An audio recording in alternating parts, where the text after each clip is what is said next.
Chapter 491 Wei Xiuquan's Response. Danan County. Jing County. Wei Xiuquan, who was sitting in the first seat, looked at Yun Tianbu, who knelt down in front of him to plead guilty, and finally let out a long sigh. Not long ago, Yun Tianbu, who had fled back to Jing County, reported the defeat to Wei Xiuquan.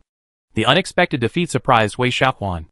Not only that, the defeat at Jingshui was fine, but the loss of Wende, a great general, at the hands of the enemy made Wei Xiuquan feel even more regretful.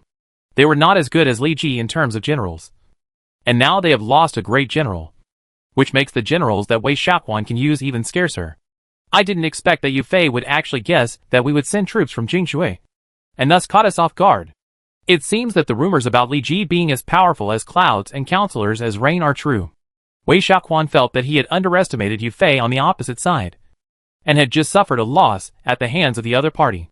Yun Tianbu, who was kneeling on the ground, stood up at Wei Xiuquan's signal, and then asked, "General, since we have not defeated Yu Fei's troops, they will no longer have any pressure to attack Lingyang.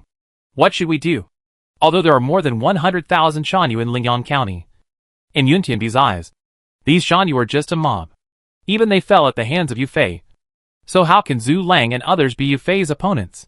If there is no action next, Yun Tianbu estimates that the Shanyu in Lingyang County can only hold on for a few days at most, and will definitely not be able to withstand Yu Fei's offensive. And once Lingyang is broken by Yu Fei's next target will be Jing County in the upper reaches of Jingshui. Although Wei Xiuquan is in charge of Jing County, Yu Fei has attacked several cities in recent days, and his morale is at its peak. Jing County with Wei Xiuquan's main force may not be the opponent of the opponent. Didn't you see that Wei Xiuquan suffered a defeat at the hands of Yu Fei one day, and also lost the great general Wende? What Yun Tianbu thought was also what Wei Xiuquan worried about. Jing County is the last gateway to the south of Wanling County. If Yu Fei wants to attack from the south, he must first conquer the Jing River. This is why Wei Xiuquan chose to sit in Jingshui. In addition to Jing County being the gateway to Wanling County, Jingshui is backed by Wanling. If Wei Xiuquan finds that he cannot defeat Yu Fei, he can calmly retreat to Wanling County and continue to defend. Of course, the premise of calmly retreating from Wanling is that Wanling is not besieged by Li Ji, and this requires Zhou Panlong in the north to block Yang Su's troops, who insist on going south. And Li Ji does not surprise attack Guzhong County. Surprise attack on Guzhong County. Wei Xiuquan thought so in his mind, but he felt a chill in his heart. It seems that the many spies he arranged in Guzhong have not reported to him for several days. General, Yun Tianbu called softly, finally bringing Wei Xiuquan back to his senses. Wei Xiuquan frowned and asked solemnly, "What's wrong? General, you haven't said what we should do next. Should we continue to send troops to attack Yu Fei from Jingshui, or stay in Jingxian City and wait for Yu Fei to come?" Yun Tianbu said truthfully. After a moment of hesitation, Wei Xiuquan shook his head and said, "No. Since they successfully ambushed our troops, it means that they have been alert to us for a long time. If we send troops at this time, no matter how careful we are, it will be difficult to land on the shore from Jingshui. Instead of losing troops here, it is better to gather troops and defend in Jingxian.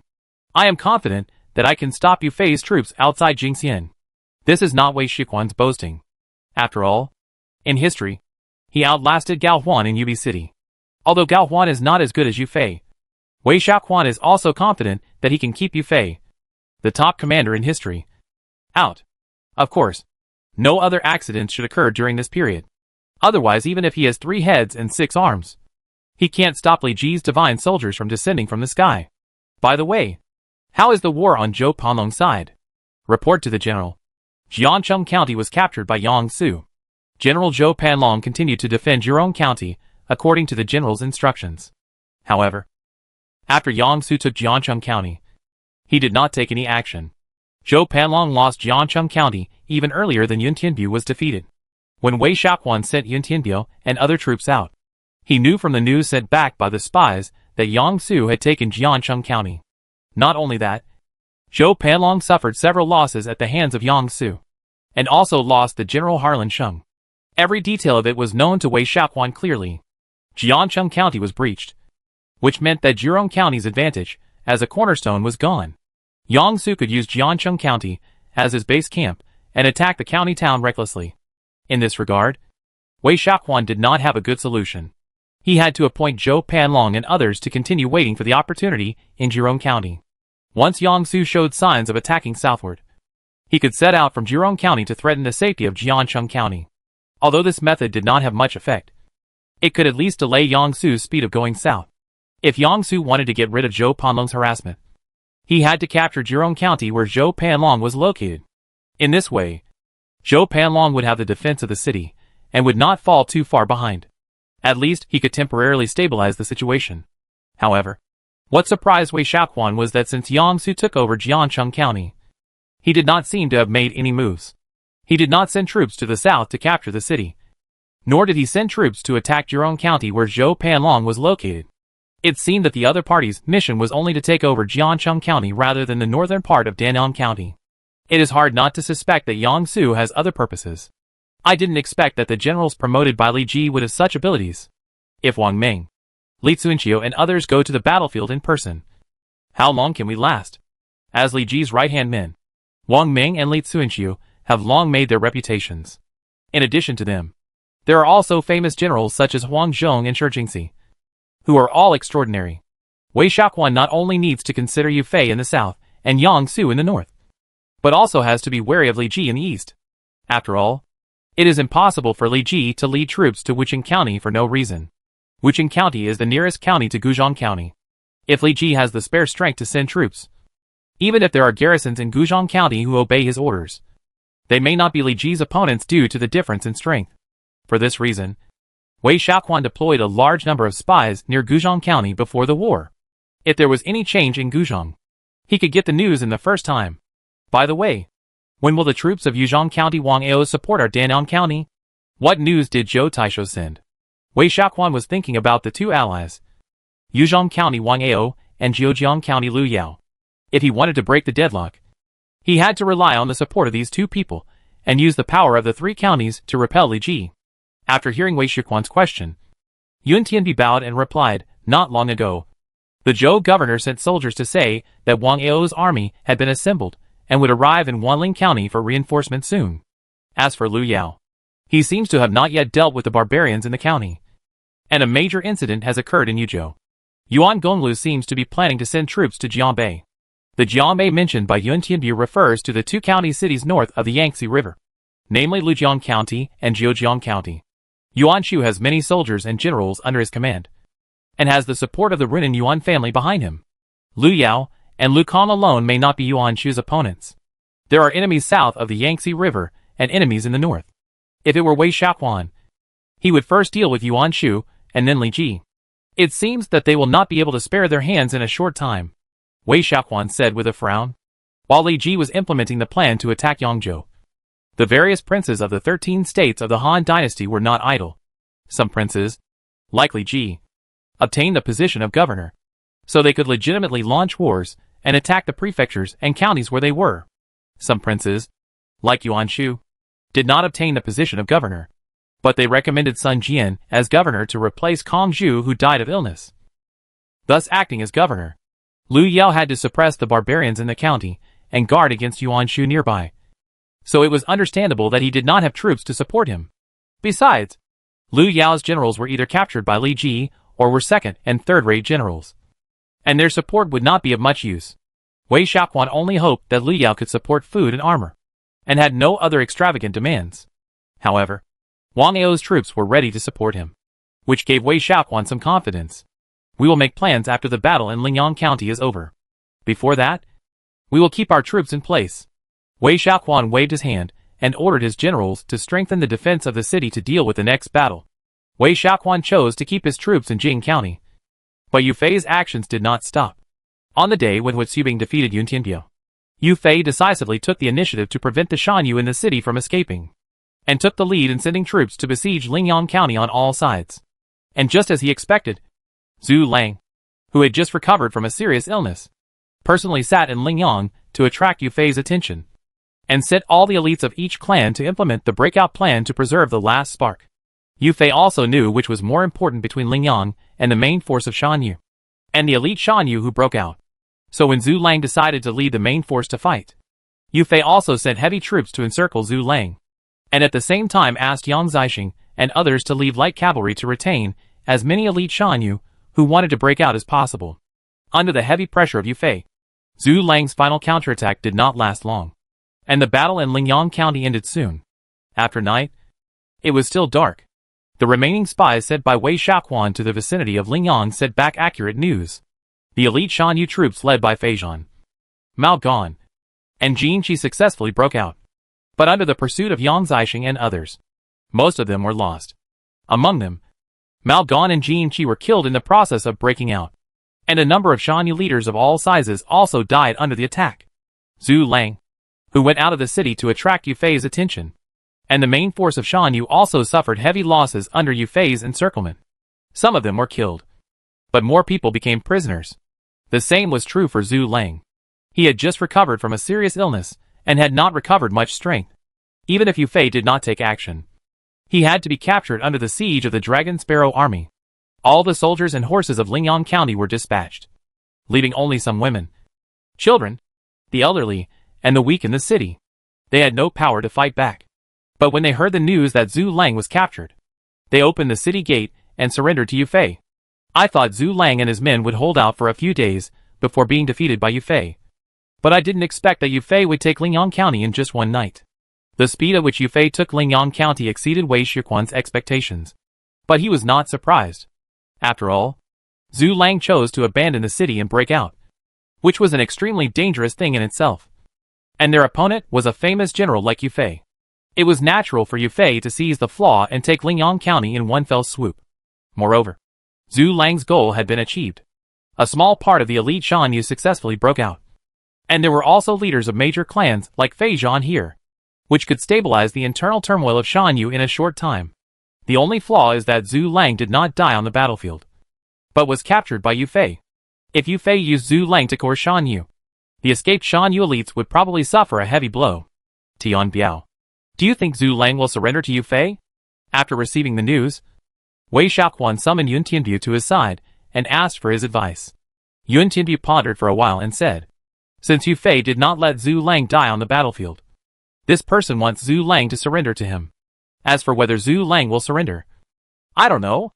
As the backbone of Danong Shan Yu, if Zhu Lang is killed by Yu Fei on the battlefield, Fei Zhan and others who escaped will definitely try their best to avenge him. If Li Ji wants to take over Danong County, he must deal with the remaining Danong County in the territory. And Zhu Lang is the key figure. After hearing Yun Tianbu's words, Wei Xiaoquan also made a supplement to this. And then he replied, as for whether Zhu Lang will surrender to Yu Fei, I think there is a great chance. After all, no one wants to die. And Yu Fei has expressed his desire to regain Zhu Lang. As long as some conditions are given, it will be difficult for Zhu Lang to refuse Yu Fei's recruitment. General, what you said makes sense. Yun Tianbu said that he greatly admired the other party's ideas, and then spoke out his concerns. If Zhu Lang chooses to surrender to Yu Fei, with his prestige, Yu Fei can successfully recruit Fei Zhan and other Shan Yu into his army. If so, I am afraid we will face even greater pressure. You are right, but I have already thought of a countermeasure. After hearing this, Wei Xiaoquan smiled. What is the general's plan? Yun Tianbu asked curiously. As soon as he finished speaking, Wei Xiaoquan took out a letter from his arms, and then chuckled, I only need a letter, and I can use Yu Fei's hand to get rid of Zhu Lang. Once Zhu Lang is killed, Fei Zhan and others will never give up. Chapter 492 Recruitment and Letters. Zhu Lang, if you surrender to my master, you will definitely be valued with your talents. The battle in Lingyang County has been decided, and Yu Fei personally led the army to rest there, preparing to attack Jing County in the near future. During this period, Yu Fei personally came to the prison where the prisoners were held in the county, and personally met Zhu Lang, who had become a prisoner. Although Zhu Lang had been his enemy, Yu Fei admired his talents and martial arts, so he wanted to persuade him to join Li Ji's forces. Of course, in addition to this reason, Yu Fei was more interested in the fact that he was still a core figure of Danong Shan Yu. If he could successfully subdue the other party, he could easily subdue the escaped Shan Yu elites, such as Fei Zhan, by relying on his identity. In this way, Yu Fei not only had the great merit of conquering cities and plundering land, but also the merit of pacifying the hidden dangers of Danong Shan Yu. With two merits, he could quickly be valued and get the opportunity to enter the core hub of the Long Ke army. Zhu Lang's face was pale under the heavy shackles. After hearing Yu Fei's words, he shook his head slightly and replied weakly, "This is just your idea, not Li Yongzhou's. This is wrong. My master is kind-hearted and appreciates heroes all over the world. If you come to surrender, you will definitely be valued." Before Yu Fei came, he had already expected that Zhu Lang would not surrender easily. So he needed to persuade him with reason and emotion to completely convince him. Hearing this, Zhu Lang sneered and said, "Kind-hearted? Humph. If that's the case, he wouldn't have attacked the Shanyu clan in Kuaiji County. Although I'm in Danyang County, I've heard that Li Ji has sent troops into the mountains many times to encircle and suppress the Shanyu people like us. And I don't know how many people died in his hands. My lord is a court official who pacifies one side. For those bandits in the territory, it is necessary to use thundering means to deter the scoundrels. It is normal to send troops to encircle and suppress them. Could it be that my lord will let them go out of the mountains to oppress and humiliate the people?" Yu Fei shook his arm and said with disdain, "The Shanyu live in deep mountains and old forests. Because of social unrest, or because they don't pay the king's rent, they occupy the mountains and become kings. To put it bluntly, they are a group of riders with weapons. If they are left alone, it will inevitably endanger the safety of the county city in the territory. In addition to this reason, the reason why Li Ji wants to clear them out is more because he wants to liberate the population. Shanyu hides in the deep mountains. Except for their own clans, other forces cannot know how many people there are. Sending troops to eliminate them is to eliminate their threats to the prefectures and counties, and to liberate the population and enrich the Shanyu in the counties to become labor and soldiers. For this purpose, Shanyu in Kuaiji County has been eliminated many times. Basically, except for some small clans, those medium and large clans have been completely solved by Li Ji. These clans may choose to resist because they are dissatisfied with Li Ji's management, but more of them choose to compromise with Li Ji for self-protection. This is why Li Ji was able to forcibly recruit enough soldiers and horses in Kuaiji County without causing unrest in the county. One of the reasons is that enough Shanyu people were liberated by Li Ji. What Li Ji did was exactly what Yu Fei was determined to persuade Zhu Lang to surrender. The other party had been staying in Lingyang County. Wasn't it just to be able to live in the county? Yu Fei's recruitment was to give Zhu Lang and the Shanyu of Danyang County an opportunity. Thoughts flashed through his mind, and Yu Fei's disdainful expression soon disappeared. Then he said to Zhu Lang, "Perhaps you don't know that many clans of Shanyu in Kuaiji County have indeed been cleared, but more clans have chosen to surrender to my lord. Now these people are counted as household registration by my lord like the people of the Han dynasty, and can live in the county and own 1 acre and 3 mu of land. I don't know if you know these things." This, after listening to Yu Fei's words, Zhu Lang suddenly showed a trace of doubt. He really didn't understand what the other party said. After all, because of his identity, he never dared to enter the county in a swagger. So how could he go to Kuaiji County to find out? What he knew was just word of mouth, and the degree of truth was impossible to judge. Seeing Zhu Lang's puzzled expression, Yu Fei was secretly happy. It was obvious that the other party's idea was a little shaken, so it was better to strike while the iron was hot. So Yu Fei continued, "If you don't believe it, you can go to Kuaiji County to see if what I said is true or false. If you still don't believe it, I will personally introduce you to the Lord, and then you can understand the details." Really? When he said this, Zhu Lang immediately regretted it. These 2 words showed that he had the intention to surrender to the other party. If it was spread, what would Fei Zhan and others who successfully broke out think? After all, the Shanyu in Danyang County suffered heavy losses under Yu Fei's attack, and he, a core figure, surrendered to the other party. It was hard not to have any problems. However, once these words came out, it was like water spilled, and it could not be taken back no matter what. Yu Fei, who heard what the other party meant, was immediately delighted and continued to persuade him. "Of course it's true. If you choose to surrender to my lord, you can not only be a general of the court, but the Shanyu clan of Danyang County can also live in the county like ordinary people, either as civilians or soldiers." Although Zhu Lang had already thought of surrendering, Yu Fei knew that the other party would not easily agree to it. So he pulled the Shanyu clan of Danyang County to persuade the other party by half tempting and half threatening. Yu Fei not only put forward his own conditions, but also reminded Zhu Lang that he was not the only one who was captured, but also a group of Shanyu people were imprisoned. If Zhu Lang did not agree to surrender, it would not be just him who would suffer. Even the elite Shanyu such as Fei Zhan, who broke out, would be targeted by Li Ji in the future. Zhu Lang was not a stupid person who could become the commander of Danyang County.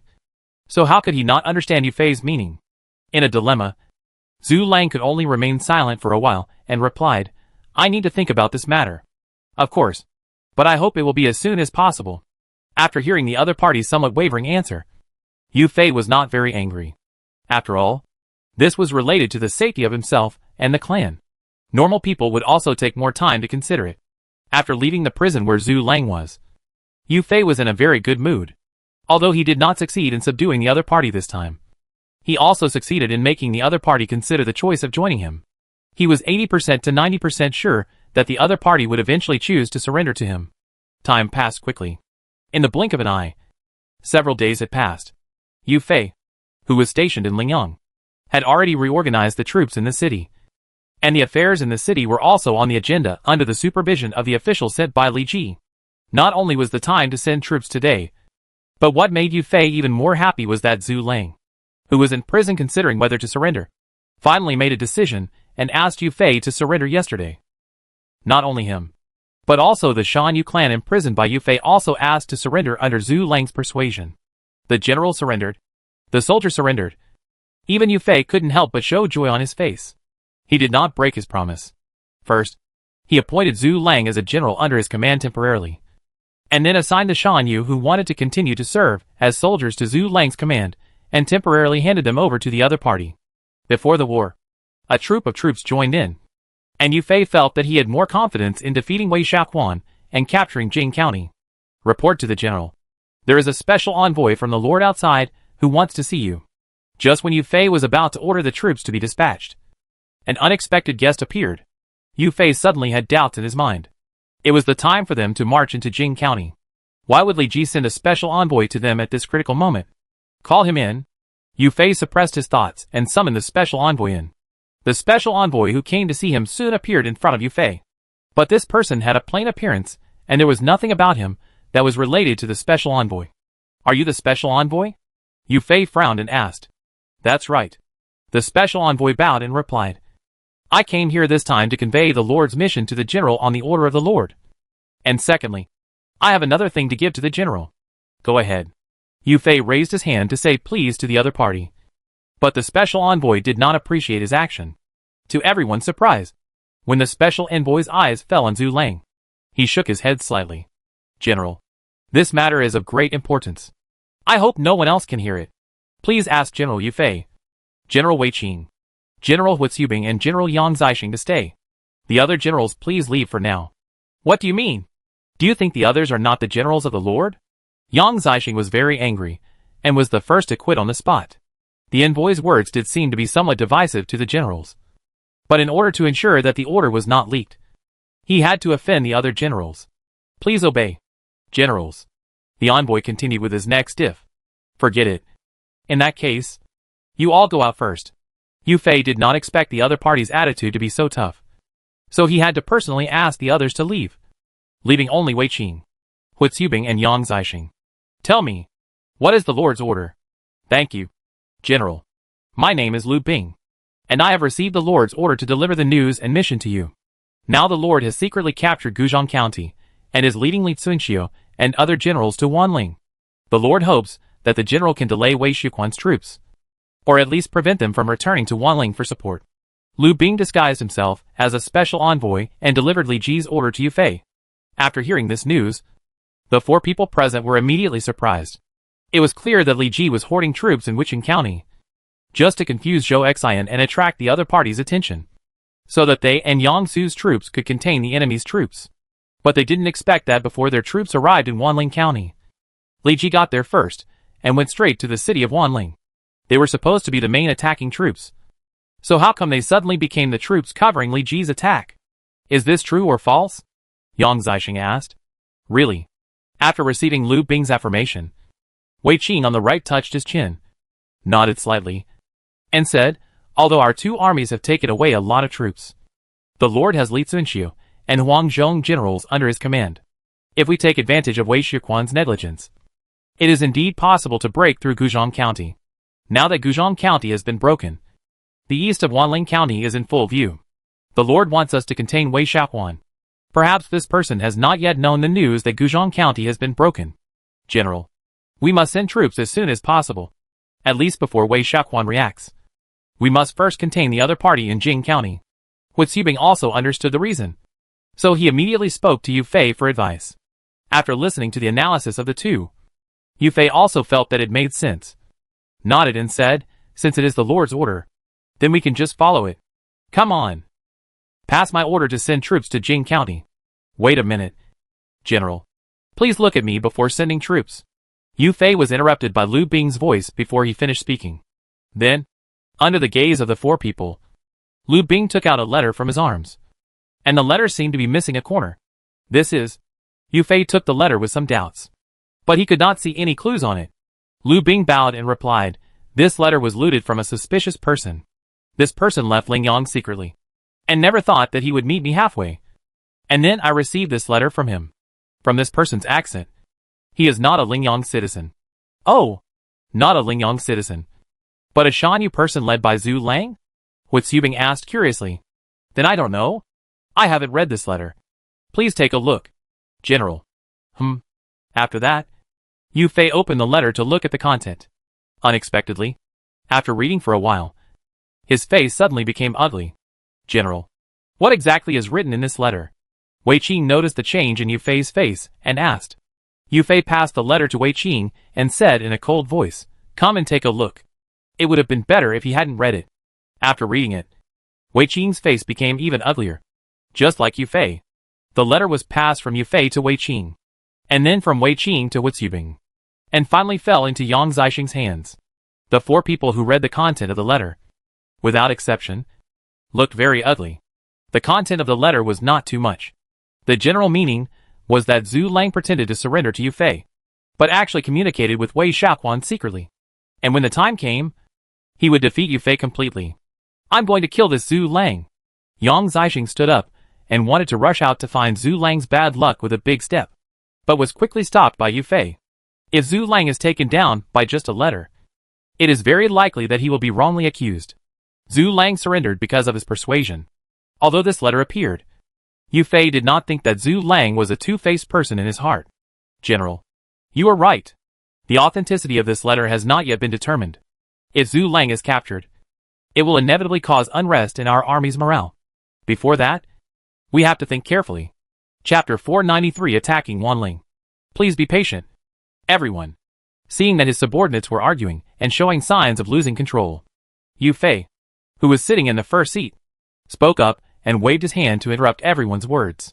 Then, he looked at Lu Bing, who was in the middle, and asked, where is the messenger captured by the special envoy now? The enemy is cunning by nature. When I captured this person, he bit his tongue and committed suicide first. Therefore, if the general wants to get information from this person, it is probably impossible. When he said this, Lu Bing suddenly showed an expression of shame. As the head of the secret service around Li Ji, he actually let the enemy spy bite his tongue and commit suicide first. It was his dereliction of duty. After hearing Lu Bing's answer, Yu Fei also showed an embarrassment. The messenger was already dead, so they could not quickly verify the authenticity of the letter. If they did not handle this matter well, they would probably be in big trouble next. General, since there is no evidence, how should we deal with Zhu Lang? Yang Zixing tended to believe that this letter was written by Zhu Lang himself. In other words, he believed that Zhu Lang, who had just surrendered, was actually Wei Xiaoquan's accomplice. As long as Yu Fei nodded, he would immediately rush into Zhu Lang's tent alone and behead the thief. General Yang, please be patient. We must take a long-term view on this matter. Wei Qing found that Yang Zixing was in a bad mood and spoke out immediately. Then he looked at Yu Fei again and said, General, this letter came in a clever way. It appeared in front of us today when we sent troops to Jing County. This may also be Wei Xiaoquan's plan to alienate us. But there are traces of burning on this letter. I think this letter was written by Zhu Lang all night. I think it is somewhat true. Hu Xubing and Wei Qing hold opposite views. After hearing what Hu Xubing said, Yu Fei turned the letter in his hand back and forth. Just as the other party said, a corner of the letter was burned, and a corner was missing. What Wei Qing and Hu Xubing said made sense, which made Yu Fei a little embarrassed. After all, Zhu Lang was recruited by him personally, and he believed in Zhu Lang's character from the bottom of his heart. and felt that he was unlikely to be Wei Shuquan's accomplice. The two people's opinions were deadlocked, and Yu Fei did not make a decision. Lu Bing, who was standing in the middle of the crowd, said, "Since the general is not sure about Zhu Lang's identity, and does not know whether this person is Wei Shuquan's accomplice, the general can temporarily treat this person as an accomplice and temporarily alienate the troops who do not know how to use this person. After the general defeats Wei Shuquan, he can capture Wei Shuquan alive and learn the truth from him." Your words make some sense. After hearing Lu Bing's suggestion, Yu Fei was enlightened, and his thoughts in his mind suddenly became much clearer. Since he was not sure about Zhu Lang's identity, he could make the worst plan first. No matter whether he was Wei Shuquan's spy or not, he would be regarded as a spy. If he was a real spy, Yu Fei would always be on guard against Zhu Lang's sudden attack. Even if he suddenly turned against him, Yu Fei would be able to respond in time. If he was not an insider, alienating Zhu Lang might lead to a deterioration in their relationship. But Yu Fei could wait until the war was over and explain all this to Zhu Lang. As a newcomer, Zhu Lang, no matter how stupid he was, would know something or other about the officialdom. He also knew that Yu Fei would basically not reuse Zhu Lang and the Shan Yu who had surrendered to him in the early days of his surrender. This approach was also to guard against whether Zhu Lang was an insider who surrendered deliberately. Therefore, it was reasonable for Yu Fei to temporarily alienate Zhu Lang. The words of the special envoy immediately resolved Fei's doubts. "Please accept Fei's bow." It was not known whether Yu Fei intended to get to know Lu Bing or because of Lu Bing's suggestion. Yu Fei immediately stood up and tried to bow heavily in Lu Bing's direction. Lu Bing's reaction was different from that of ordinary people. As early as the moment Yu Fei stood up, he first supported the other's arm and did not let Yu Fei bow. The other party was a general appointed by Li Ji himself. Anyone with a discerning eye could see that he was definitely the target of Li Ji's future training. If Li Ji heard that Lu Bing had received Yu Fei's greeting, who knows what would happen? Lu Bing's martial arts value was much lower than Yu Fei's. But Yu Fei did not think that Lu Bing had much strength. He was helped up steadily by the other party when he was careless. Feeling the strength coming from his arms, Yu Fei instantly realized that the other party was definitely not an ordinary envoy. At least he was a person with strong ability to do things around Li Ji, and was highly valued by Li Ji. After understanding this relationship, Yu Fei's tone became more polite, saying, "The special envoy has troubled me to come here. Why don't I set up a banquet first and entertain the special envoy well?" However, Lu Bing shook his head and declined. "The general will send troops to Jing County soon. If the war is delayed because of me, I am afraid that the Lord will punish me." Lu Bing is not a small eunuch in the late dynasty, and he also understands what it means to be quick in war. If the war is delayed because of him, even if he has 100 heads, it will not be enough for Li Ji to chop. Besides, Li Ji is quite strict about these things. Once Li Ji hears some rumors, he will definitely be punished. Maybe he, the commander of the Jinui, will be directly dismissed by Li Ji. After Lu Bing refused Yu Fei's request to stay, he said goodbye to the 4 generals present on the spot. His mission this time has been completed, and it is time to pass the message to Li Ji. After seeing off Lu Bing, Yu Fei sat back in the first seat, looking back and forth at the 3 generals including Wei Qing, and finally said, "The plan to send troops will not be changed. We will send troops to Jing County from now on." "Then, General, how should Zhu Lang and the Shan Yu he led be dealt with?" Wei Qing asked. After a moment of silence, Yu Fei touched his chin and said, "Since we intend not to use Zhu Lang's troops, how about letting them stay in Lingang?" "General, no. Lingang is a county south of the Jing River. If we attack Jing County, Lingang will not be lost. If Zhu Lang is Wei Shuquan's internal response, he will cut off our retreat as soon as the war starts. And I'm afraid we will be in danger." Wu Xubing expressed his thoughts, and then continued to add, "Why not let this man take a small number of troops and escape into the mountains to persuade Fei Zhan and other elites who had successfully broken through before? If Zhu Lang can persuade him, on the one hand, he can subdue the Shan Yu and Danyan for us, and on the other hand, he can wash away some suspicion. What do you think, General?" What Xubing said is very true. Yu Fei nodded in approval, then waved his hand and said loudly, "Order Wu Xubing to lead a part of the army as the vanguard. Yang Zixing and I will lead the main army behind, and Wei Qing will lead the army to escort the grain." Another General Zhu Lang was sent to find Fei Zhan with a small number of soldiers and horses, and we must persuade them to join our army. The three people who were named stood up in unison and bowed to accept the order.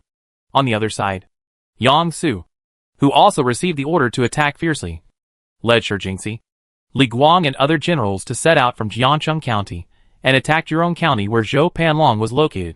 The north and south routes had just been silent for a while, and under Li Ji's order, they began a fierce attack. Time flies. In the blink of an eye, several days have passed. The sudden attack of Yu Fei and Yang Su's north and south armies did involve Wei Xiaoquan a lot of his mind, especially since the opponent he faced was the first general of the southern Song dynasty. And the pressure was not ordinary. Li Ji, who had taken Guzhong County, did not march his troops to Wanling County where Zhou Xian was, but blocked the news of Guzhong County's fall as much as possible, while waiting for Yu Fei and Yang Su to make a fuss. Generals such as Harlan Sheng and Wen De were beheaded, and Lingyang and Jiancheng counties fell one after another. Under Li Ji's deliberate promotion, these news had already spread widely in Danyang County, not to mention the county town without a general guarding it. Even in Wanling County, the base camp controlled by Zhou Xian, the morale of the soldiers defending the city has declined to varying degrees under the influence of public opinion. Now that the north and south routes are dispatched at the same time, the mighty momentum of the massive attack makes them feel even more terrified. Letter? This is most likely Wei Xiaoquan's plan to alienate them. Lu Bing delivered the news in a very timely manner, and Li Ji soon learned about the troubles encountered by Yu Fei and others. Compared with Yang Su's opponent Zhou Panlong, Yu Fei's opponent Wei Xiaoquan is better at using strategies and other means to deal with the enemy. If Yu Fei didn't have a counselor who could see through the treacherous plot, he would probably fall into the scheme of Wei Xiaoquan. My lord, if that's the case, should we send someone to remind General Yu Fei? Wang Ming beside him asked. Li Ji thought for a while, but finally shook his head and refused, and replied, I think Yu Fei has already found a way to deal with Wei Xiaoquan's plan. If we send someone else, it may ruin their calculations, and they have already begun to attack Jing County, so there is no need to worry about them. At this point, Li Ji looked up at Wang Ming and smiled. Jing Glu, now that the two armies have set off, should we attack Wanling County? My lord is wise. This is the best time to attack Wanling County. Wang Ming replied with a slight smile. Good. Li Ji laughed loudly, then waved his hand and ordered, let Wang Ming lead the front army. Li Zuanqiu and Huang Zhong be the vanguard generals, and the governor of this state will lead the central army to come later to support Jing Glu. At this time, Wei Xiaoquan and Zhou Panlong were restrained by Yang Su and Yu Fei, and they were completely unable to return to Wanling County. As long as Li Ji was fast enough, it was entirely possible to take Wanling County before they could react. Once Wanling County was taken, Li Ji would be equivalent to controlling the hub of Danyang County, and there would be great room for maneuver whether to send troops to support or continue to move westward. Ming obeys the order. Wang Ming was the top commander around Li Ji at this time, and he was also an old man of the Dragon Sparrow army. The other generals had no objection to appointing him as the commander. Half a day later, the Dragon Sparrow army troops in Guzhong County, under the mobilization of Wang Ming, had already set out from this county and began to kill in the direction of Wanling County. Not only this army, Li Ji left some troops in Guzhong County, and the rest of the troops, under his leadership, followed Wang Ming's steps, led many generals and counselors, and gradually approached Wanling County. Li Ji did not hide his actions when he sent troops, even though he cleared out the spies and scouts deployed by Wei Xiaoquan near Guzhong County. He did not clear the surroundings of Wanling County. The rapid action of sending troops caught Zhou Xian off guard. When he learned that Li Ji had sent troops, Wang Ming's front army was already approaching rapidly, less than a few dozen miles away from Wanling County. What's going on? Li Ji's troops bypassed Guzhong County and came to Wanling County. In the county governor's mansion, Zhou Xian, who was sitting in the first seat, was shocked and his face turned extremely pale. The staff member next to him frowned and sighed.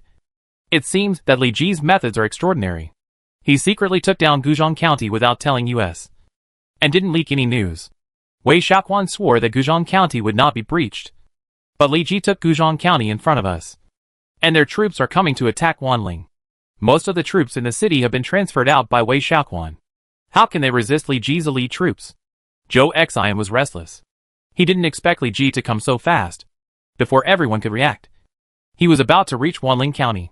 If Wanling County was conquered by Li Ji, he, the governor of Danyang County, would not be able to survive in Li Ji's hands.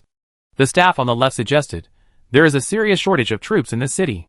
Unless we send people to transfer the troops of General Wei Xiaoquan and General Zhou Panlong back to help, we will not be able to defend this county. That makes sense. Send someone to inform them to quickly return to Wanling to help. Otherwise we will die. Wei Xiaoquan in Jing County and Zhou Xian in Zhirong County have now become the last straw to save Zhou Xian. However, he ignored that Wei Xiaoquan and his men had already fought with Yu Fei and Yang Su. So how could they withdraw troops to help? You can't do that, Governor. The staff on the right was obviously more far-sighted and saw the predicament of Zhou Xian's forces at a glance. He shouted to Zhou Xian, Sir, now it is not only Li Ji's army that is attacking our Danyang County, but 3 armies are attacking us at the same time. Once General Wei Xiaoquan and General Zhou Panlong's troops are transferred back, Li Ji's troops from the north and south will take advantage of the situation to defeat our other counties. And finally the 3 armies will converge and attack Wanling County. This, after hearing the words of the staff, Zhou Xian calmed down immediately. Since Wei Xiaoquan and Zhou Panlong's troops cannot be transferred back, how can he find other reinforcements? At this time, the staff on the right stood up and said to Zhou Xian, For now, the only way for the governor is to ask Yuzhong County Wang Ao and Jiujiang County Lu Yao to send troops with enough benefits. Now this is the only way. To see. This matter will be handed over to you. Chapter 494 Zhou Xian was captured. I'm very sorry. I can't agree to your request. Please go back. In the county government of Jiujiang County, Lu Yao, who was exhausted by internal strife and external enemies, waved his hand. No matter how much conditions Ainli offered for Zhou Xian, he shook his head and rejected the other party. Now Jiujiang County is in a turbulent time. There is Yuan Shu, a vassal, watching covetously outside, and the barbarians are rebelling inside. Even if Lu Yao wants to support Zhou Xian, he has no power to support him. Seeing this, Ainli, who was ruthlessly rejected by Lu Yao, had no choice but to bid farewell to Lu Yao and led the servants he brought with him to choose to leave. Sir, now Lu Yao did not choose to support the governor. I'm afraid this person did not take our alliance to heart. Seeing that his master was rejected by Lu Yao, Ainli's servants immediately spoke up for their master as soon as they left the county government. But Ainli did not show any impatience. He just shook his head slightly and said, This may not be Lu Yao's intention. When we came to Shochuan, we heard a lot of news about the barbarians in the county. I'm afraid this is one of the reasons why Lu Yao could not spare troops. It's just a few barbarians. If they were in Danyang County, these barbarians would have been pacified by generals such as Wei Xiaoquan. In the end, Lu Yao's ability is not very good. While speaking, Ainli's servant showed a trace of disdain in his eyes. Be careful about this matter. If it gets out, I'm afraid even I can't save you. Ainli glared at his servant and warned him. After all, he was a servant, so his mouth was a little trivial. Even if Lu Yao was not the high-ranking Yangzhou Mu, he was at least an authentic Han Dynasty relative. If the servant's words were spread, it is very likely that his life would be in danger. And even Ainli, the master, would be implicated. I'm a chatterbox. Please forgive me. Sir, Ainli is young and never gets angry with servants like them. But now he uses such a harsh tone, which shows how serious the consequences of his words will be. After teaching the servant a lesson, Ainli put his hands behind his back, frowned and looked to the north, and suddenly said, if it were just a barbarian tribe, Lu Yao would not be able to suppress them. But with part of the troops of Jiujiang County, he would be able to protect the safety of the counties and cities. And it is impossible that he could not spare troops to support us. Perhaps in Lu Yao's eyes, there is a person who is far more threatening than Li Ji. What are you referring to? Sir? Yuan Shu. But the Runan Yuan family? The current Nanyang prefect Yuan Shu? The name of the 4 generations of 3 officials is really terrible. Even a servant in a wealthy family has heard of the reputation of the Runan Yuan family. But the Nanyang County where the prefect Yuan is located is in the land of Jingchu. How can he threaten Jiujiang County? The servant asked puzzledly. No. The governor of Yuzhou, Kong Ju, died of illness a few days ago, and Yuzhou is leaderless. So Yuan Shu recommended Sun Jian as the new governor of Yuzhou. Sun Jian and Yuan Shu have always supported each other and worked together. Once Sun Jian becomes the governor of Yuzhou, it will be the time for Yuan Shu to get involved in Yuzhou. The 2 counties in the north of the Yangtze River in Yangzhou are weak and have never been controlled by Li Ji. If Yuan Shu wants to develop his strength, Zhejiang County is his best target. Ainley shook his head. In the final analysis, it was because of the different social classes that caused the information error. These things might be just a joke among the noble families, but among the lower classes, they could become a big secret that shocked the world. And the servant obviously did not reach this level, and he did not even have the capital to touch it. So when he heard the news from Ainley, he immediately showed a look of great surprise. Sir, is this true? I am not a worm in Yuan Shu's stomach. Whether it is true or not, we will know it in the future. Ainley shrugged and continued to lead his servants to walk around the county seat of Zhejiang County. The mission they came here for this time has ended. Although Ainley did not ask for any soldiers from Luyao, at least before arriving in Zhejiang County, they met with Yuzhang Taisho Wang Ao first, and got a large-scale armored soldiers from him at a very small price. According to the time period, the armored soldiers that Wang Ao supported Danyang County should have arrived at the Danyang County Bureau at this time. Just when the master and servant wanted to take the teleportation array back to Danyang County, they received bad news. Everyone, the teleportation array leading to Wanling County is no longer available. If you want to go to Danyang County, Wanling County, please choose to go to other counties in Danyang County first, and then set off for Wanling County. Hearing the words of the soldiers guarding the teleportation array, Ainley's face suddenly became ugly. The conditions for using the teleportation array are relatively harsh. First, both ends of the teleportation array need to agree to open the teleportation array. And second, the cities at both ends of the teleportation array cannot be in a state of war. Once in a state of war, the teleportation array will be forcibly closed and cannot be used. This is done to prevent the soldiers and horses of other cities from continuously supporting the city. If you want to support the city in war, you must come on foot from other cities to support. And the words of the soldiers are undoubtedly telling Ainley and others that Wanling County will either be broken by Li Ji's army or besieged by Li Ji's army. Sir, what should we do? The servant's tone was a little panicked, and he was obviously frightened by the news. Ainley had to force himself to calm down and replied, We have been out for only half a day.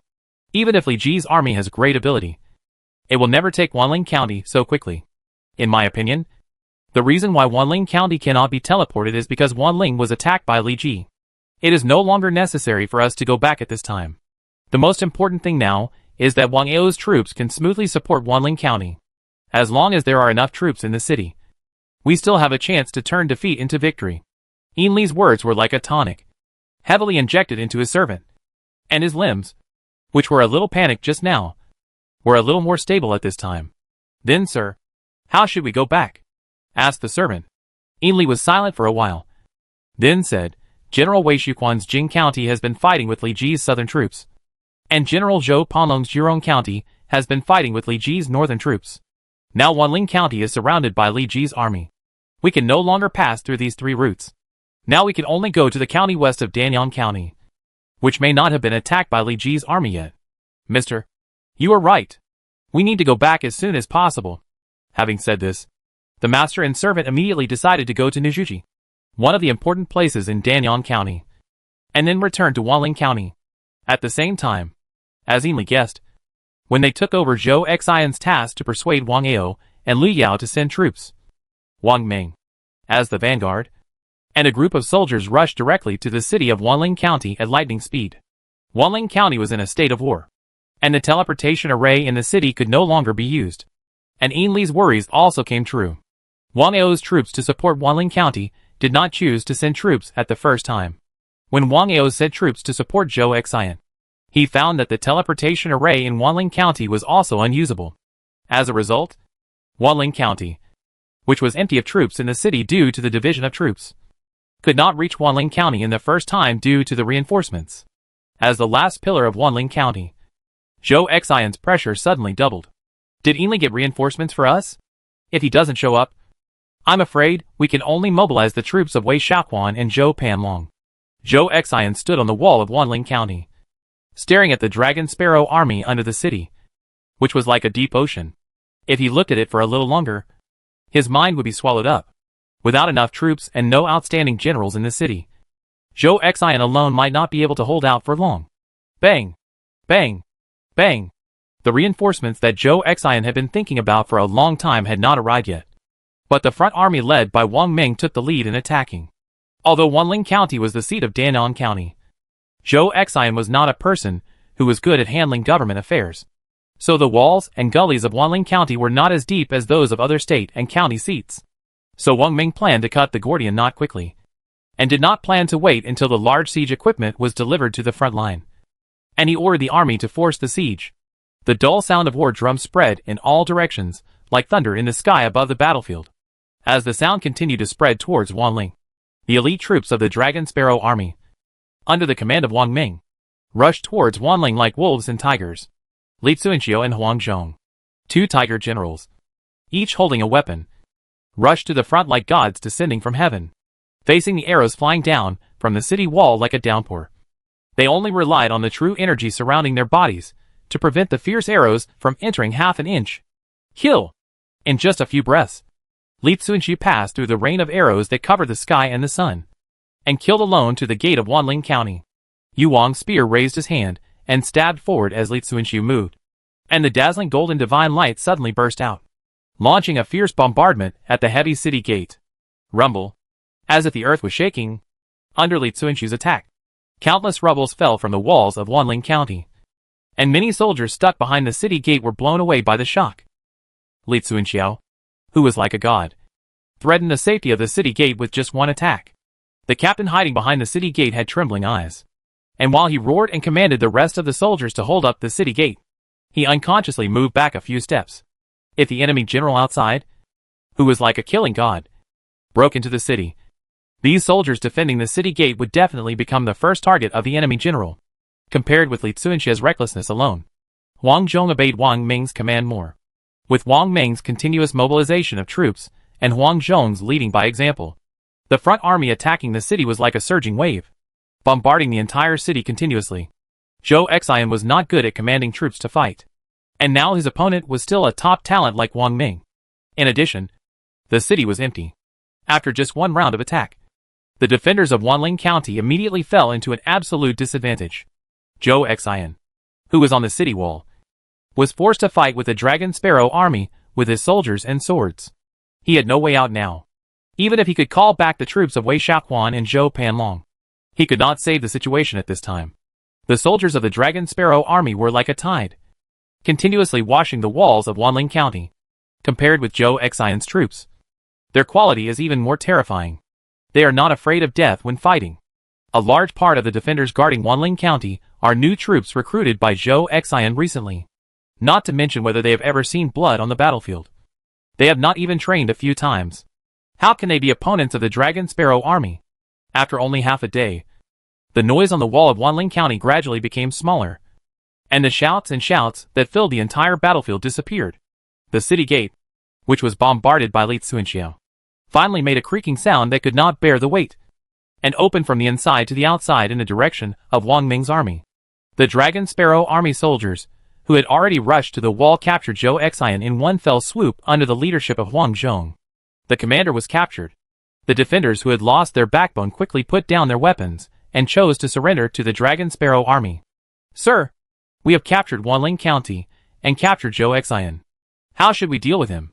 Huang Zhong grabbed Zhou Xian, who was tied up tightly, with one arm, and came to Wang Ming.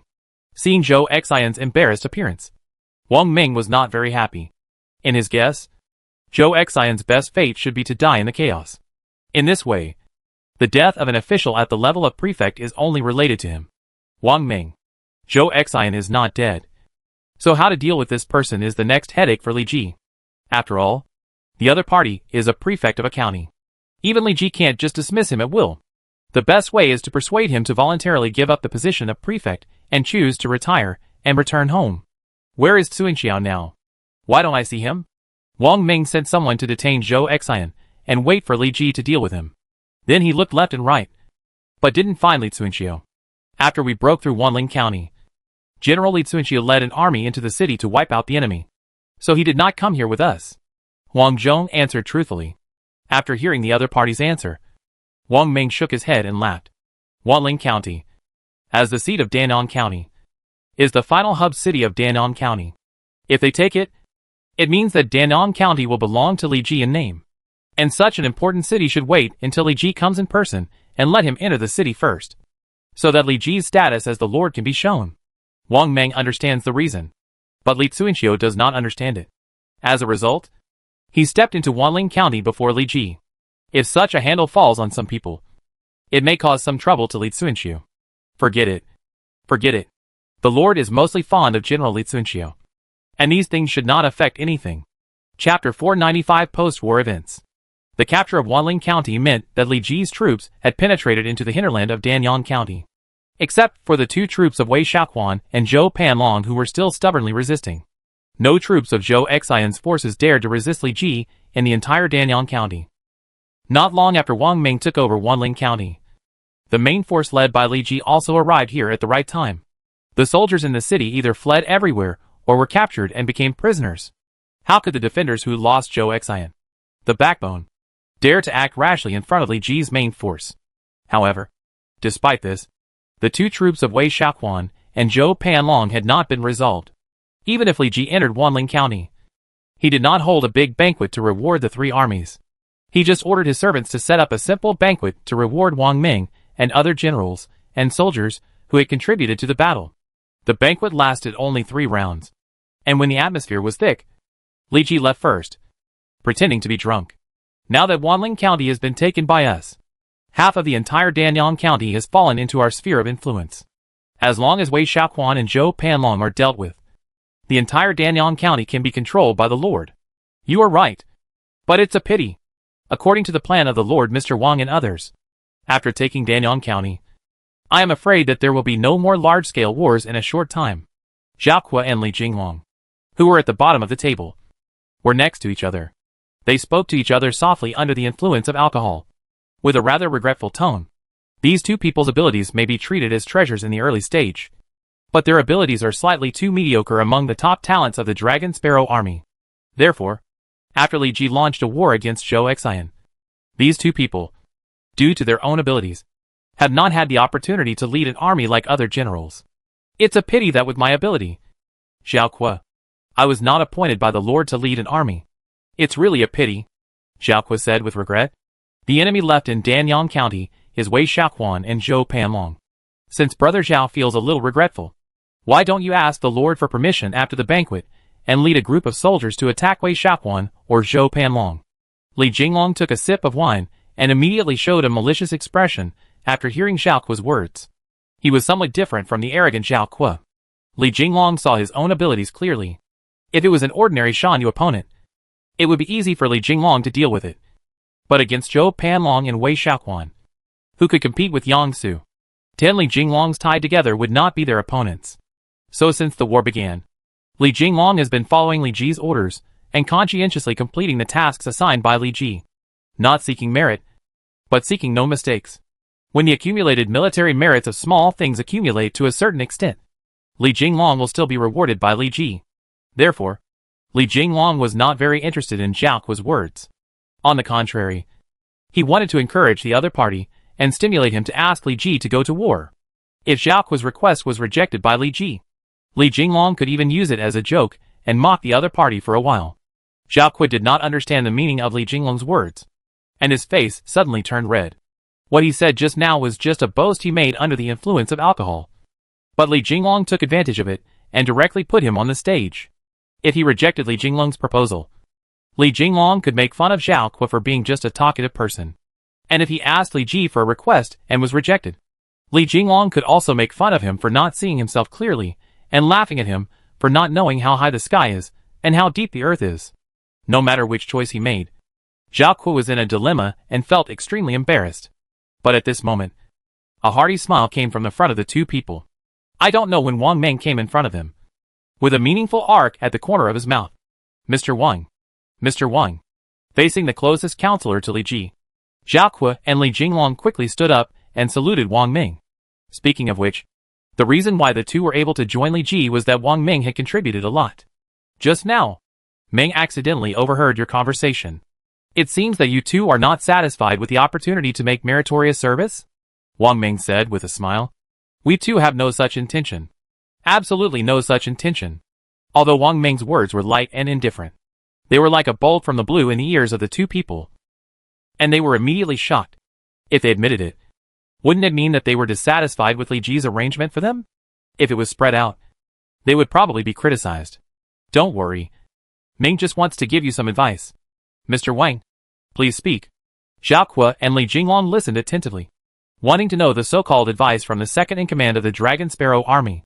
In Ming's opinion, there will be many opportunities for you two to make meritorious deeds in the future. Let's not talk about the distant ones. Just the near ones. Now most of the counties in Danyang County are still not controlled by our army.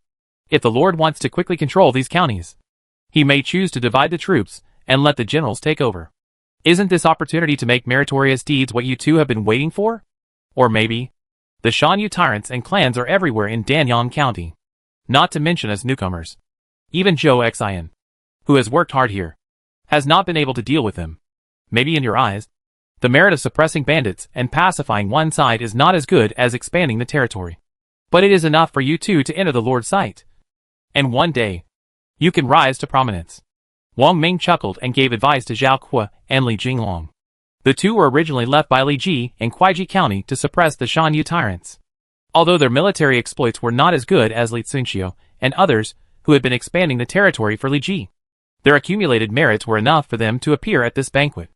If they had not been credited with the victory over the Shanyu, with their abilities, they would have been thrown into some corner by Li Ji to fend for themselves.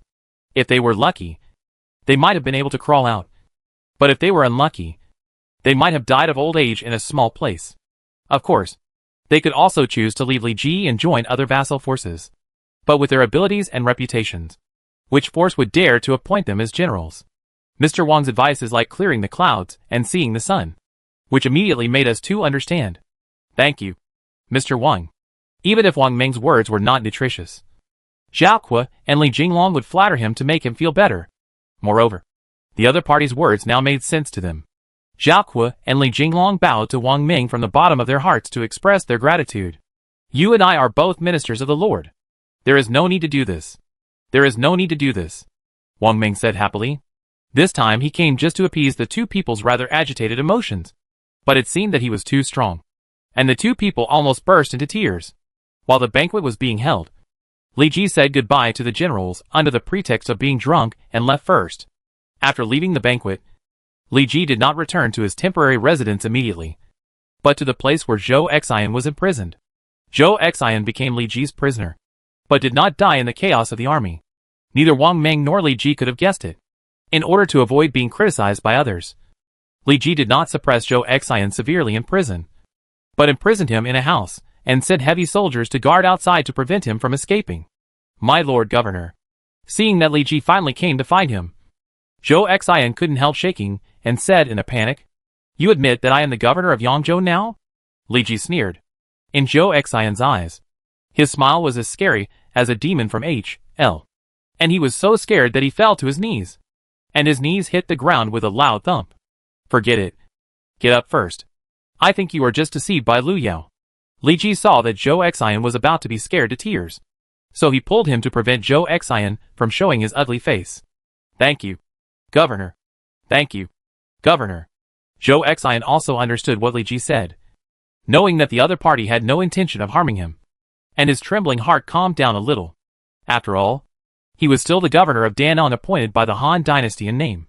Unlike the traitor Su Gong who was killed by Li Ji before. If Li Ji harmed him, it would probably cause damage to Li Ji's reputation if it spread out. One of the reasons why Li Ji went to attack Zhou Xian was that he believed that Zhou Xian and Lu Yao were in collusion.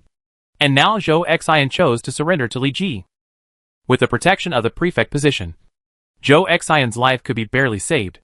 On the contrary, if Zhou Xian died in the chaos, Li Ji would not have to worry much and could directly send someone to take over Danyang County. And for Zhou Xian to survive, this requires him to peacefully transfer power with Li Ji. After seeing Zhou Xian's emotions finally stabilized, Li Ji coughed lightly, and then took out an official seal from his arms. Zhou Xian felt very familiar, and after a closer look, he found that this official seal was the official seal that symbolized the identity of the prefect of Dan'an County. Do you know my intention to come to you this time? Li Ji said in a shifting tone while playing with the official seal. It is obvious that Li Ji came here in the hope that Zhou Xian would obediently hand over the position of prefect and let Li Ji appoint someone else as prefect. Zhou Xian was not a fool. When he was captured and saw Li Ji's army entering Wanling County, he had a guess about this day in his mind. But this day came too soon. Li Ji found him in person on the first day of taking the city. I understand. I understand. Although Zhou Xian was extremely reluctant to give up his position, his life was now in the hands of Li Ji, so he could not be reluctant. My lord governor, I have caught a cold recently, and found that my health is getting worse day by day. I feel that I am no longer qualified for the position of prefect. Please be clear with me, and recommend other talented people to replace me as the prefect of Danong. Zhou Xian suppressed his reluctance, and finally said these words word by word. In this case, I will agree to your request. Li Ji chuckled, and the official seal in his hand swept across Zhou Xian's hands raised above his head like a dragonfly, and then took it into his palm. In this way, it was pretended that Li Ji took over the official seal from Zhou Xian, which meant that Li Ji would take the power of the prefect of Danong County into his pocket from then on. Sometimes, a ceremony that couldn't be more fake is often the best way to comfort the two. My lord, since I have handed over my seal, please allow me to return to my hometown in Kuaiji to recuperate. Zhou Xian is from Kuaiji County. When he was young, he traveled to the capital and worshipped Chen Fan, the Grand Tutor, as his teacher. Later, he was recruited by the Taiwei Mansion, was selected as a high-ranking official, and was transferred to Danong as the governor. Now that he has chosen to return to his hometown, it can be regarded as a wanderer returning home. Aloud, you have served as the governor of Danong County for many years. Even if you have not made great contributions, you have worked hard. After some time, I will report your merits to the court and ask His Majesty to reward you with some money and good land. Thank you, my lord. Zhou Xian lowered his head as much as possible to hide the bitterness on his face.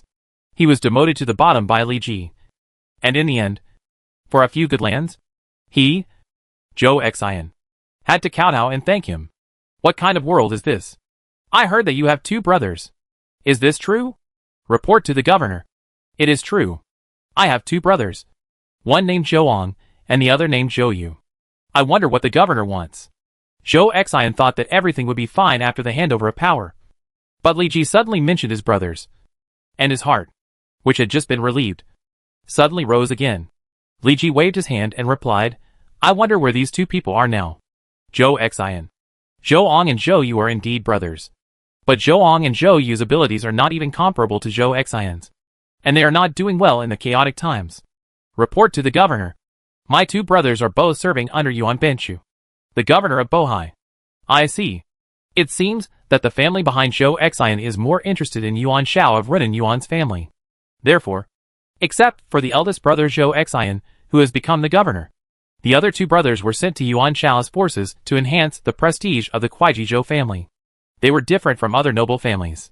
They seemed to believe that Yuan Shao had greater potential, so they sent both brothers to Yuan Shao directly, instead of putting their eggs in different baskets like other noble families did. Although this was risky, the benefits were often great. The 2 brothers supported each other, and once the one with outstanding ability became successful, he could quickly promote the other brother. Unfortunately, with the strength of Zhouang and Zhouyu, it was impossible for Yuan Shao to take a fancy to them. I wonder if the governor has anything else to ask. I will tell you everything I know. Seeing Li Ji lost in thought, Zhou Xian, who was relieved, began to be bold and asked Li Ji directly.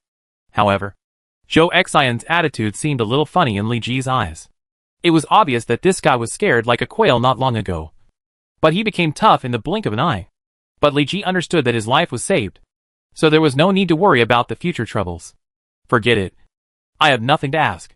After the battle in Danong County is over, I will let you return to Kuaiji County. Before that, you stay here for the time being. Chapter 496. Divide the troops to recapture. Taking Wanling County only means taking half of Danong County. For the remaining half, Li Ji needs to send troops and generals to take the counties that have not surrendered one by one. And recapture all the counties does not mean that all the work can be done. The situation in Danong County is different from that in Wu County. Zhou Xian has been running this place for many years, and his power is deeply rooted. Even if Zhou Xian's ability is not very good, he has colluded with local noble families and powerful people to weave a huge network of interests. In addition, the people of Danong County have lived under Zhou Xian's rule for many years, and have long been accustomed to the survival rules of Zhou Xian's era. Now that they have suddenly changed to a new master, the lower class people may also cause a commotion. How to appease the people and deal with the noble families is also a problem that Li Ji and his advisors and soldiers have to deal with. So, on the second day of the banquet, Li Ji summoned all his generals and advisors in the county government of Danyang County to deal with these problems together. My lord, I think that since Zhou Xian has taken the initiative to step down from the position of prefect, the remaining Wei Xiaoquan, Zhou Panlong and others, as well as many counties that have not yet chosen to submit, are no longer a concern. My lord can just stay here and send soldiers to support Generals Yang Su and Yu Fei while conquering counties along the way. Wang Ming stood at the head of the counselors and proposed to Li Ji with a bow. His proposal instantly made many people in the ranks of military generals brighten their eyes. Most of these people, like Xiao Kuo and Li Jinglong, have been waiting for orders by Li Ji's side. They can't lead troops alone like Yu Fei and Yang Su, nor can they serve as pioneers to conquer Wanling like Wang Ming and Li Tsunxiu. These people did not make much contribution to the battle against Danyang County this time. And now Wang Ming personally spoke for them, which was enough to make these people's thoughts become active. Although supporting other troops and conquering the county is not as meritorious as Yu Fei, Yang Su and others, it can be regarded as a great military achievement. After the war, they can even get a generous reward for this achievement. Well, Jean Lu is right. Now Wanling has been settled. Zhou Xian has been captured. And the only remaining Wei Xiaoquan and Zhou Panlong are all attacked by Pingju and Chu Dao. It is expected that it will not take much time for us to pacify these people. Li Ji had no objection to Wang Ming's proposal. In fact, even if Wang Ming had not made this proposal, he would have taken the initiative to send generals and troops to conquer the county and pacify the rebellious army. He wanted to take the initiative to divide his troops, which was nothing more than speeding up the progress of recovering Danyang County.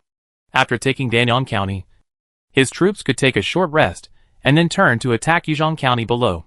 After taking Danyang County and Yuzhong County, Li Ji completely took over the 4 counties in the south of Yangzhou and could dominate the southeast and become a great lord. I wonder who can help me. As soon as Li Ji finished speaking, Li Tsunxiao, the military leader of the Dragon Sparrow army, stepped out first and said loudly, I am willing to help you, my lord.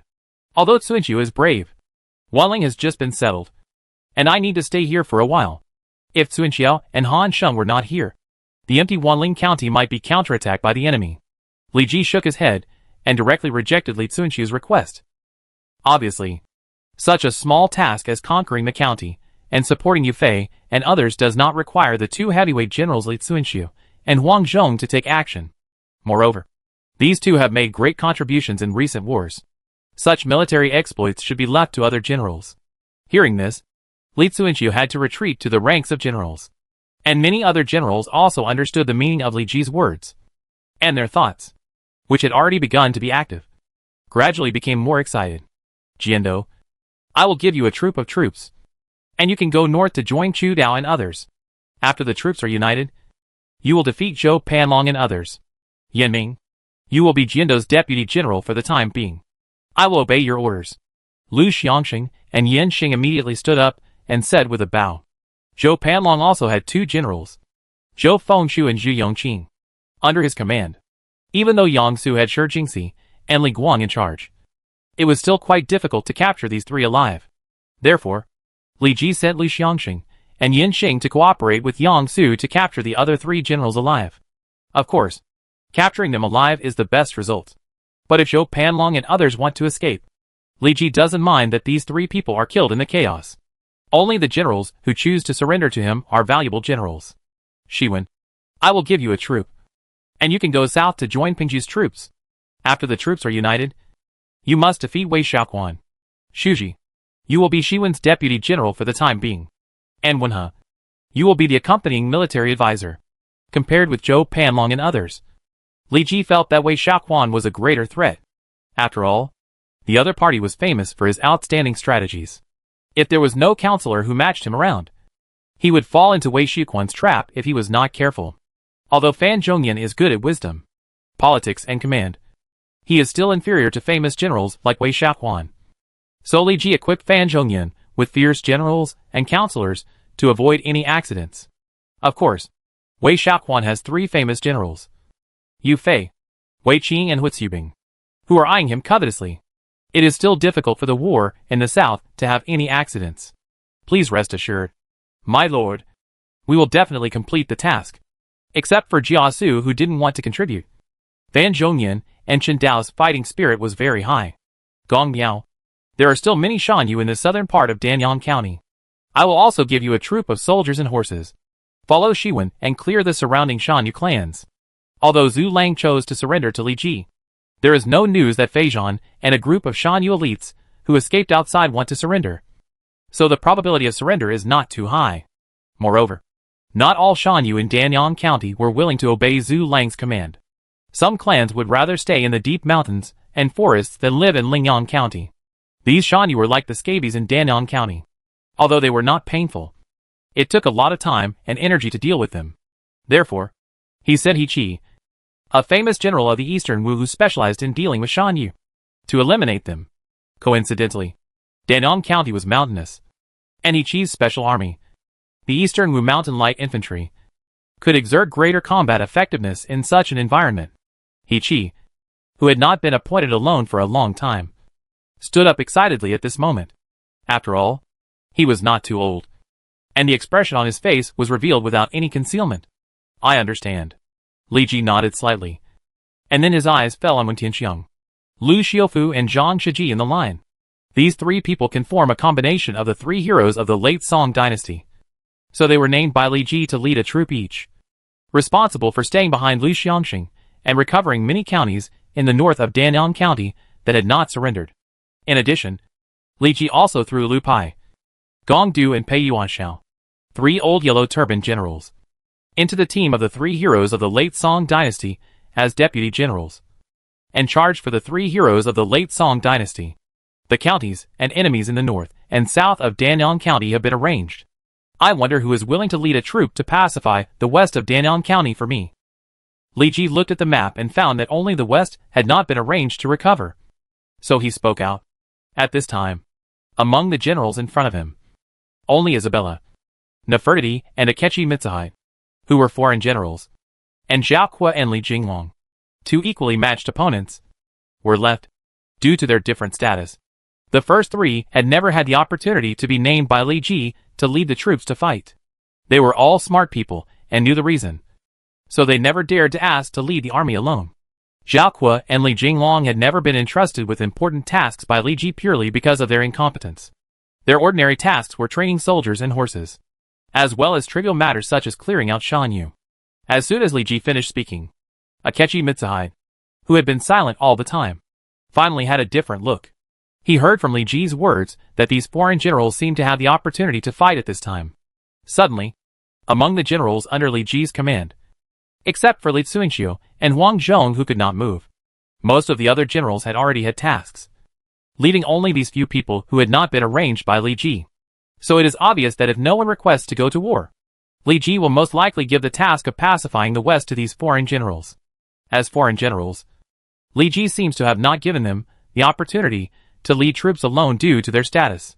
Now that such an opportunity has appeared, it is their chance to stand out. Thoughts flashed through his mind like thunder and lightning, and Akechi Mitsuhide immediately smiled, took a step forward, and bowed to Li Ji. My lord, the two of us are willing to take over the appointment and pacify the West for you. Yes, my lord. Please believe us. It was not Akechi Mitsuhide who spoke, but Zhao Kuo and Li Jinglong, who were at the end of the generals. Looking at their confident look, they were obviously confident about this task. Li Ji was a little surprised. He thought that the ambitious Akechi Mitsuhide would take this opportunity to ask him to fight. But the result was good. Before he could say anything, Zhao Kuo and Li Jinglong stood up and asked Li Ji for orders. However, he only thought about it for a while and agreed to their requests directly. Although it is said that Zhao Kuo is only good at talking about war on paper, and Li Jinglong is the god of war of the Ming dynasty, they are at least famous generals in history. Their abilities are not very good, but their reputations are loud enough. There are few counties to the west of Danyang County, and there are not many soldiers available. Judging from the strength of Zhao Kuo and Li Jinglong, they can indeed complete this task.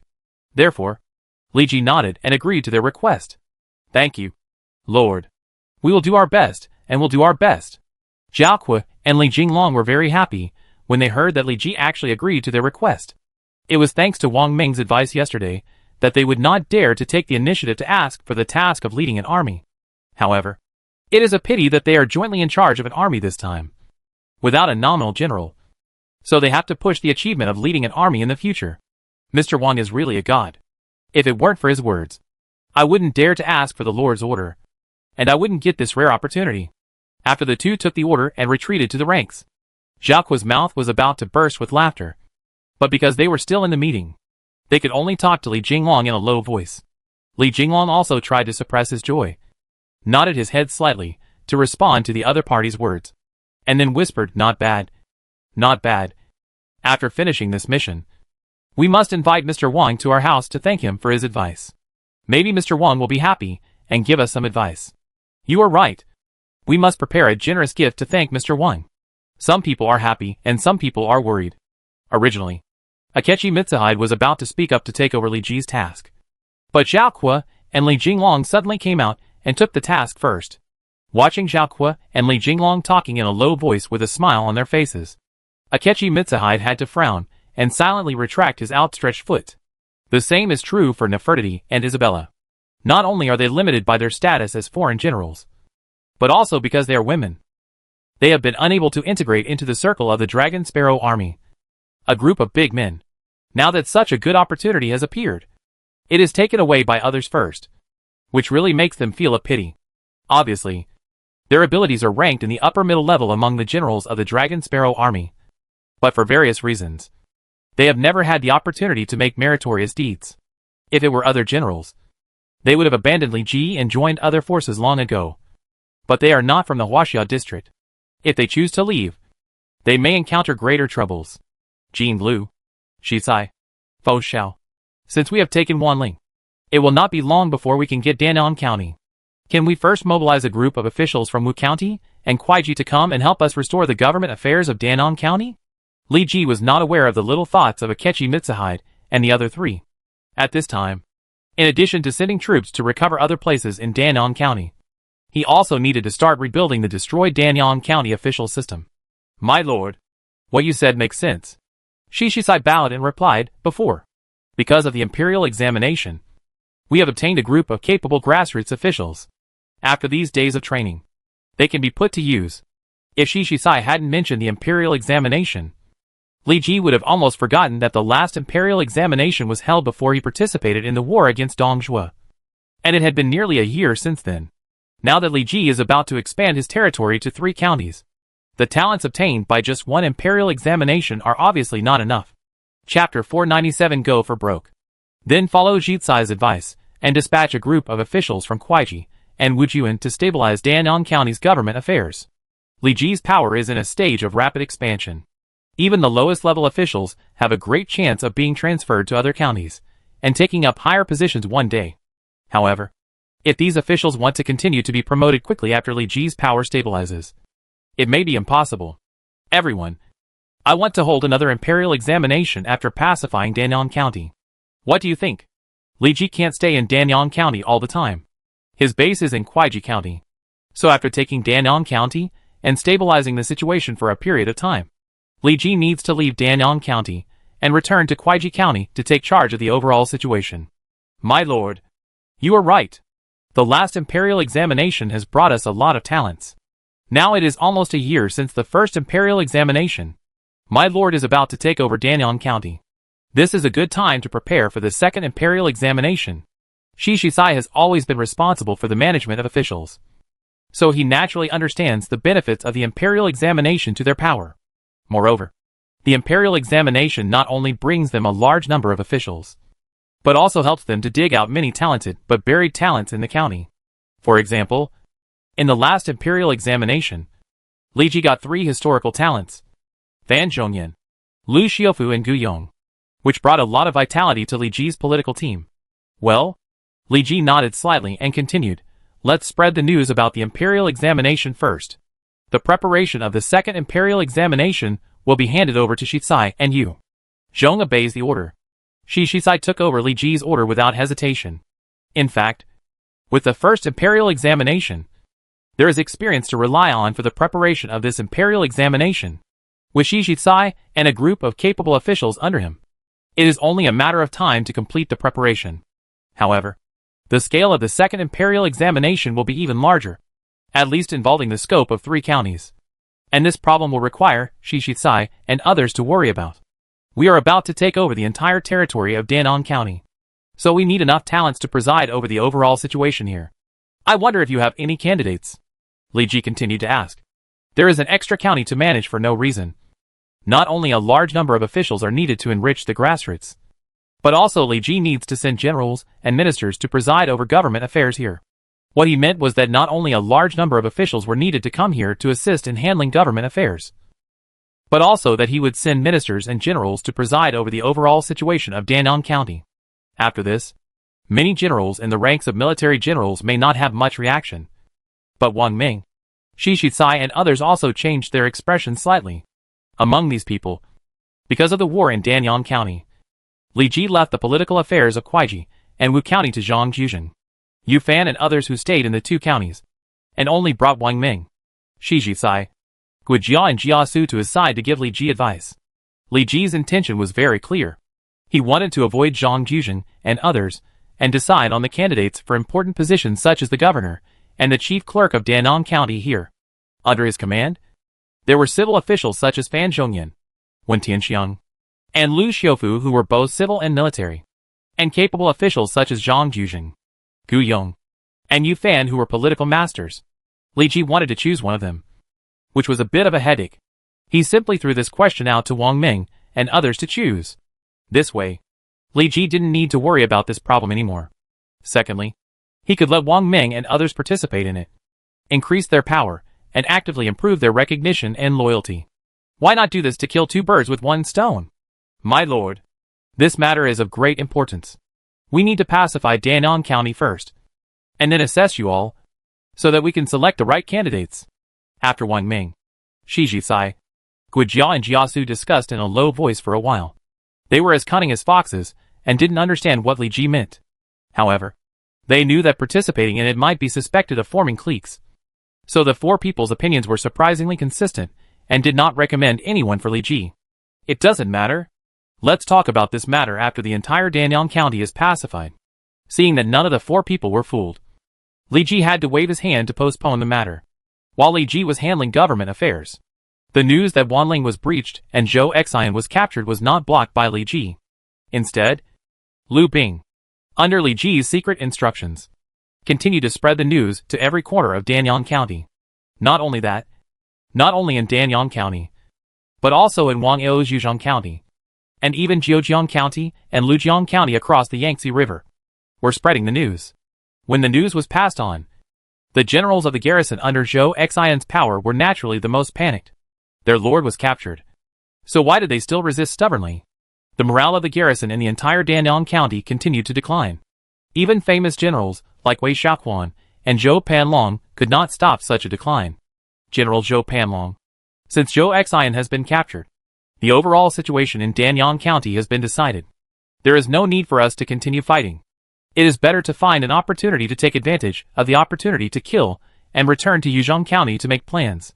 A great lord from Yuzhong County, seeing that the seat of Danon County had fallen into the hands of Li Ji, immediately became timid and wanted to give up Danon County and return to Yuzhong County. Zhou Panlong, who was sitting in the first seat, also learned such news, and his face became sad at this time. Everyone knew that most of Danon County had basically fallen into Li Ji's pocket. As long as Wei Xiaoquan and his troops were pacified, Li Ji could declare that he had taken over the entire county. As guest generals, they knew that it was time to retreat. But Yangsu's army, which was attacking outside the city, would not let them go easily. Now that Li Ji has conquered Wanling County, his troops in Wanling County will definitely not move. If I'm not mistaken, he will either divide his troops to extinguish and defeat us in the north and south, or send troops to wipe out other counties. Compared with the panic of the great lord of Yuzhong, Zhou Fengshu, a famous general of the northern and southern dynasties, was very calm. He scanned the map back and forth and finally expressed his opinion. In this case, when everything is settled, we will have no chance of escape, Zhu Yongqing said with a calm face. In this case, we must make plans early and return to Yuzhong County. Zhou Panlong also knew that the situation was very unfavorable for them at this time. If they were not careful, they would end up like Zhou Xian. What's more, They also knew Li Ji's plan and knew that after Li Ji took Danyang County, the next target would be Yuzhong County. Rather than staying in Danyang County and dying slowly, it is better to go all out and choose to break out. Maybe they can break through Li Ji's army and successfully return to Yuzhong County.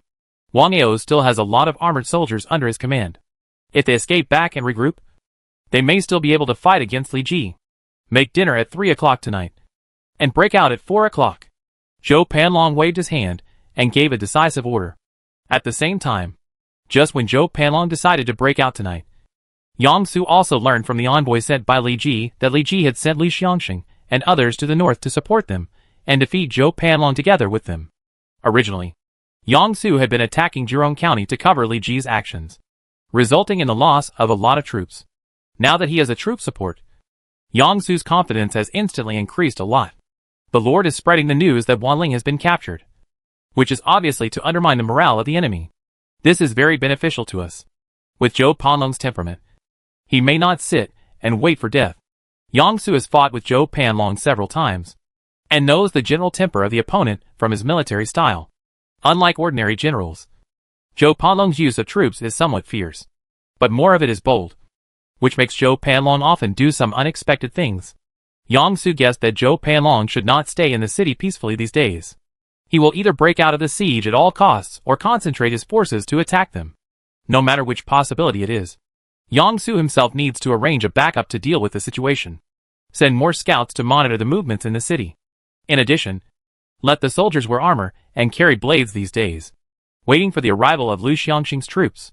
Yang Su chose to strengthen the defense in the camp, to respond to changes with the same, to see what tricks Zhou Panlong will come up with first, and then to fight back. Compared with Zhou Panlong in the north, Wei Shiquan's life was not so good. Although he was in charge of Jing County and was not broken by the opponent, his opponent was Yu Fei, the first general of the southern Song dynasty. Every time he defended, Wei Shiquan racked his brains and thought of all ways to deal with it. Report to the general. The governor has been captured and Wanling County has been broken. The messenger who learned the news finally entered the city at this time when the war in Jing County was taking a breather, and reported the news to Wei Shiquan. I know. You retreat first, because of the high-intensity city defense battles for several days. Wei Shiquan's spirit was not very good, and his tone of waving away the soldier seemed a little weak. In fact, he had been sending scouts to observe the situation in Wanling County. As early as when Wang Ming's army was at the gates of the city, he got the relevant information. However, when he was about to lead his troops to abandon Jing County, Yu Fei's army arrived at the right time, and the swift attack forced them to stay here. Then the situation was as Wei Shiquan expected. Without a general in charge and with insufficient troops, how could Wanling County resist Li Ji's attack? In just half a day, bad news came from Wanling. But what made him curious was what tricks Li Ji used to eliminate all the scouts he sent near Guzhong County. Otherwise, he would not be unable to react and be in a passive position when he woke up.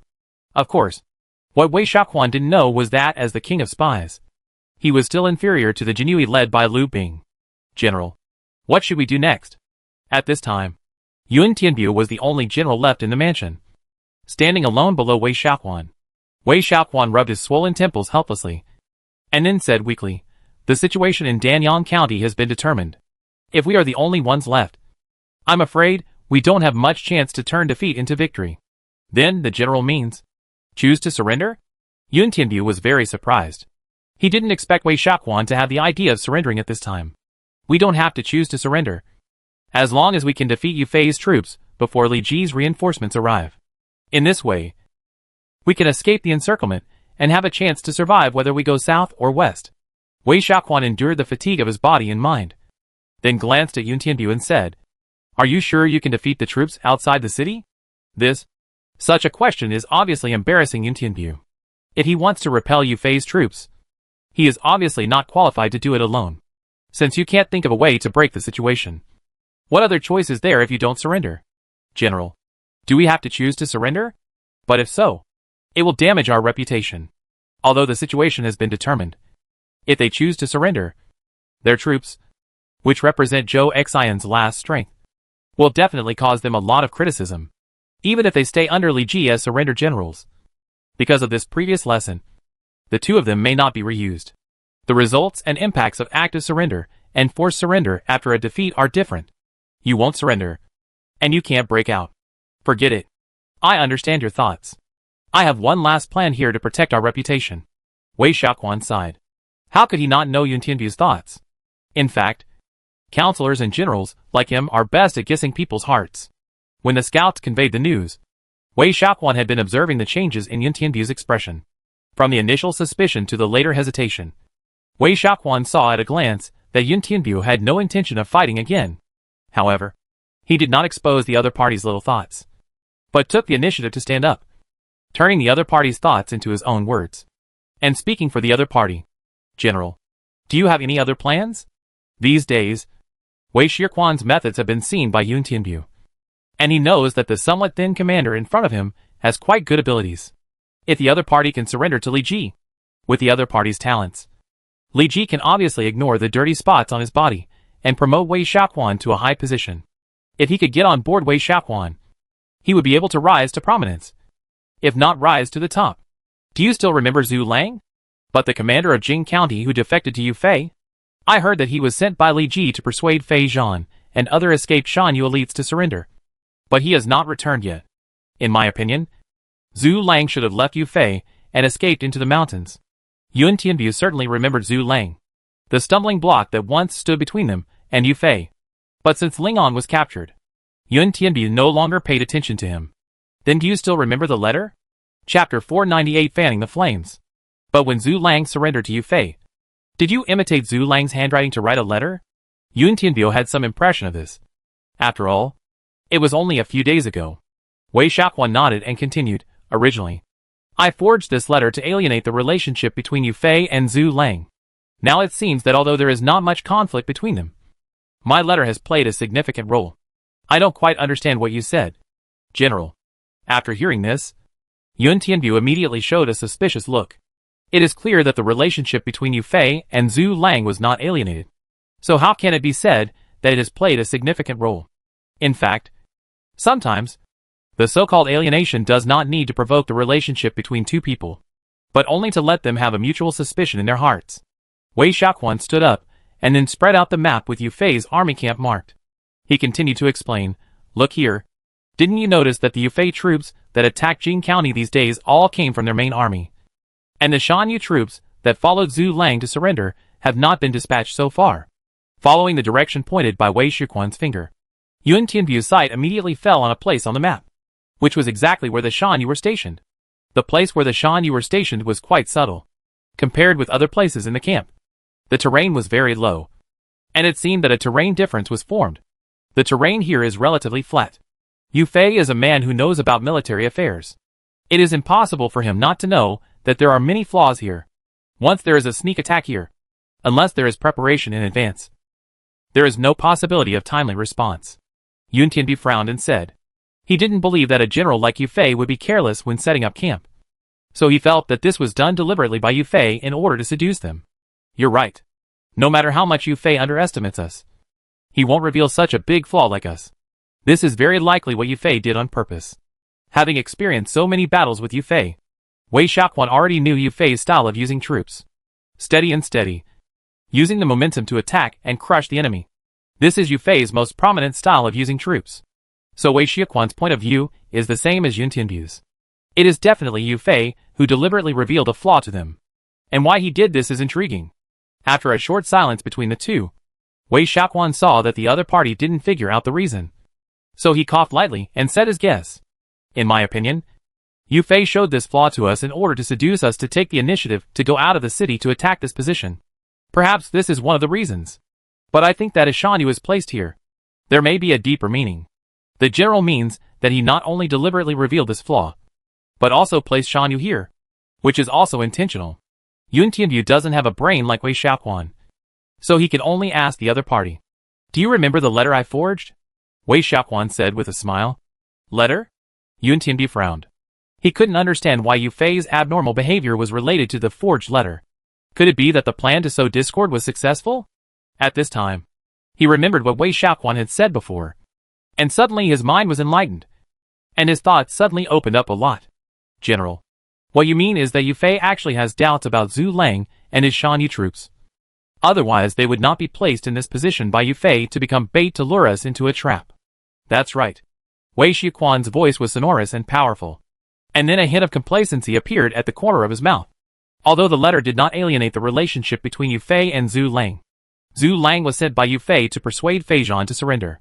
It was obvious that Yufei deliberately sent him away so that he could not participate in the battle to capture Jingxian. This behavior showed that Yufei suspected Zhu Lang. The Shan Yu, who were temporarily leaderless, had been placed in this delicate position by Yufei. And at the same time, they were not mobilized by Yufei to participate in the siege. It was obvious that Yufei did not trust the Shan Yu either. The terrain creates ups and downs, and it has always been difficult for troops in low terrain to attack troops in high terrain. The reason why Yufei arranged them here was, first, to become a bait to seduce us, and second, if the Shan Yu suddenly rebelled, Yufei and his troops would be able to react in time with the advantage of terrain. After listening to Wei Xiuquan's explanation, Yun Tianbu's doubts instantly dissipated a lot.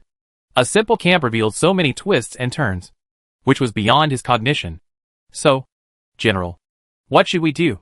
Since they have all guessed Yufei's thoughts, the rest is for them to show their strength to Yufei and Li Ji behind him. If Li Ji can see their strength, even if they serve as surrender generals, they can be reused by Li Ji if they have good performance. Now our situation has taken a sharp turn for the worse. If we want to stand out, we must do something as soon as possible. And this is our last chance. After saying that, Wei Xiuquan pointed his finger at the place where the Shan Yu were stationed, and continued, since Yufei dared to reveal this flaw to us, we will make good use of it and fight him. Zulong has not returned yet. I am afraid that in Yufei's heart, he guessed that Zulong would never come back. In this way, the status of the Shan Yu troops will continue to decline in his heart, and they can even be used as a discarded pawn. And these Shan Yu have been left here by Yufei, but cannot participate in the war. Sometimes people are dissatisfied, and as long as we stir them up, we can definitely create opportunities for us. After hearing Wei Xiuquan's plan, Yun Tianbu's eyes suddenly lit up, and he said in surprise, the general wants to stir them up. Let them rebel, and cause chaos in Yufei's army. You are right. As long as Yufei's army is in chaos, we will take advantage of the situation and lead our troops to fight out, so that Yufei can see our true strength. Wei Xiuquan had been holding back his breath because of the defensive battles in recent days. If he didn't vent it on Yufei, he would feel depressed. No wonder the general has been sending scouts out of the city at night in the past few days. It turns out that he has made preparations in advance and let them sneak into the camp of Shan Yu and wait for an opportunity to move. Yun Tianbu had to admire Wei Xiuquan's intelligence. He thought ahead and came up with a plan to defeat the enemy when Yufei attacked the city. Unfortunately, the situation in Danyang County was already determined. Even if they could defeat Yufei outside the city, once Li Ji's army finished resting and attacked them from the south, they would have no way to turn defeat into victory. In the final analysis, the two of them tried every means to defeat Yufei, which was actually to show their talents to Li Ji. In this way, even if they surrendered to Li Ji, they would be reused because of their achievements and would not be excluded by others. I have sent someone to contact the scouts outside the city. Tonight is the best time to act. Understood. I will definitely train the troops first and wait for the general's instructions. Yun Tianbu patted Wei Xiuquan on the chest and promised. In the camp of the Dragon Sparrow army outside the city, the soldiers of the Dragon Bird army, who had just finished the siege, were exhausted physically and mentally. They had no time to take off their armor and fell asleep in the tent. Wei Xiuquan was indeed a famous general who won the Battle of Yubi. Even when facing an opponent like Yufei, he was not afraid. Yufei's various siege methods were not used at all in front of Wei Xiuquan. Every time he attacked, Wei Xiuquan could always find a way to defend in time. The strong attack from the army, the siege from the top of the Earth Mountain, the sneak attack on the city. Yufei tried his best to choose a variety of siege methods, but he was frustrated when facing Wei Xiuquan. Not only did he fail to take Jing County, but he also lost a lot of his soldiers.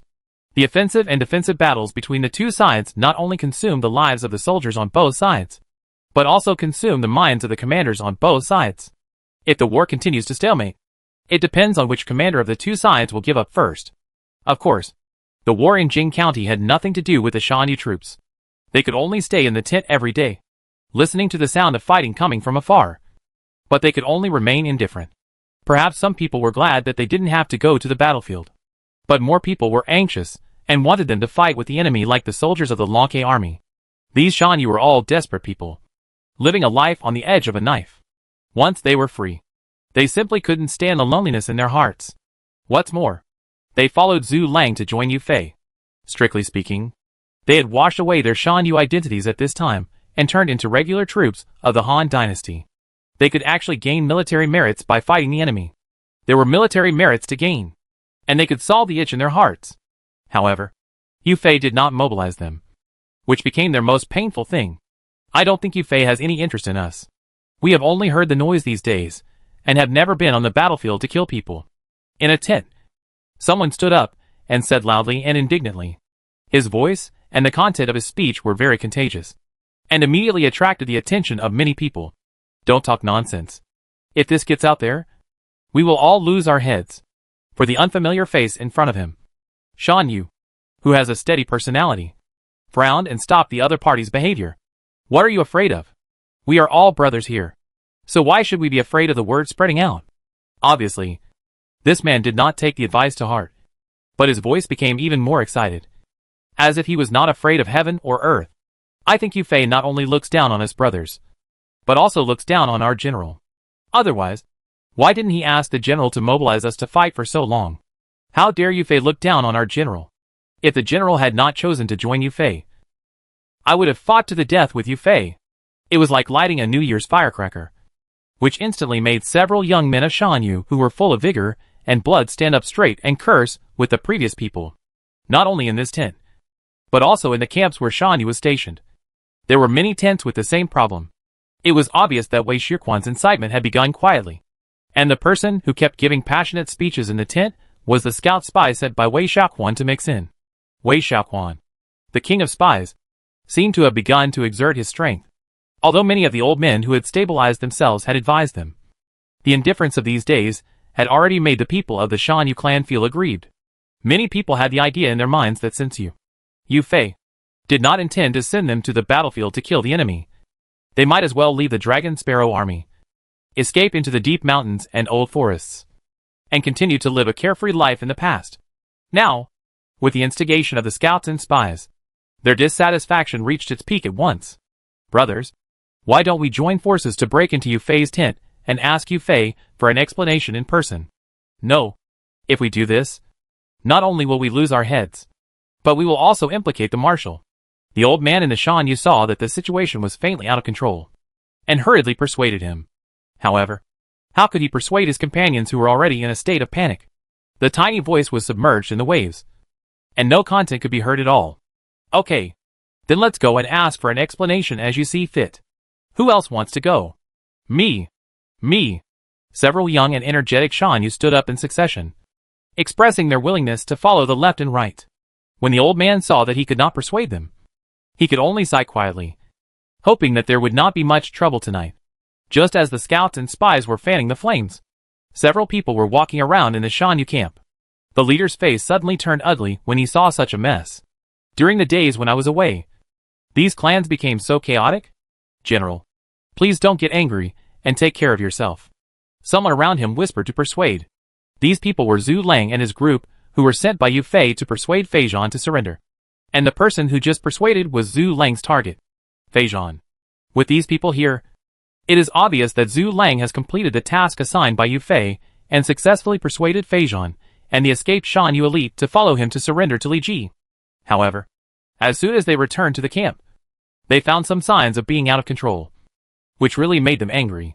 General, I seem to see a lot of unfamiliar faces. I wonder if these people are Yu Fei's soldiers? Yu Fei has not yet sent anyone in. Zhu Lang shook his head slightly, suppressing his anger, and said, these unfamiliar faces may come from nowhere. Feijan, secretly capture 1 or 2 people first. Chapter 499. First move. Second move. What happened outside? Why is it so chaotic? Inside the tent, Yu Fei's fingers wandered over the map of Danan County, and the noise from outside did not interrupt his thoughts. He frowned and called the soldiers to find out what happened. However, not long after, the soldiers returned with several people behind them. Yu Fei felt that the person in front of him looked familiar. General Yu. It's me. Zhu Lang wiped off the disguise on his face and revealed his true face. Zhu Lang, when did you come back? Yu Fei was surprised.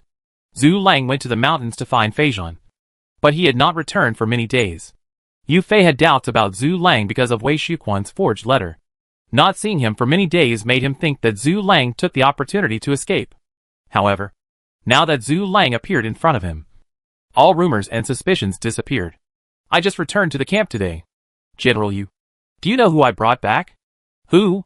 Following Zhu Lang's guidance, Yu Fei saw a rough Shan Yu leader behind Zhu Lang. He was strong and powerful, and he looked like a man who had been fighting on the battlefield for many years.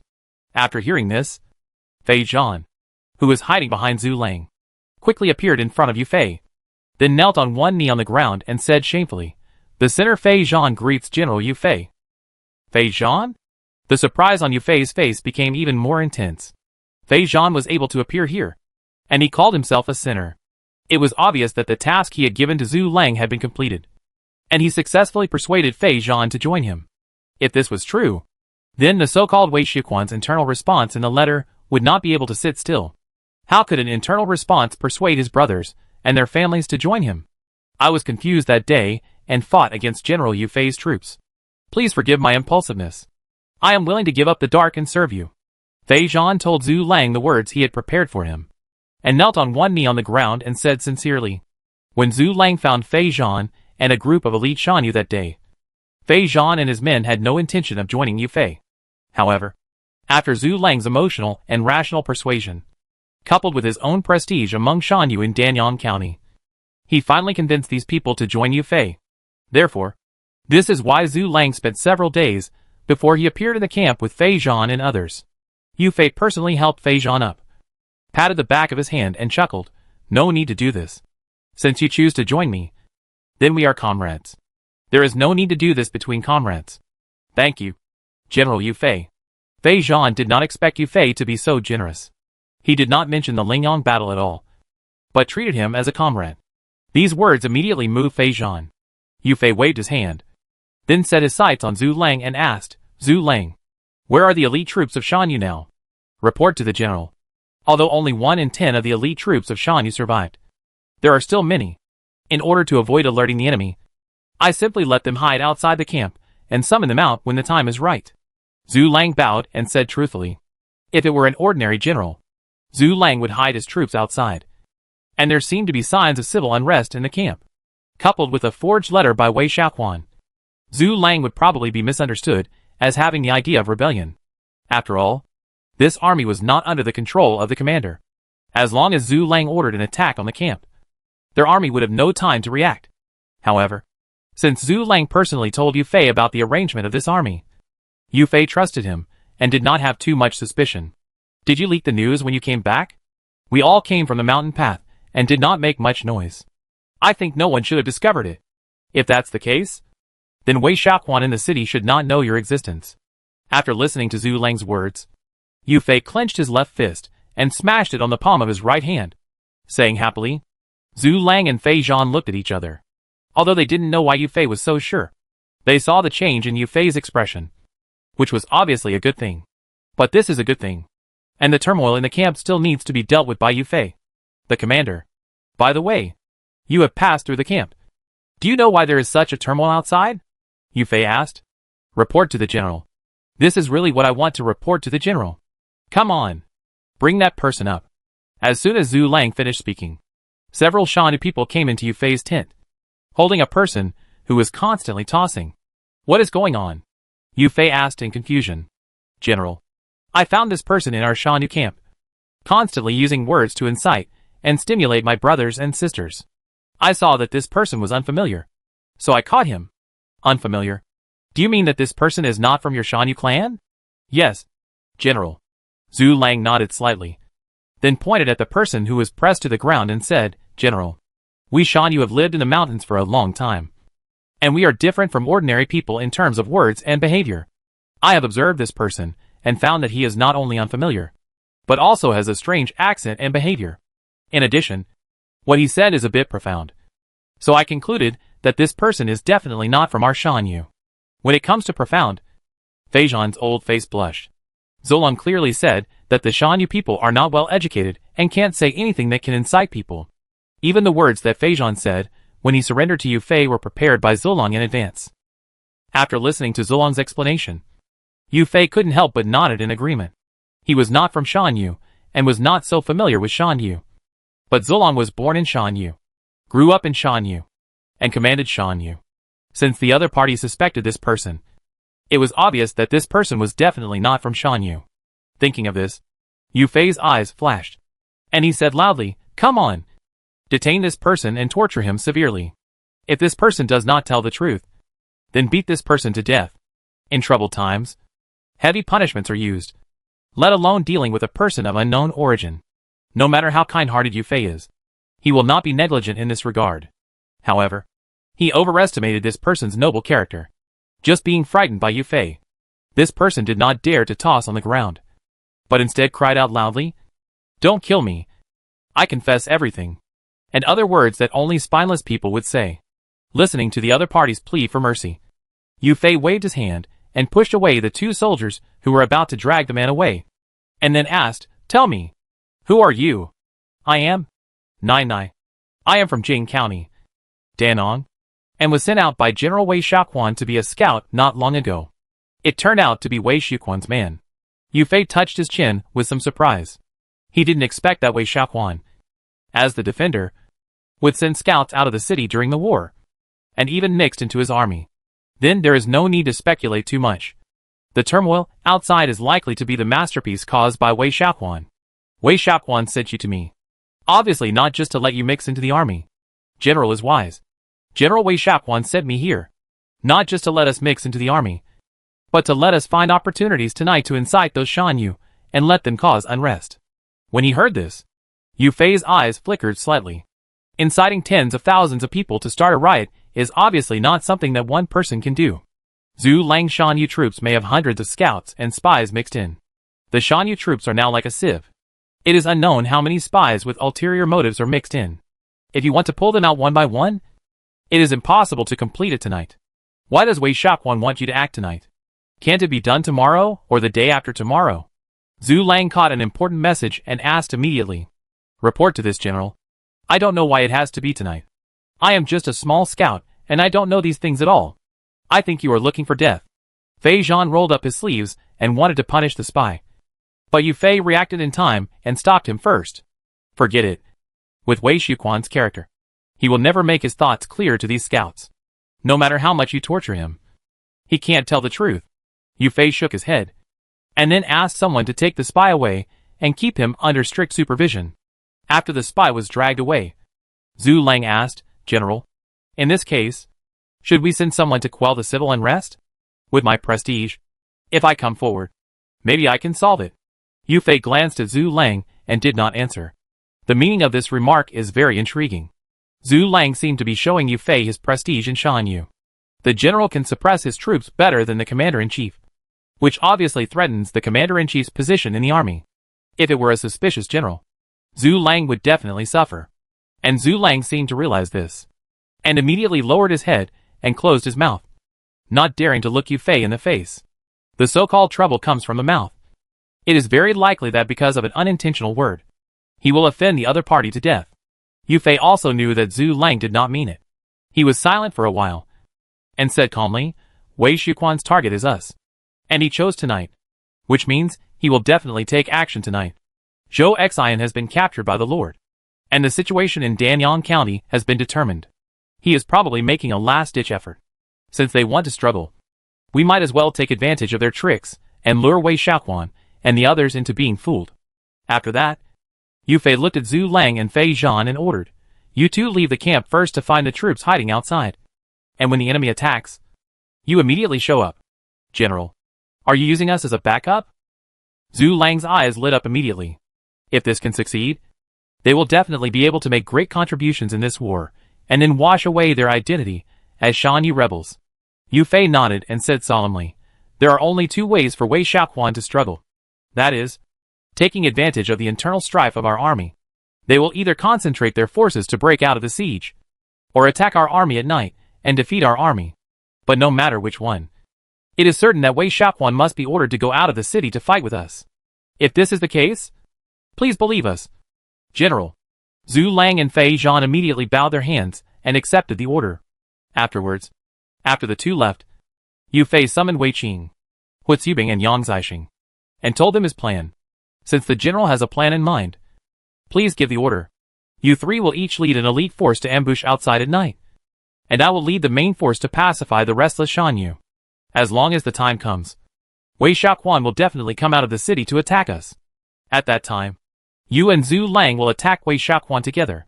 Yu Fei took the risk and wanted to use his body to seduce Wei Xiaoquan to appear. However, his words were quickly opposed by Yang Zixing. General, this is a bit dangerous. Why don't I appear in your place? No. The target of those restless Shan Yu is me. The target of the scouts and spies in the crowd is also me. And the target of Wei Xiaoquan in the city is still me. If I don't appear, they will never take any action. Yu Fei shook his head slightly, knowing that he was the key target of the three parties. Then I am willing to protect the general's safety. Don't worry. Wei Xiaoquan dared to attack me because I didn't have a guard. Since Yu Fei had already made a decision, it was not easy for anyone to persuade him. Seeing that he could not persuade him, Yang Zixing could only nod silently. Then the three of them dispersed from the tent. Each of them gathered a group of soldiers and horses, and secretly left the camp under the cover of night. Due to the incitement of the Shan Yu, many soldiers of the Dragon Sparrow army were transferred to the place near the Shan Yu camp, and not many people noticed that several soldiers and horses had left. At this time, under the instigation of Wei Xiaoquan's scouts and spies, more and more Shan Yu appeared outside the tent and gathered in groups. Although they were not wearing armor, once people gathered together, their momentum was also great enough. The general of the Dragon Sparrow army in charge of this place saw that the situation was getting out of control. He did not think too much and sent someone to inform his superiors of the matter. Layer by layer, the message was finally passed to Yu Fei through the mouth of the messenger. It seems that Wei Xiaoquan will take action soon. Yu Fei rolled up the map and walked out of the tent with a sullen face. At this time, a large number of Shan Yu had gathered outside the Lonke army camp, shouting, "I want to see General Yu Fei." The general hiding behind the wooden fence was sweating profusely, and could only roar in reply, "I have already notified General Yu. It depends on his mood whether to see him or not." Chapter 500 Raid. Damn it. How come this group of people suddenly rioted? Master Centurion, these people are simply thugs. If we continue to let them go, I'm afraid the consequences will be disastrous.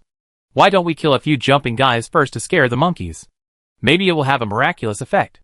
Inside the wooden fence, several centurions listened to the cursing of the surrounding soldiers, and their faces became more and more solemn. If it were normal times, the actions of this group of Shan Yu would definitely be dealt with by military law, and at least a few of the most noisy guys would have to be killed to scare the scoundrels. But the current situation is different. They are fighting with the enemy in Jing County. If the enemy in the city finds out that they are in turmoil, they will definitely take this opportunity to make a fuss. And this method of killing the chicken to scare the monkeys may not help them suppress this group of Shan Yu in a short time. But it is no wonder that these centurions did nothing. After all, it was the first time they encountered a mutiny. If the people in front of them were not Shan Yu, but soldiers selected from Kuaiji and Wujuan, with many generals in charge, how could they dare to rebel? Shan Yu is Shan Yu after all. In the final analysis, it is just a group of soldiers and bandits without military discipline. If there is no general like Zhu Lang in the army, they will make trouble with a little instigation. Centurion, what should we do? Facing the shouts of the surrounding soldiers, the centurions gathered together had to calm their faces and answered coldly, "You should get ready first. I have reported the situation to the 1,000-man commander. They have gone to find the general for a solution. It is still possible to restrain the soldiers under their command, but it is impossible to suppress the Shan Yu who are about to rush to the front with their prestige. Even if the commander Yu Fei came forward, with Yu Fei's reputation among these Shan Yu would at most be afraid of Yu Fei's fierce reputation, and might not be willing to listen to Yu Fei's dissuasion, unless Zhu Lang appeared in front of everyone at this time. Relying on his prestige among the Shan Yu, he could stop this farce. No matter how the situation develops next, these low-level generals must prepare for the worst. And the worst plan is that the Shan Yu will collectively riot and directly attack their camp. In order to deal with such a development, they can only order the soldiers to rectify their weapons and armor and be ready for battle. General, the general is coming. Get out of the way quickly. The general is coming. The situation is getting more and more out of control. But fortunately, the backbone of this Lonke army finally appeared. Yu Fei was seen wearing a red tasseled helmet, wearing precious armor, with golden armor on his arms, and wearing military boots on his feet. He held the sword with his left hand, and held a Lichuan spear in his right hand. He led a group of personal soldiers to appear in the army. After so many days of fighting, Yu Fei, who had always been clear about rewards and punishments, quickly gained the respect of his soldiers. When the soldiers around saw Yu Fei appear, they retreated to both sides like waves split by a sword, opening a wide path for Yu Fei and his men. "You guys want to see me?" Yu Fei came to the wooden fence. His eyes were like torches, and he looked down at the many Shan Yu, who were about to rush up in front of him with the help of the high and low terrain. With just one sentence, he overwhelmed the noise of many Shan Yu people. His deep voice was transmitted to all directions with the help of the wind, and fell into the ears of every Shan Yu person without error. However, a few days ago, Yu Fei led his troops to suppress these Shan Yu people in Lingyang City. If it weren't for Zhu Lang's desperate gamble, most of these Shan Yu people would have died under the attack of Yu Fei's army. Now seeing Yu Fei in person, many people began to retreat because of fear. "You are acting like this, saying that you want to see me. Now that I have come to you, you can't say a word. Do you know that if we use our military law to judge what you have done, you will all lose your heads?" Yu Fei's voice was sonorous and powerful, and it was clearly transmitted to the ears of every Shan Yu person without the need to use the expansion of true energy. Many of them had gathered and made a fuss because of the instigation of the scouts and spies. Now, after hearing this, their hot heads suddenly calmed down, and big beads of sweat appeared on their foreheads. Previously, they were dissatisfied because they could not fight, but it was just because they could not go to the battlefield to make achievements. However, rebelling and attacking the commander's tent would cost them their heads. Even if they were stupid, they knew which of the two things was more important. Immediately, many people stopped talking, and the previous fuss disappeared completely. They did not dare to look at Yu Fei at all. Some even knelt on the ground, lowered their heads in shame, and cried to Yu Fei, saying things like, "I was deceived by evil words."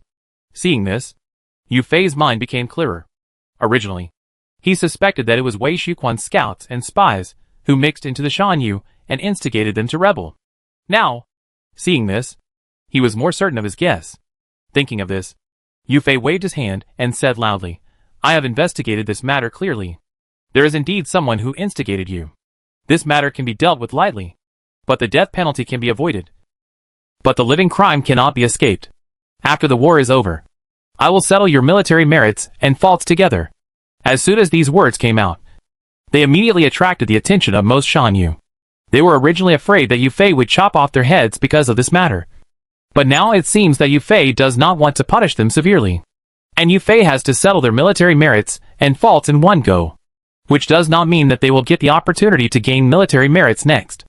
As the saying goes, if you have military merits, if Yu Fei wants to settle their sins, he can use military merits to offset these sins.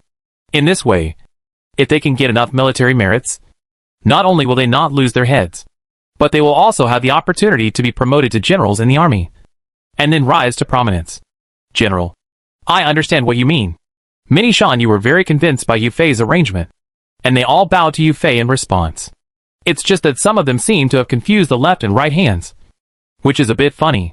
The many scouts and spies who have infiltrated the Shan Yu people became anxious when they saw that Yu Fei successfully quelled the turmoil with just a few words. If Yu Fei had handled this well, wouldn't it mean that their mission would have ended in failure? Failure would be fine. But Wei Shaoquan, who was in Jing County, was leading his troops and waiting for an opportunity. If he found that Yu Fei had already dealt with the Shan Yu issue during the surprise attack, the effect of the surprise attack would be greatly reduced, and he might even be countered by Yu Fei and directly enter the city. So these scouts and spies must continue to shake the Shan Yu's thoughts and continue the unrest. The scouts and spies who mixed into the Shan Yu looked at each other, and they reached a common goal in a flash of eye contact. Just when the Shan Yu people chose to surrender to Yu Fei, these scouts and spies took out sharp blades from their arms, showed their shining short knives, and stabbed at the nearest Shan Yu. With such a short distance contact, even a general like Yu Fei might not be able to react, let alone an ordinary Shan Yu. Instantly, a series of shrill screams rang out. White knives went in, and red knives came out. The scouts and spies screamed and pulled out their weapons from the warm corpses, and then pounced on other Shan Yu like wolves and tigers. In just a short moment, hundreds of Shan Yu died tragically at the hands of these scouts and spies. Gather the troops and prepare to meet the enemy. The generals of the Dragon Sparrow army behind the wooden fence finally reacted at this time. They roared and began to reorganize the troops.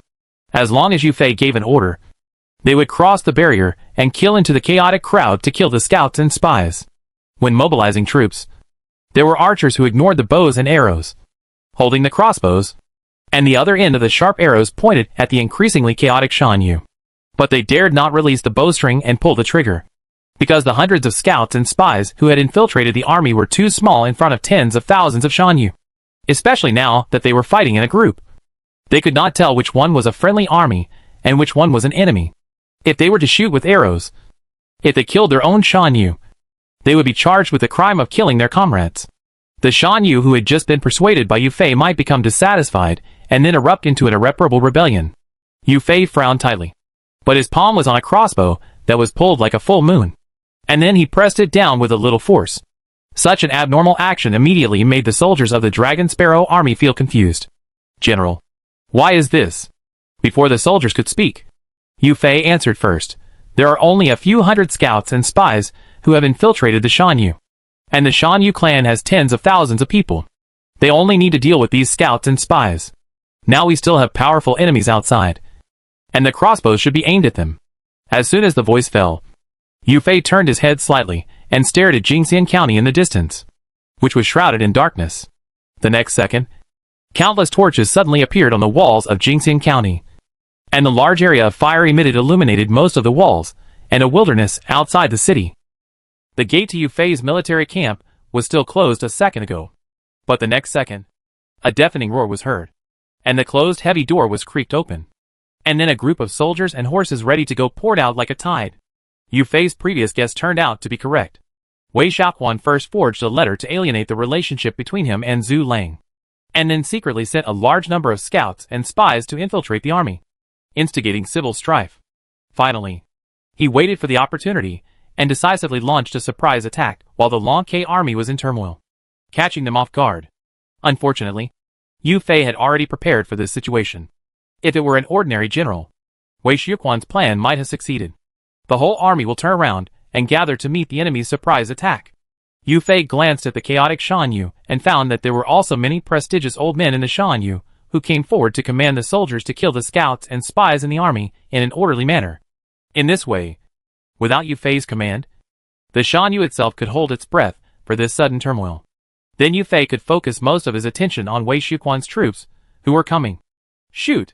With Yu Fei's order, the mobilized archers released their bowstrings, and in an instant, the dense rain of arrows seemed to turn into dark clouds, covering the equally black sky. The rain of arrows flying in the air seemed to blend into the night, and only heard the sound of piercing noises breaking through the air, and then fell on the enemy. There was a crackling sound, and a large number of soldiers who rushed forward fell down instantly. Arrows pierced their flesh and nailed them to the ground. The shrill screams continued to sound, almost shattering the sky.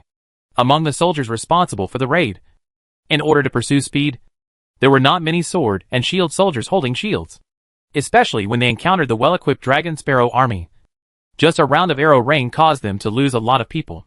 Wei Xiaoquan, who was hiding on the city wall, saw this and his face darkened. Although the expected turmoil had occurred, the turmoil did not affect Yu Fei's main force. On the contrary, Yu Fei seemed to guess that he would choose to launch a surprise attack at this time, and thus made preparations in advance to deal with him. Thinking of this, Wei Xiaoquan shook the flag in his hand and commanded his soldiers to transform into a more defensive circular formation, sacrificing a certain speed in exchange for smaller losses. The strong aura surged on the soldiers like waves.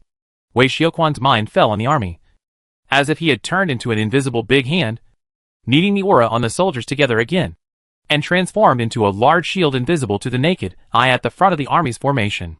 The arrows flew in with a sharp sound of breaking through the air, but when they fell in front of the army, they seemed to hit a soft cotton.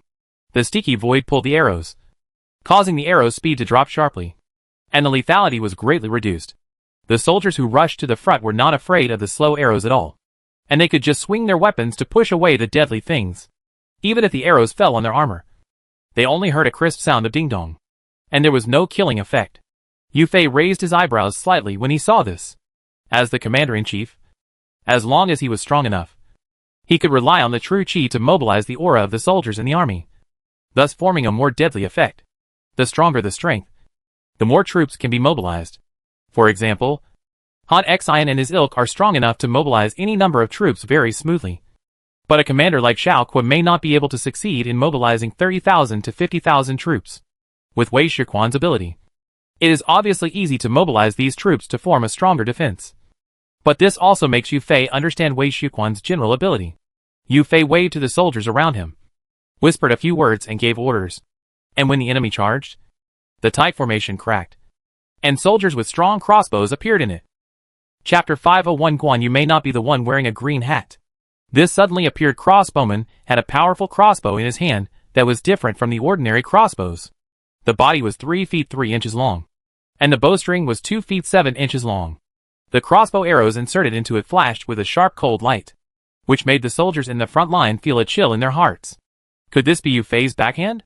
Wei Shiquan stood on the city wall and looked at the situation of the battle. Yu Fei's sudden change of formation naturally could not escape his eyes. However, the sudden appearance of this armored soldier made Wei Shiquan subconsciously feel a little bit of bad change. Bang bang bang. The crossbowmen of the Dragon Sparrow army pulled the trigger fiercely, and a large number of crossbow arrows were instantly thrown into the air. The crossbow arrows pierced the void at a lightning speed, and suddenly there was a violent noise. The next second, they came to the front of the army that rushed up. The invisible barrier that was as solid as a rock before, in front of the rain of arrows composed of these crossbows, seemed to be shattered in an instant. A large number of crossbows poured into the army like a downpour, instantly piercing the bodies of a large number of soldiers. A bloody storm was stirred in the air. The army that was just as fierce as wolves and tigers, while covered by the rain of arrows. A large number of soldiers were pierced through the flesh, just like batches of harvested wheat, falling to the ground in pieces. What kind of crossbow is that? It is so powerful. After just one round of arrow rain, Wei Shiquan's troops suffered a lot of losses.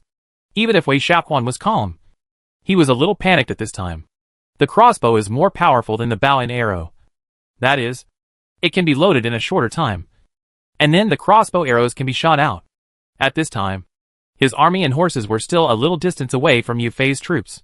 If he wanted to rush to the front of the other army and fight the enemy hand to hand, he would probably have to pay a lot of price.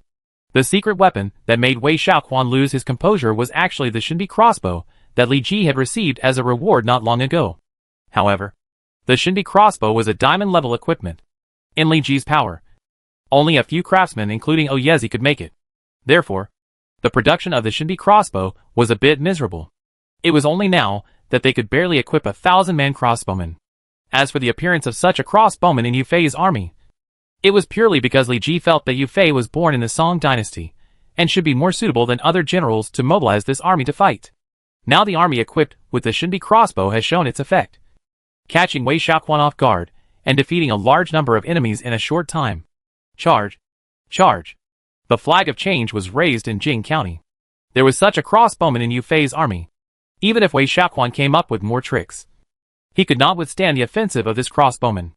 Wei Shiquan simply changed his mindset and forcibly withstood the enemy's crossbows, crossing the distance between the two armies, forcing the enemy to engage in close combat with his infantry. As long as the battle can be transformed into a melee, the crossbows in the hands of this crossbowman will not be able to play any role after losing enough distance. However, there are also many disadvantages to doing so. Giving up defense to actively increase speed may prevent the enemy from shooting multiple arrows in succession. But doing so will also cause heavy casualties to the soldiers in the front row. And once the loss reaches a certain level, it will cause a certain blow to the morale of the army. Therefore, Wei Shiquan's approach has both advantages and disadvantages, and it depends on how the commander chooses. Yu Fei, who is in charge of the army, quickly guessed Wei Shiquan's idea and sneered in his heart. The strength of the soldiers of the Dragon Sparrow army is much stronger than that of Wei Shiquan's soldiers. The opponent's actions may make the Shinbi crossbow lose some of its effect, but if they fight hand to hand, Wei Shiquan will not be able to win. Turning the flag in his hand, Yu Fei decisively ordered the crossbowmen to retreat to the army. Coincidentally, after this round of arrow rain, the enemy at the forefront of the charge had already crashed into the Dragon Sparrow army's formation. Kill! The sound of the war drums roared like thunder over the battlefield, almost shattering the surrounding clouds. The Dragon Sparrow army soldiers at the front were all good players in the army.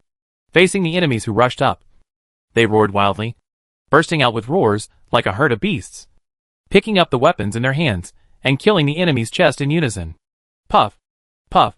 The sound of shouting, screaming, and swords piercing bones suddenly filled the entire battlefield. The soldiers on both sides were like enemies meeting and were particularly jealous. They roared and slashed at each other. It was either you or me. Yu Fei and Wei Xiaoquan were also not idle.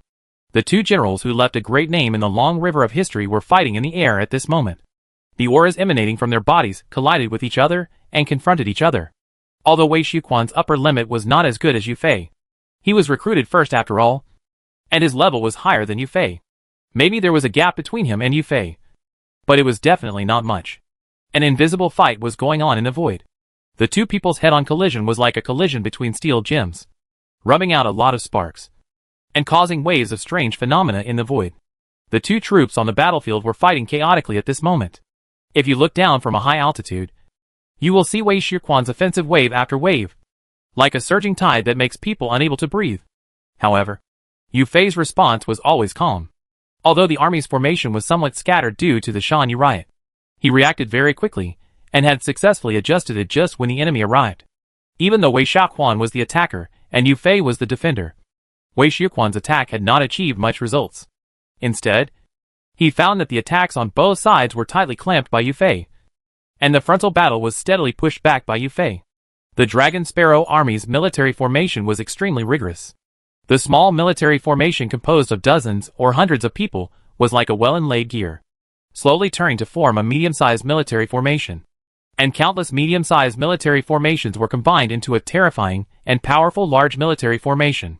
The small formation rotated to drive the large formation to move. The Dragon Sparrow Army was like a very precise instrument, under the control of Yu Fei, the operator.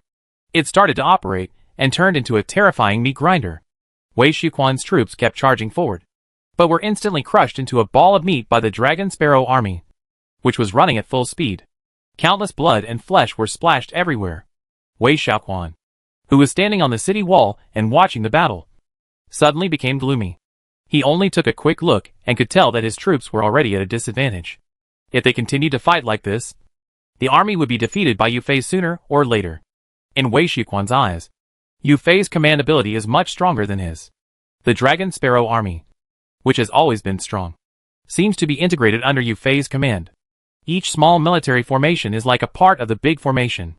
After being adjusted by Yu Fei, it can be easily operated, and then drive this army that is like a war machine. The mighty Dragon Sparrow Army. The military formations formed one after another, seem to contain endless power, gushing out and rising to the sky, which makes people feel terrified. Yu Fei's opponent, the troops commanded by Wei Xiaoquan, although they look good, seem a little immature compared to the Dragon Sparrow Army. Even under Yu Fei's counterattack, Wei Xiaoquan's troops will occasionally have a little flaw, and then magnify and change into one loophole after another. And the final result is that they are used by Yu Fei and torn into a gap. We must find other ways to break the deadlock. Pass my order and let General Yun Tianbia go to fight. In Wei Xiaoquan's opinion, his troops are already at a disadvantage, and Yu Fei is not a kind person, and he will not give them any breathing space. So in Wei Xiaoquan's opinion, as long as a period of time passes, Yu Fei's troops can defeat them on the front battlefield and win the final victory. If this is the case, he and Yun Tianbi's true talents will not be fully demonstrated. If they are defeated and surrendered to the other side, if there is no opportunity, they don't know when they will stand out and rise to prominence. Therefore, Wei Xiaoquan must find another way. And Yun Tianbio, who has been keeping his troops inactive, is his last resort. If a brave enough general charges, there is a probability that he can lead the troops to turn defeat into victory. But the premise is that there is no general who can match him in the opponent's army.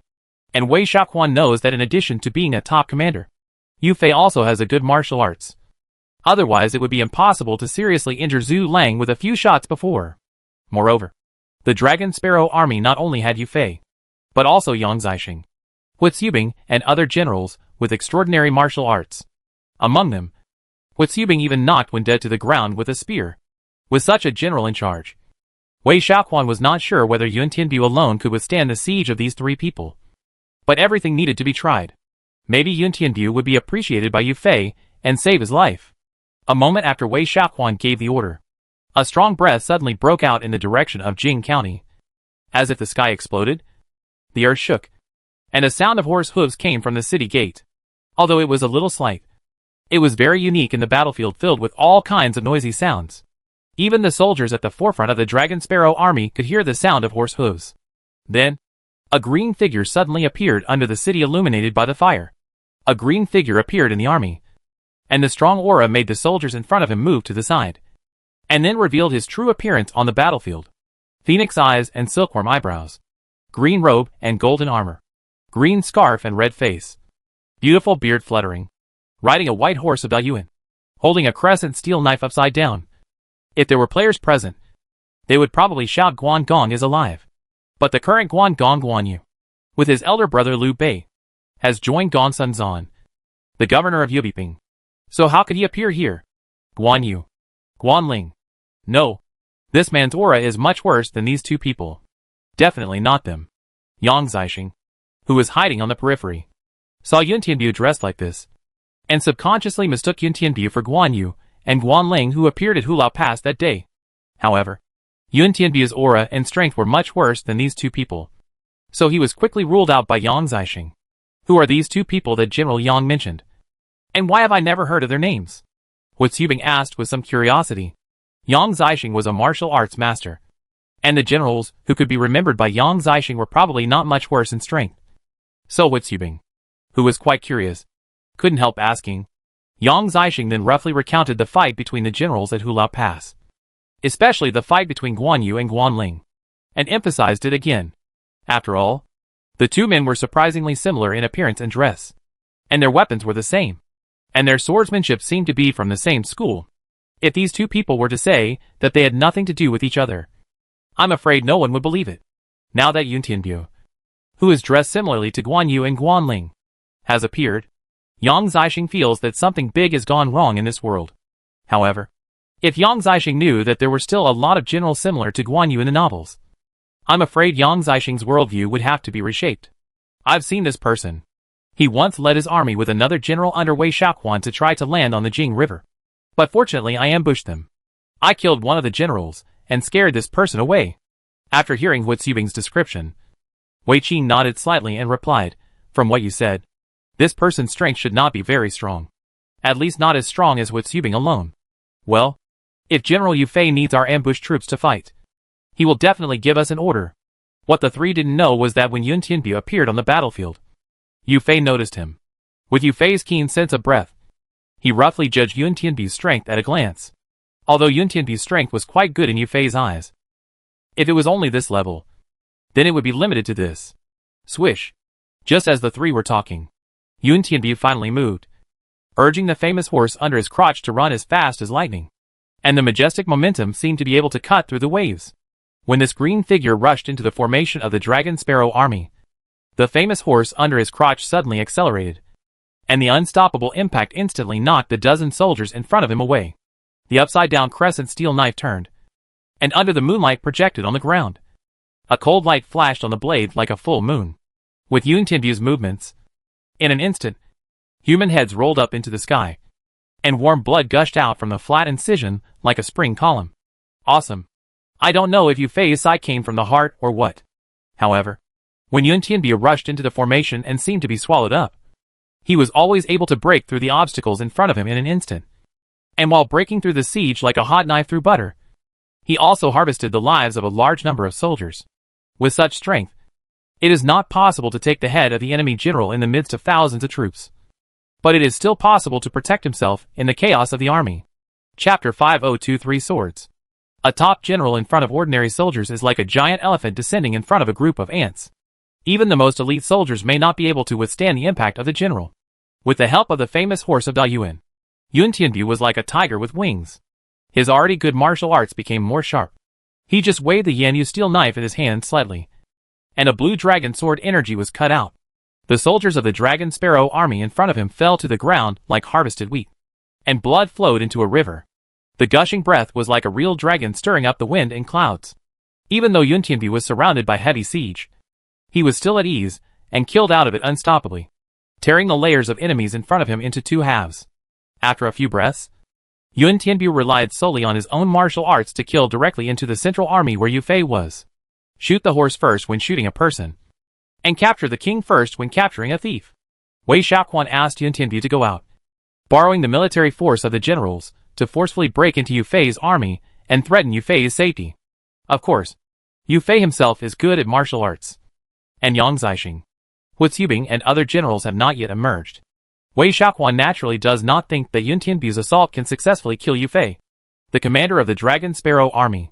But as long as Yun Tianbu can threaten Yu Fei's safety and force Yu Fei to divide his mind and cannot continue to command the army comfortably, then this is Wei Xiaoquan's perfect opportunity.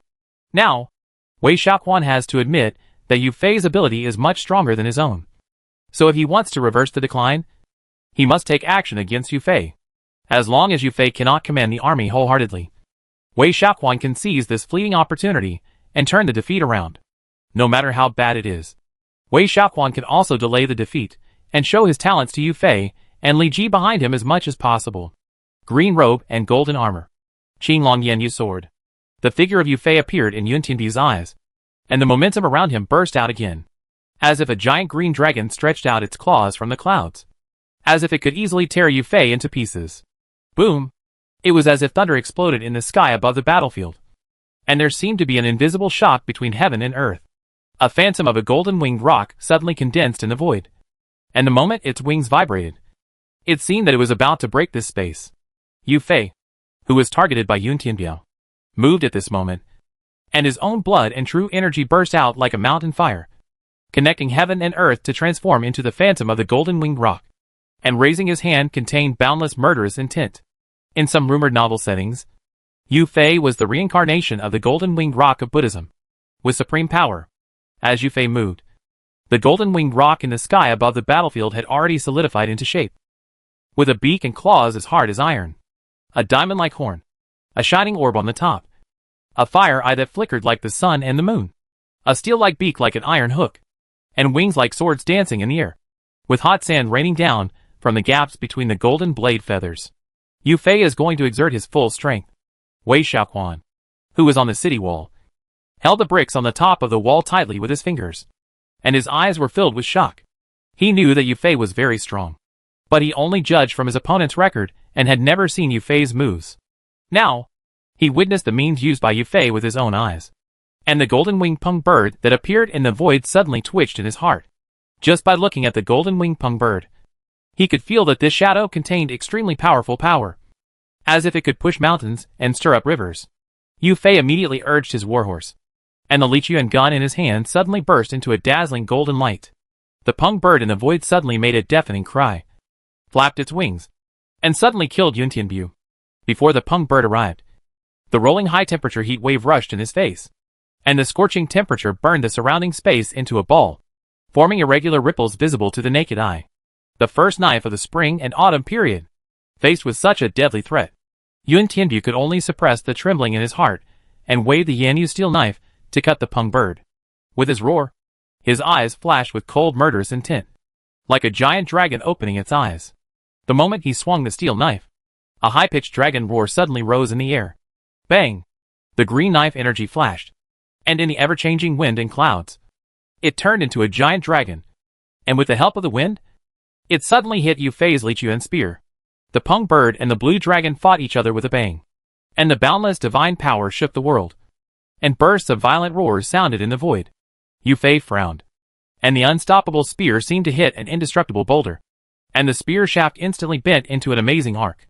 The power contained in Yun Tianbu's first knife was somewhat beyond Yu Fei's expectations. Even though his strength was stronger than the opponent, Yu Fei did not gain much advantage in this collision. Thoughts flashed through his mind like lightning, and Yu Fei decisively chose to avoid the sharp edge and turned his horse's head to get himself out of Yun Tianbu's attack range. Seeing Yu Fei retreat, Yun Tianbu's thoughts became more active. Kill! Yun Tianbu roared again, with a hint of excitement in his voice. If he could defeat Yu Fei in this process, he could definitely turn the situation around and win. The terrifying green blade flashed again. Compared with the first blade, the power of the second blade became more brutal and terrifying. Boom! The blade flying above the earth left a deep crack, and the surrounding space was cut and burst into a sharp explosion. Yu Fei had just blocked Yun Tianbu's first blade, and the second blade came in front of him in an instant. In a hurry, Yu Fei had to guard the spear in front of him. The next second, Qi Long roared and chopped the spear shaft. A force so strong that it was unreasonable was transmitted, and Yu Fei and his horse were chopped off dozens of meters away. Interesting.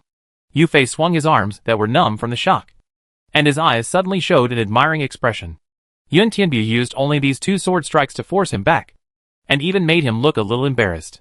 Obviously, he was stronger than Yun Tianbu, but the opponent relied on the exquisite sword skills to gain the upper hand for a while, which made Yu Fei feel very interested. Yu Fei had heard from Yang Zixing that the generals fighting at Hulao Pass that day also used similar swordsmanship. One sword must be stronger than another, and one sword must be more ruthless than another. Slightly loosening his arms holding the spear, Yu Fei rarely took an offensive posture, but stood in front of the bar in a defensive posture, as if waiting for Yun Tianbu's third sword. Defeat. Yu Fei's weakness seemed to be a provocation to Yun Tianbu. Obviously, Yu Fei was stronger than him. So why did he wait for him to make a move? Was he looking down on him? Yun Tianbu let out a beast-like roar, and the crescent steel sword suddenly flashed with endless cold murderous intent. Once again, Yun Tianbu waved the weapon for the third time, and the cold green sword energy flashed in the void. His swordsmanship and Guan Yu's swordsmanship come from the same source. The power of the first 3 swords is stronger than the previous one. Maybe Yun Tianbu's martial arts are not as strong as Guan Yu, but the third sword he used is also extremely terrifying. All generals who are weaker than Yun Tianbu often fail to react, and will be killed when facing Yun Tianbu's 3 swords that are ready to go. Even generals who are stronger than Yun Tianbu may lose their lives if they are not prepared and caught off guard by Yun Tianbu. Although the first 3 swords of this swordsmanship are extremely powerful, after the 3 swords, Yun Tianbu's momentum will decline. At this time, even those who are weaker than Yun Tianbu can often fight with Yun Tianbu for dozens of rounds without a clear winner. Just like Guan Yu. Guan Yu was able to kill Yin Liang and Wen Chou by relying on the first 3 swords to kill them unexpectedly in the formation. But after the 3 swords, even a general like Ji Ling can fight Guan Yu for 30 rounds without a clear winner. Guan Yu, Guan Sheng, Guan Ling, Yun Tianbu. These generals who learned the same sword technique often had the same style of single combat, and they all had a high instant kill rate, but they were not able to gain much advantage in a protracted battle. Therefore, as long as Yu Fei could block Yun Tianbu's third sword, Yu Fei could easily defeat or even kill the opponent in the next round. Whoosh whoosh. The Qinglong sword energy whistled and rolled up the wind in clouds, and the extremely sharp air blades slashed Yu Fei's spear, as if it was a force that could push down mountains, directly pressing the Li Yuan spear to cause irregular vibrations. Yu Fei swung his arms, and the Peng bird in the void also made a sharp cry. The suppressed Li Yuan spear was suddenly swung up, turning like a millstone, and the sword light that was slashing forward was forcibly swept away. The green blade flew out to Yu Fei's right side with undiminished power, splitting the earth like a savage, and cutting an endless crack in the void. The soldiers along the way were also cut in half by the blade, and they lost their voices without even screaming. Yun Tianbu, your strength is really good. Yu Fei's eyes were shining, revealing an admiring expression. The power of these 3 blades was stronger than the previous one, and he even seemed to feel a fatal threat when he took the 3rd blade. If his strength was a little weaker, he would have become a dead soul under Yun Tianbu's blade and his life would have been scattered. However, after the 3 blades, Yu Fei also felt Yun Tianbu's declining aura, which was even a little lower than at the beginning. Take my shot. Although Yu Fei admired the other's martial arts very much, after all, the 2 of them were in different positions now. So no matter how much Yu Fei admired him, he had to take action at this time. Besides, he was quite fond of talents, and Yu Fei also wanted to capture Yun Tianbu as his prisoner, and then draw him into his own camp. Feeling the momentum that Yu Fei was constantly gathering and accumulating, Yun Tianbu had no intention of resisting at all, and immediately drew his horse and ran away. He had already used his strongest 3 swords, but he couldn't repel Yu Fei. If he continued to stay here, Yu Fei's strength would be enough to keep him here. But he was afraid that Yu Fei's mission had been completed. After being interrupted by him, the Dragon Sparrow army lost Yu Fei's brain in a short time, and the speed of the counterattack was directly reduced a lot. And Wei Shaoquan also seized this opportunity. The 2 wings that had just stagnated launched an attack again, and broke through several military formations of the Dragon Sparrow army. Don't run. How could Yu Fei watch the duck fly away? He immediately urged his warhorse to chase after him, hoping to keep him. However, Yun Tianbia's Dayuan white horse was not an ordinary famous horse. Although it was not as good as Guan Yu's red hair, it was much better than Yu Fei's warhorse. In the blink of an eye, Yun Tianbiu swung the crescent steel knife in his hand and cut a bloody path. Yu Fei had to command the troops to fight, so he could only watch Yun Tianbiu leave. Pass my order? Let Zhu Lang, Yang Zixing, Wei Qing, and Hu Zibing go out in 4 directions. We will take Jing County in one go. Although he failed to keep Yun Tianbiu as he wished, Yu Fei had lured Wei Xiuquan's main force out of the city. As long as the 4 troops ambushed on the periphery were dispatched, there would be a chance to defeat the enemy in one go and take down the important city of Jing County. Following Yu Fei's order, the sound of war drums suddenly changed, and the 4 troops ambushed on the periphery rushed out almost at the same time. There is an ambush! There is an ambush! The sudden change instantly panicked Wei Xiuquan's soldiers. Their attacks had been repeatedly frustrated, and now 4 reinforcements came out. Even if they all had extraordinary abilities, it was impossible to reverse the situation. Yang Zixing, Wei Qing, Hu Zibing, and Zhu Lang took the lead, and the troops following closely behind them were like a tide, turning into an unstoppable steel torrent, crashing into Wei Xiuquan's army with a bang, and the strong impact force forced the enemies in front of them to flee. Wei Xiuquan, who was standing on the city wall, looked a little pale. He didn't expect Yu Fei to be so bold as to ambush some soldiers on the periphery, waiting for him to send troops into the trap. This style of using troops was not as steady as Yu Fei's before. Wei Xiuquan didn't know how to say whether Yu Fei was confident in his command ability or didn't take him seriously at all. Moreover, among the 4 troops that suddenly appeared, Wei Xiuquan also recognized that one of them was composed of Shan Yu from Danyang County. Such an army appeared in Yu Fei's army, which meant that Zhu Lang, who was sent out, had returned and successfully persuaded Fei Zhan and other elite Shan Yu to surrender. In this way, the letter that Wei Xiuquan had forged before did not have much effect at all. Zhu Lang solved a big problem for Yu Fei at the critical moment. So how could a rift between them arise because of a letter? In other words, Yu Fei should have guessed his actions long ago, and his every move throughout the war seemed to have been calculated by Yu Fei. Chapter 503 The dust has settled. In the wilds of Jing County, 4 troops including Yang Zixing and Wei Qing suddenly rushed out from the periphery, instantly disrupting Wei Xiuquan's deployment.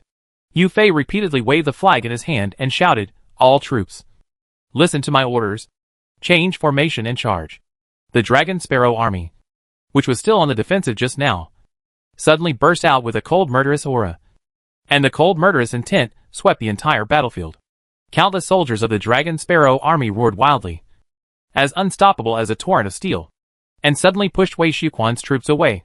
But after a few breaths, the enemy troops in the front suddenly collapsed. Yang Zixing, Wei Qing and other 4 troops were like a big hand, with sharp weapons inserted directly into the enemy's formation, as if they were pinching Wei Xiuquan's heart tightly. A little force made Wei Xiuquan's chest stuffy and felt a sharp pain. "Boys, follow General Yu to the battle." The Dragon Sparrow army launched a counterattack, under the leadership of the old man. The Shan Yu, who were in chaos, gradually eliminated the spies in the army. Zhu Lang also appeared in front of everyone, raised his arms and shouted, and instantly took over the command of this army. Zhu Lang's weight in the hearts of Danyang Shan Yu was too high. Even Yu Fei, the commander, could not mobilize this Shan Yu army like Zhu Lang. So, when Zhu Lang took over this army, even if Yu Fei noticed this situation, he just acquiesced to the other party's approach. After all, he had too little time to recruit this army. If he had been given more time, he could not completely subdue this army, but he could also avoid the chaos today. Don't run, for troops suddenly rushed out. Yun Tianbiu, who had planned to return to the city to join Wei Xiuquan, was forced to stay on the battlefield in order to stabilize the morale of the army. Fei Zhan, who led the elite Shan Yu troops to fight, rushed left and right in the chaotic army, and suddenly saw this fierce general who had just shown his might. So he immediately urged his warhorse, holding the bloody big knife in his hand, and roared as if he wanted to keep the opponent on the battlefield. Fei Zhan, who was ambushing on the periphery, could naturally see the might of Yun Tianbiu attacking Yu Fei's central army. The 3 spring and autumn swords that slashed at Yu Fei were enough to make him feel a palpitation even if Fei Zhan did not face them directly. He knew that there was a big gap between his strength and Yun Tianbiu, not to mention the 3 swords. Even if he went all out, he might not be able to take over Yun Tianbiu's first sword. Even so, Fei Zhan clearly sensed that the opponent's momentum was much weaker than before, which made Fei Zhan's thoughts a little active. Since he couldn't beat the peak Yun Tianbu who slashed 3 swords, he could come to harass the opponent who was in low momentum. After all, he still has 2 top generals, Yang Zixing and Hu Zibing, behind him. If the opponent is entangled by him, as long as these 2 people come over, they can easily defeat Yun Tianbu, or even capture him. At that time, Fei Zhan can also get a small credit, and after the battle, he can also brag to those people in the Shan Yu clan, saying that defeating Yun Tianbu, who was able to force Yu Dashui to retreat, is something that would be impossible without him. Brushing some reputation on the fierce general can also become his own capital for showing off. Maybe in the future battle, he can use this record to scare the enemy. Fei Zhan, come back. Zhu Lang, who had just taken over the command of Shan Yu, suddenly glanced at the chaotic army, and found that Fei Zhan dared to approach Yun Tianbu without fear of death. And his face changed. The overall situation of this battle has been decided. No matter how hard Wei Xiaoquan and Yun Tianbu try, they can't turn the tide. These generals with poor strength just need to stay in the Long K army honestly, and then pick up a few heads to get a share of military merit and enter Li Ji's sight.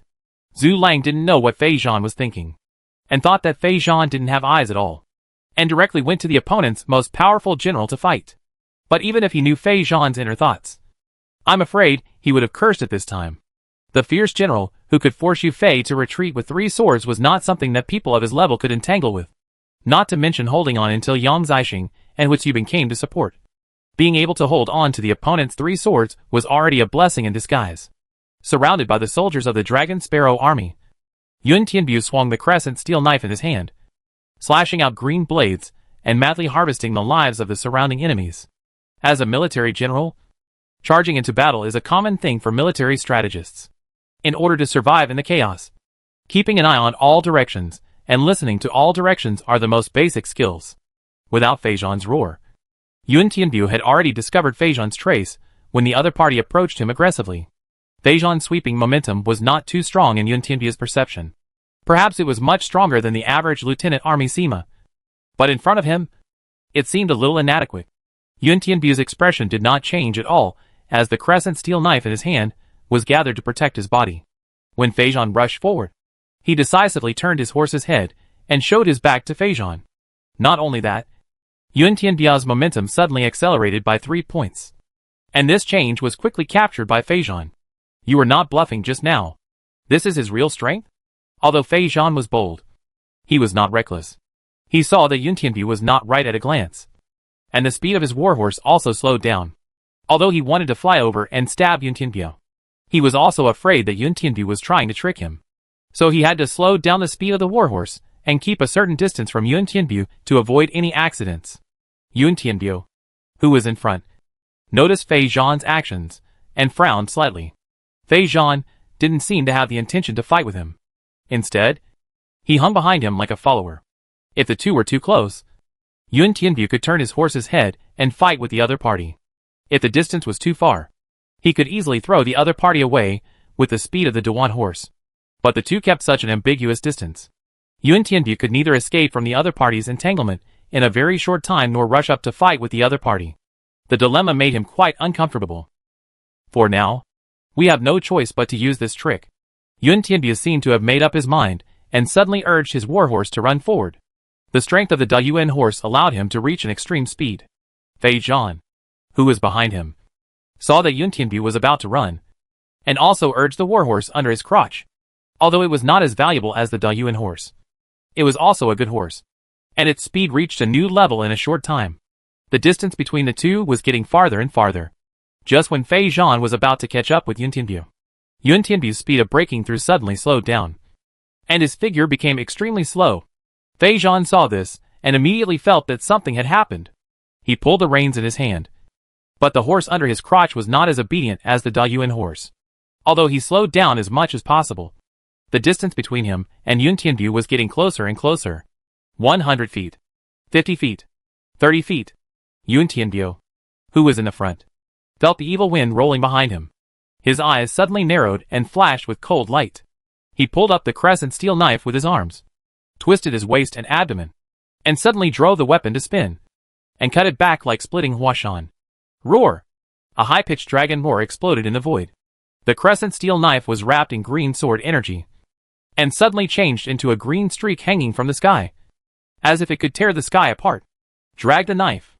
As the sword technique that Guan Yu is famous for, the dragging sword strategy is definitely the most unique killer move. And Yun Tianbiu, who studied the same sword technique, naturally learned this killer move. Although Yun Tianbiu did not fully use the dragging sword strategy in the Outlaws of the Bandits, when dealing with Guan Sheng, he used the strategy of pretending to be defeated and returning to the camp to lure the opponent to follow him. And finally let Fu Yu use the meteor hammer to secretly attack Guan Sheng and force Guan Sheng to retreat. This strategy is similar to the dragging sword strategy. Both of them first pretend to be defeated to lure the opponent into being fooled.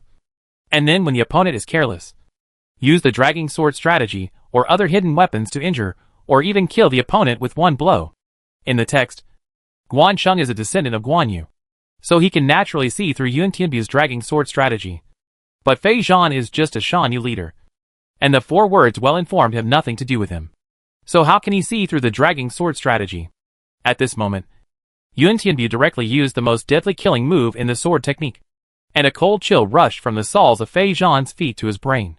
Fei Zhan, who was firmly locked by the cold killing intent, opened his pupils wide and tried his best to pull the reins in his hand. But he could only watch the distance between him and Yun Tianbiu getting closer and closer. Cut! The green knife light flashed in the void.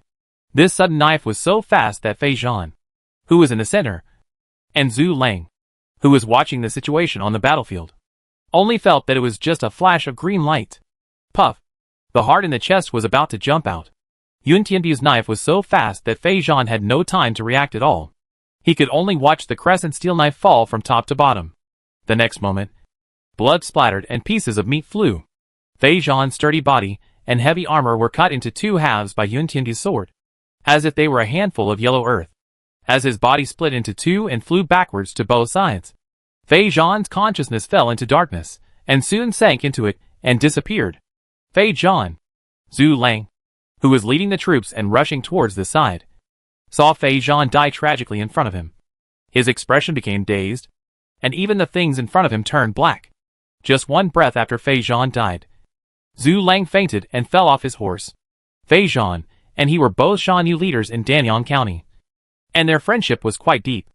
Otherwise, he would not have been able to persuade Fei Zhan to follow him to join Yu Fei. But his former friend died in front of him. Zhu Lang, who had just recovered from a serious illness, suffered great psychological damage and fainted. Fortunately, there were not many enemies where he was, and the soldiers around him caught Zhu Lang at once, and then transported Zhu Lang to the rear of the battlefield under the protection of many Shan Yu. Yu Fei, who also saw Fei Zhan's death, also had a gloomy face. The general who had just surrendered was killed by the enemy at this time, which would undoubtedly cause a certain blow to the morale of his own army, especially on the Shan Yu side. Although Fei Zhan's reputation was not as good as Zhu Lang's, he also had a pivotal position among the Shan Yu. Otherwise Zhu Lang would not have entrusted Fei Zhan to lead the elite to break out at that time. Tell Yang Zixing and Wu Xubing that they must keep Yun Tianbiu. If they cannot capture him, then bring his body back to avenge General Fei Zhan. Even though Yu Fei admired Yun Tianbiu's martial arts, after all, the 2 camps were hostile at that time, and he had no reason to let go of a man who killed his general easily. There was no need for Yu Fei's order to be passed down. Wu Xubing and Yang Zixing, who were originally behind Fei Zhan, saw that Yun Tianbiu wanted to leave after killing Fei Zhan, and decisively urged their horses to chase him. And the command of their troops and the leaderless Shan Yu elite were also taken over by Wei Qing at this moment. This great Han Chomping Ho had a large-scale army in his hands, and soon showed his amazing command ability in front of Yu Fei and Wei Xiaoquan. In the improvised army of 4 troops, under the command of Wei Qing, it was like a war beast, with great momentum and power. It defeated the enemy and steadily pushed towards Jing County, facing the attack of the 2 famous generals Wei Qing and Yu Fei. Even if Han Xian and Bai Qi were alive, they would have to retreat, let alone Wei Xiaoquan. Even if Wei Xiaoquan tried his best, he was powerless to stop the offensive of Yu Fei and others. The battle was fought until dawn, and the sky in the distance was already spitting out fish white, and the shouts and sounds of swords gradually decreased.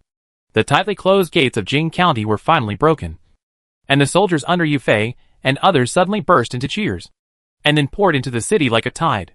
It has been a long time since they came here from the Zhejiang River, and they only had a few days of rest. After taking this city, they can rest for a while. It's finally settled. Yu Fei rode into Jing County on horseback. Looking at the bloodstained city, he couldn't help but sigh. Report to the general. The defeated soldiers in the city have been cleared. It took only half an hour to capture Jing County, and the generals responsible for cleaning the battlefield returned one after another and reported to Yu Fei, the commander of the army. Yu Fei nodded slightly, and then asked, "Have you caught Wei Xiaoquan?" Report to the general. We have found this person in his mansion, but he stayed in the mansion and refused to show up, saying that he wanted to see you. Chapter 50 For the overall situation has been determined. I heard that you want to see me. When Yu Fei entered Wei Xiaoquan's mansion, he found that this man was surrounded by many soldiers, but he still maintained a calm appearance, which made Yu Fei curious. As a defeated general, he would either beg for mercy to save his life, or stick his neck out, and would rather die generously than surrender. Who would be like Wei Xiaoquan, who would maintain this appearance under the siege of the enemy? Unless this person is quite confident in his own talents. Even if he does not choose to kneel down and beg for mercy, he can be appreciated by the other party with his talents, thus saving his life and being entrusted with important tasks and holding important positions. Listening to Yu Fei's question, Wei Xiaoquan smiled and then said, "After Jing County was conquered by your troops, you sent troops to surround and kill me. But I found that your soldiers did not do too much to me, but just surrounded me. From this, I think you should have the intention to recruit me. So I dared to meet my opponent." Wei Xiaoquan just judged that the other party had some tricks for him based on Yu Fei's actions, and did not imprison him in prison like some generals. So he immediately knew Yu Fei's little thoughts about him, and Wei Xiaoquan probably guessed that he also had the intention to recruit Yun Tianbu. But this intention was limited before Yun Tianbu killed Fei Zhan. Even Wei Xiaoquan was not sure whether Yu Fei would take care of the emotions of his generals and soldiers after Yun Tianbu killed Fei Zhan, and thus give up Yun Tianbu.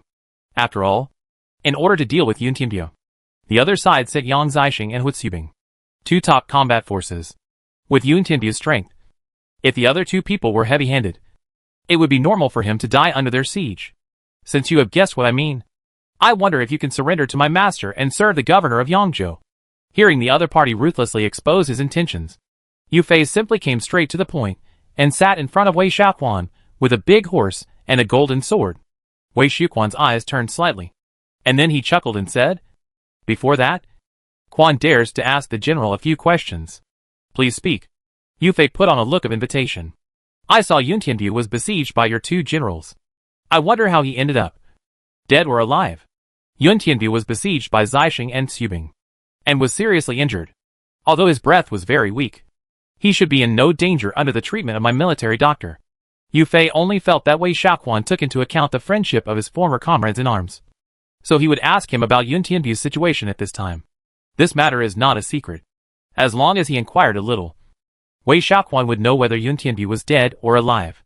Therefore, Yu Fei directly told the general situation of Yun Tianbu, in order to use facts to gain Wei Xiaoquan's sincere surrender. Hearing that Yun Tianbu was fine and still alive, Wei Xiaoquan nodded slightly, which was like putting down the big stone hanging in his heart. Yun Tianbu killed one of your generals. I wonder how general you will deal with him later. I don't have the right to deal with prisoners. This matter should be handed over to my master. Mr. Wei, are you afraid that I will harm Yun Tianbu? After hearing Yu Fei's question, Wei Xiaoquan shook his head slightly and replied, I naturally trust General Yu's character. Otherwise you and I would not be sitting face to face so calmly. I am just afraid that if Yun Tianbu is spared, I am afraid that your subordinates will be dissatisfied.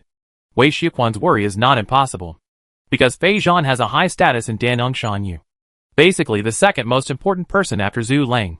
If such a person dies in the hands of a captured fierce general, if Yu Fei or Li Ji gathers him in his own camp, regardless of Zhu Lang's attitude, those newly surrendered Danong Shanyu may be dissatisfied. So Wei Xiaoquan is worried that by then, Yu Fei or Li Ji will behead Yun Tianbu, because they need to appease the emotions of Shanyu, and he does not want to see such a situation. Even if Yu Fei or Li Ji has the means to suppress the dissatisfaction of Shanyu, Yun Tianbu's actions with them in the future may also have cracks. It may be normal for generals to have conflicts with each other, or between generals and soldiers. But how to balance their relationship will test the monarch's political means. When Yu Fei heard Wei Xiaoquan's words, his face changed slightly. He did not consider this problem. but only hoped that Yun Tianbu and Wei Xiaoquan would join the Long Ke army. But after hearing Wei Xiaoquan's concerns, he felt that there was some truth in it.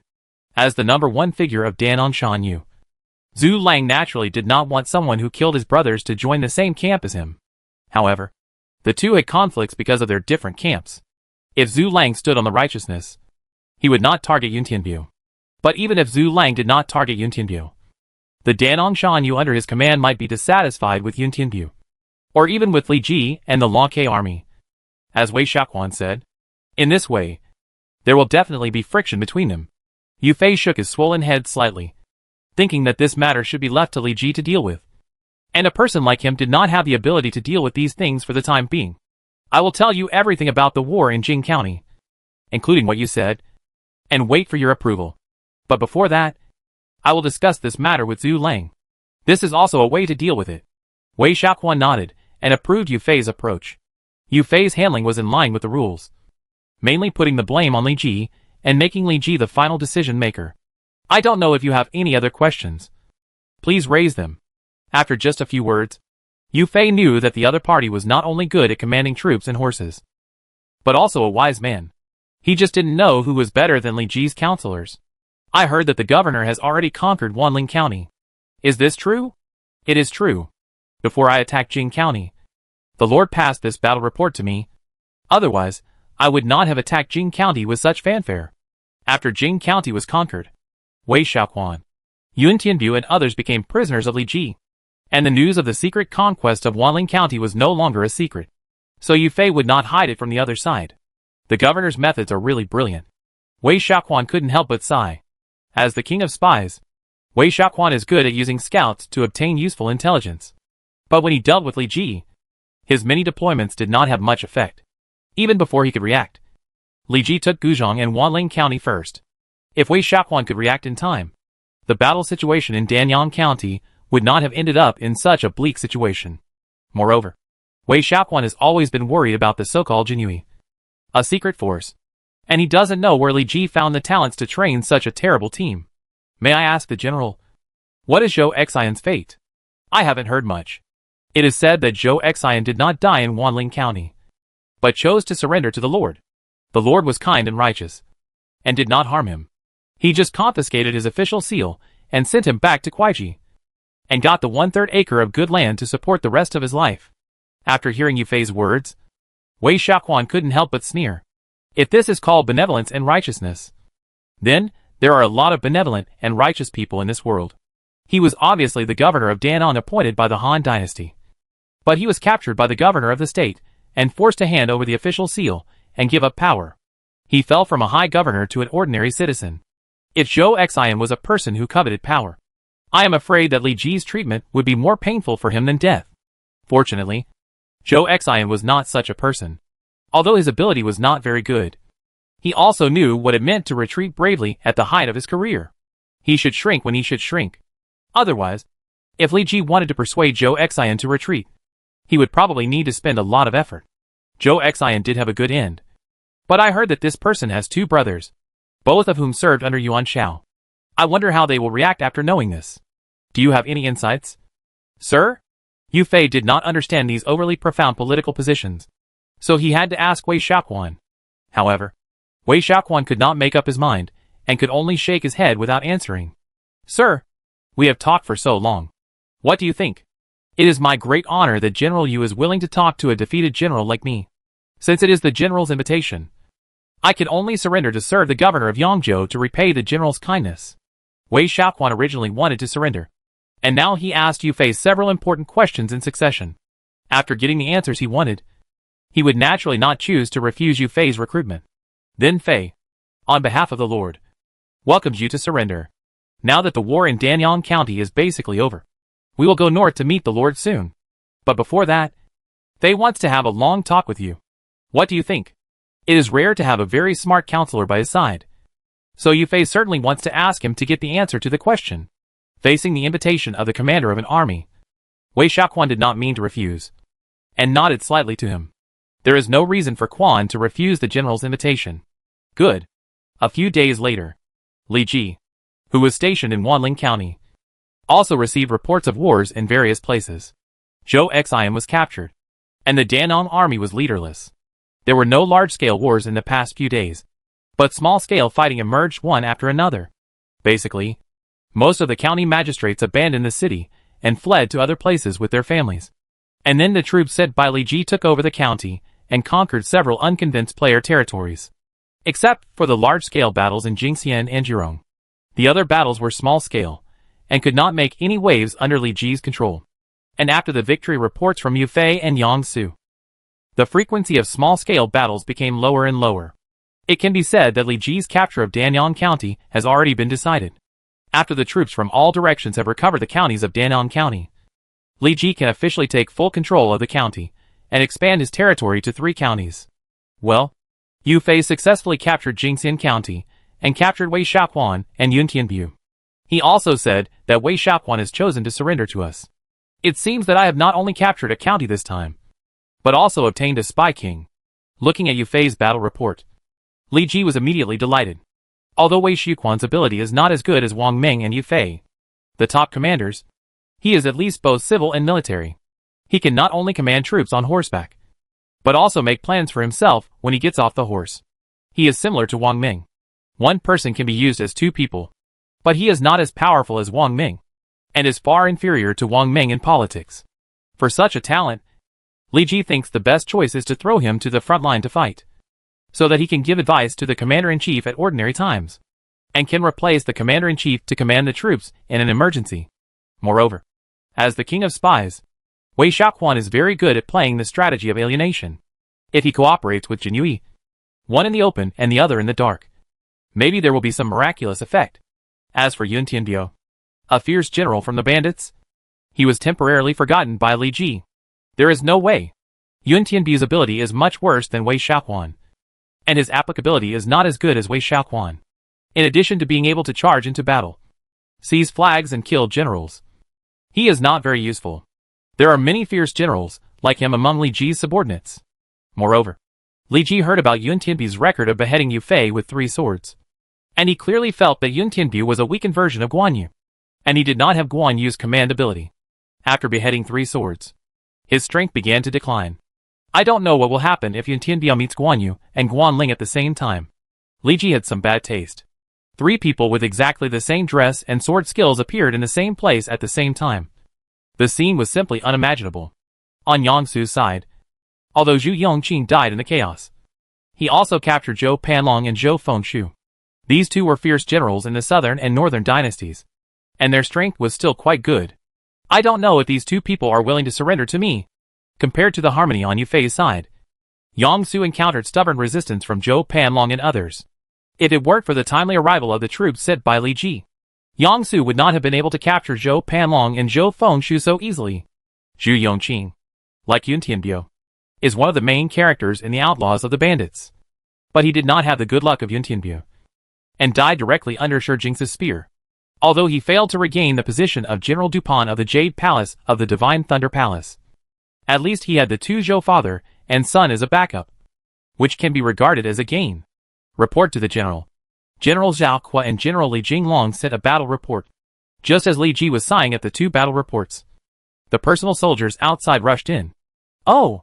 Did these 2 generals encounter any problems? Chapter 505 Meeting with Famous Generals. Although the personal data of Zhao Qua and Li Jinglong are somewhat different, there is no one in Danyang County who can pose a threat to these 2 people. So when Li Ji heard that these 2 generals had a battle report, he was also surprised. After finally pacifying most of Danong County, they were able to let these 2 people lead the troops to sweep the enemy. But a battle broke out on the way. Li Ji was afraid that this unknown army would cause trouble to Zhao Qua and Li Jinglong, and even cause the troops they led to suffer considerable losses. Report to the governor. General Zhao and General Li sent a battle report from the front line.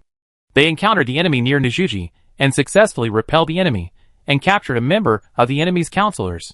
After hearing the news reported by the soldiers, Li Ji was relieved. It turned out that Zhao Qua and his men had won a victory and just sent people to deliver the battle report. Nijuji is one of the key points of Danyang County. It is located south of the Yangtze River and west of Danyang County. It is the main military stronghold for defending the troops of Zhejiang County from crossing the river. The task that Li Ji gave to Zhao Qua and Li Jinglong was to pacify the area west of Danyang County. And Nujuji was naturally the first place they should take. It was not surprising that they could encounter enemies here. And the troops that could be defeated by these two people should not be very strong. Did Zhao Kuo and the others understand that the troops they encountered were the troops left behind by Zhou Xian in Nujuji? Li Ji asked. However, the soldier shook his head and answered loudly, "Report to the governor." The news sent back by General Zhao did not state that the troops they encountered were Zhou Xian's troops. Instead, they said that this army was the troops of Wang Ao, the governor of Yuzhong. Wang Ao. Could it be that this army was sent by Wang Ao to support Zhou Xian? Li Ji remembered that Zhou Xian, Wang Ao, and Liu Yao had reached an anti-alliance before the war. As long as one of them was attacked, the other two should send troops to support. Zhou Xian became Li Ji's primary target. Although the battle to attack Danyang County was short, it was enough for Wang Ao and Liu Yao to react and reorganize their troops to come to support. However, Li Ji was about to occupy the entire Danyang County and sent Zhou Xian back to Kuaiji to retire. At this time, Wang Ao's reinforcements came late, and Liu Yao was even more outrageous. Until now, Li Ji has not seen a single person from the Zhejiang army pass the battle report up. After receiving the battle reports from Zhao Kuo and Li Jinglong from the soldiers, Li Ji read through them carefully and finally figured out the general situation. It turned out that after Zhao Kuo and Li Jinglong received Li Ji's task to sweep the west of Danyang County, they decided to go straight to Nujuji first and take this important place to ensure that Liu Yao of Zhejiang County would not attack Danyang County. It must be said that Zhao Kuo and Li Jinglong have poor attributes, but they are also generals whose names have been left in history, and their strategic vision is much better than those generals below. Then the two led the troops and horses to rush all the way to Nujuji, and as a result, they met a military horse with the flag of Wang halfway. Among the generals and civil officials under Zhou Xian, there is no one with the surname Wang, and none of the county magistrates in Danyang County has the surname Wang. Therefore, Zhao Kuo and Li Jinglong quickly determined that these were the troops Zhou Xian had requested from outside. As for which one, Wang Ao, the governor of Yuzhong next door, was the most likely suspect. After encountering this army, Li Jinglong wanted to retreat and ask Li Ji for help. But Zhao Kuo was skilled and bold, and directly picked a strategy from the military book, intending to ambush this army and defeat the opponent by surprise. As the result, just as the battle report said, Zhao Kuo, who was known as a paper warrior, now successfully used the military tactics in the military book, not only successfully ambushed this unknown army, but also defeated the opponent in one fell swoop, killed the generals in the army, captured most of the soldiers, and only some people fled outside in the chaos. Afterwards, the two also asked about the origin of this army and learned that this army was sent by Wang Ao to support Zhou Xian. But their actions were slower than Li Ji. Before setting off, Li Ji would start to attack Wanling County, making the teleportation array directly to Wanling County unusable. Finally, they unanimously decided to land in the western county of Danyang County. And on the way to support, they encountered the troops of Zhao Kuo and Li Jinglong. The troops sent by Wang Ao were vulnerable, and the generals leading this army were even weaker. With just a simple ambush tactic, they were directly defeated by Zhao Kuo and Li Jinglong, not only destroying the army, but also losing their lives. However, this is not Wang Ao's fault. After all, not all forces are as fierce as Li Ji. In addition to Zhou Panlong, Zhou Fengshu, Zhu Yongqing and Harlan Sheng, Wang Ao's forces can fight. As a result, of the four generals sent to support Zhou Xian, Harlan Sheng and Zhu Yongqing died in the chaos, and Zhou Panlong and Zhou Fengshu became prisoners. At this time, there were only some crooked melons and cracked dates left in Wang Ao's forces, and it was reasonable to be defeated by Zhao Kuo and Li Jinglong. Li, this man's name sounds a bit intimidating. Looking at the list of prisoners Zhao Kuo passed up, Li Ji couldn't help but smile when he saw Li's name. However, this Li was not the ritual system of the Shan dynasty as rumored, but a real talent. Although Li Ji didn't know Li very well, he learned from the battle report passed up by Zhao Kuo that this man was well-spoken and eloquent. Although he was young, he was appreciated by Zhou Xian and became Zhou Xian's staff. The reason why he appeared here in Nujuji and mixed in Wang Ao's army was entirely because Zhou Xian asked him to seek reinforcements from Wang Ao and Liu Yao's forces. But he did not become a prisoner with Zhou Xian when he left. But it can be said that Li's luck was good or bad. As a result, when he returned with Wang Yao's troops.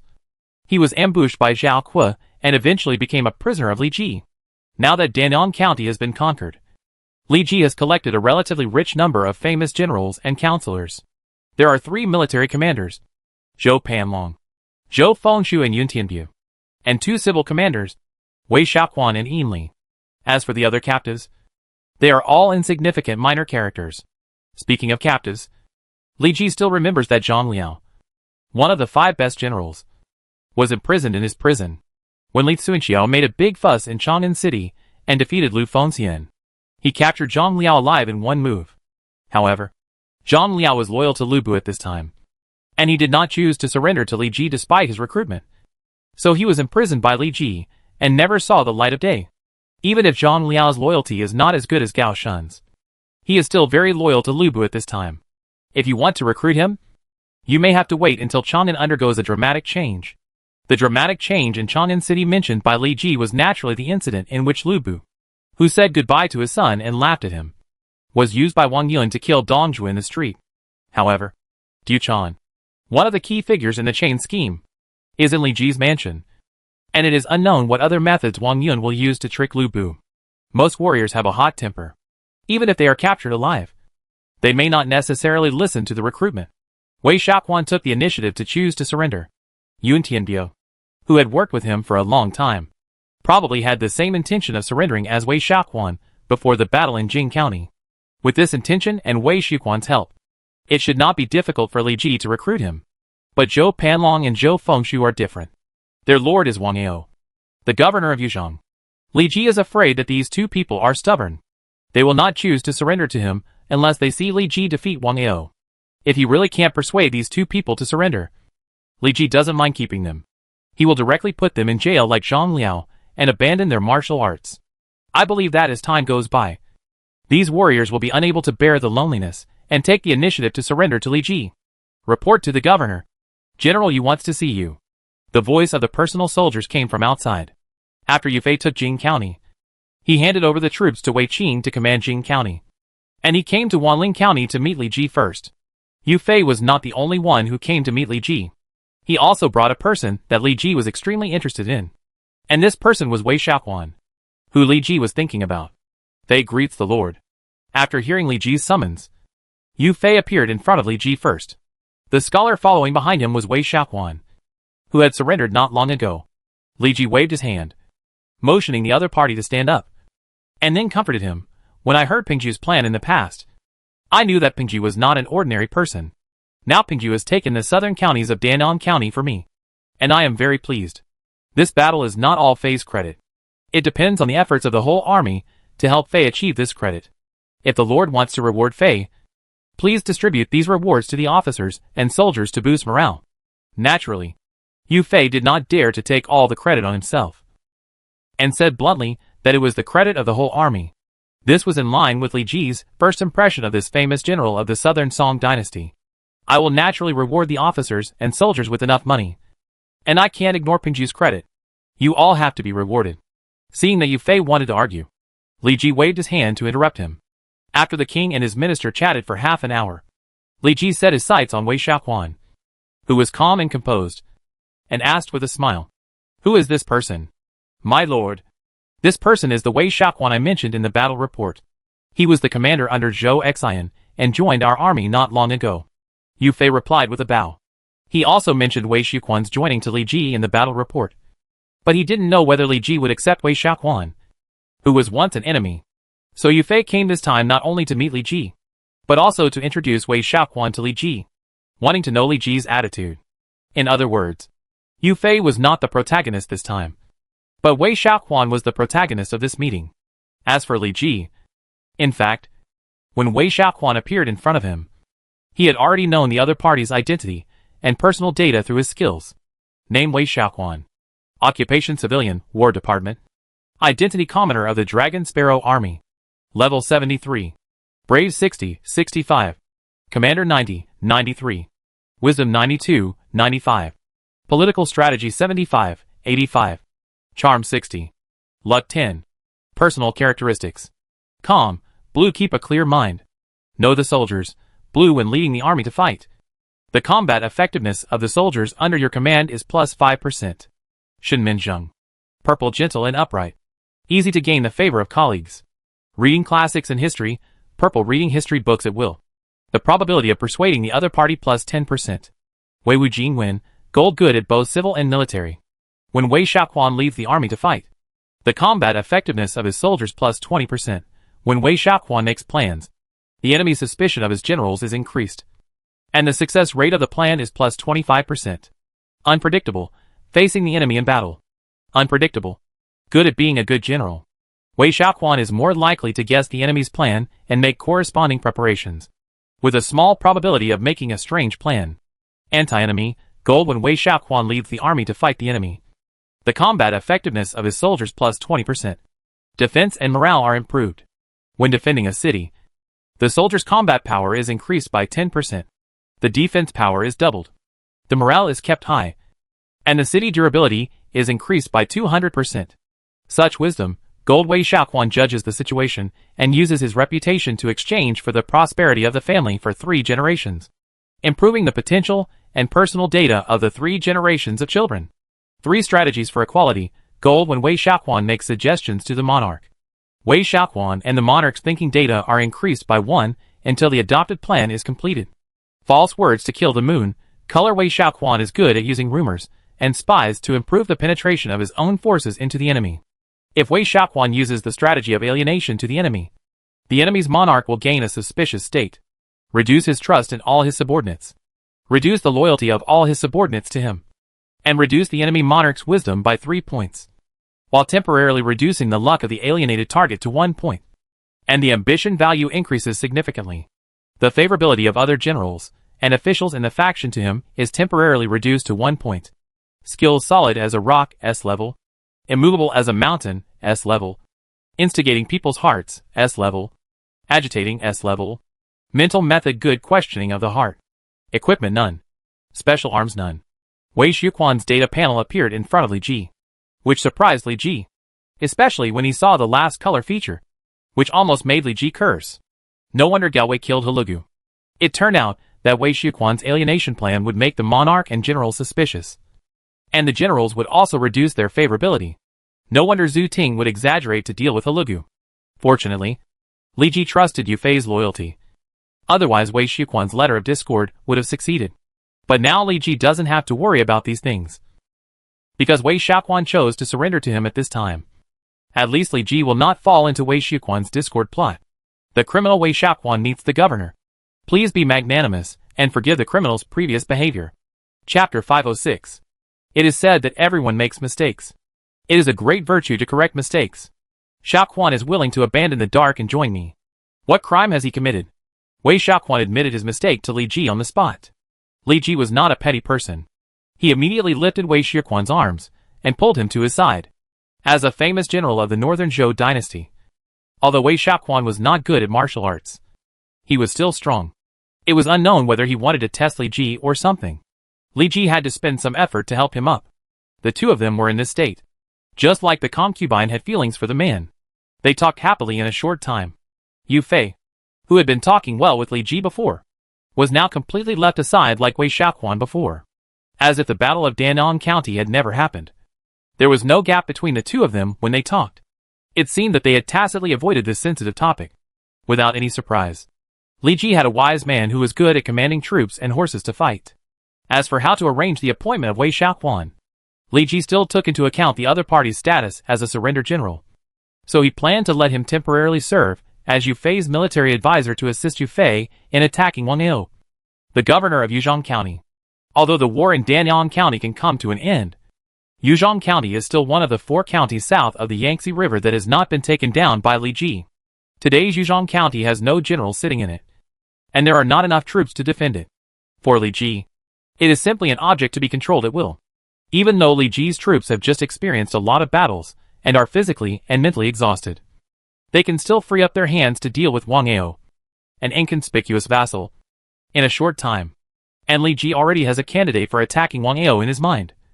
That is the famous General Yu Fei in front of him. Li Ji not only wanted to single out Yu Fei, but also Wei Qing and Huitziubing, and let them lead a troop to attack Wang Yao with Yu Fei in 3 directions. In the war reports of the past, Yu Fei had affirmed the talents of Wei Qing and Wu Xubing more than once, and often suggested Li Ji to use them. Now Wei Qing and Wu Xubing have many military exploits, and Yu Fei suggested Li Ji to use them. Li Ji could put these two people on the stage and take charge of the army. After these three people successfully take down Wang Ao, they will naturally be the focus of Li Ji's promotion in the future, and other generals will not have much objection. As for those generals who will follow the team of these three people to attack Wang Ao, Li Ji has already known it. To deal with Wang Ao, there was no need to send out powerful weapons like Li Tsuinxiu and Wang Zhong.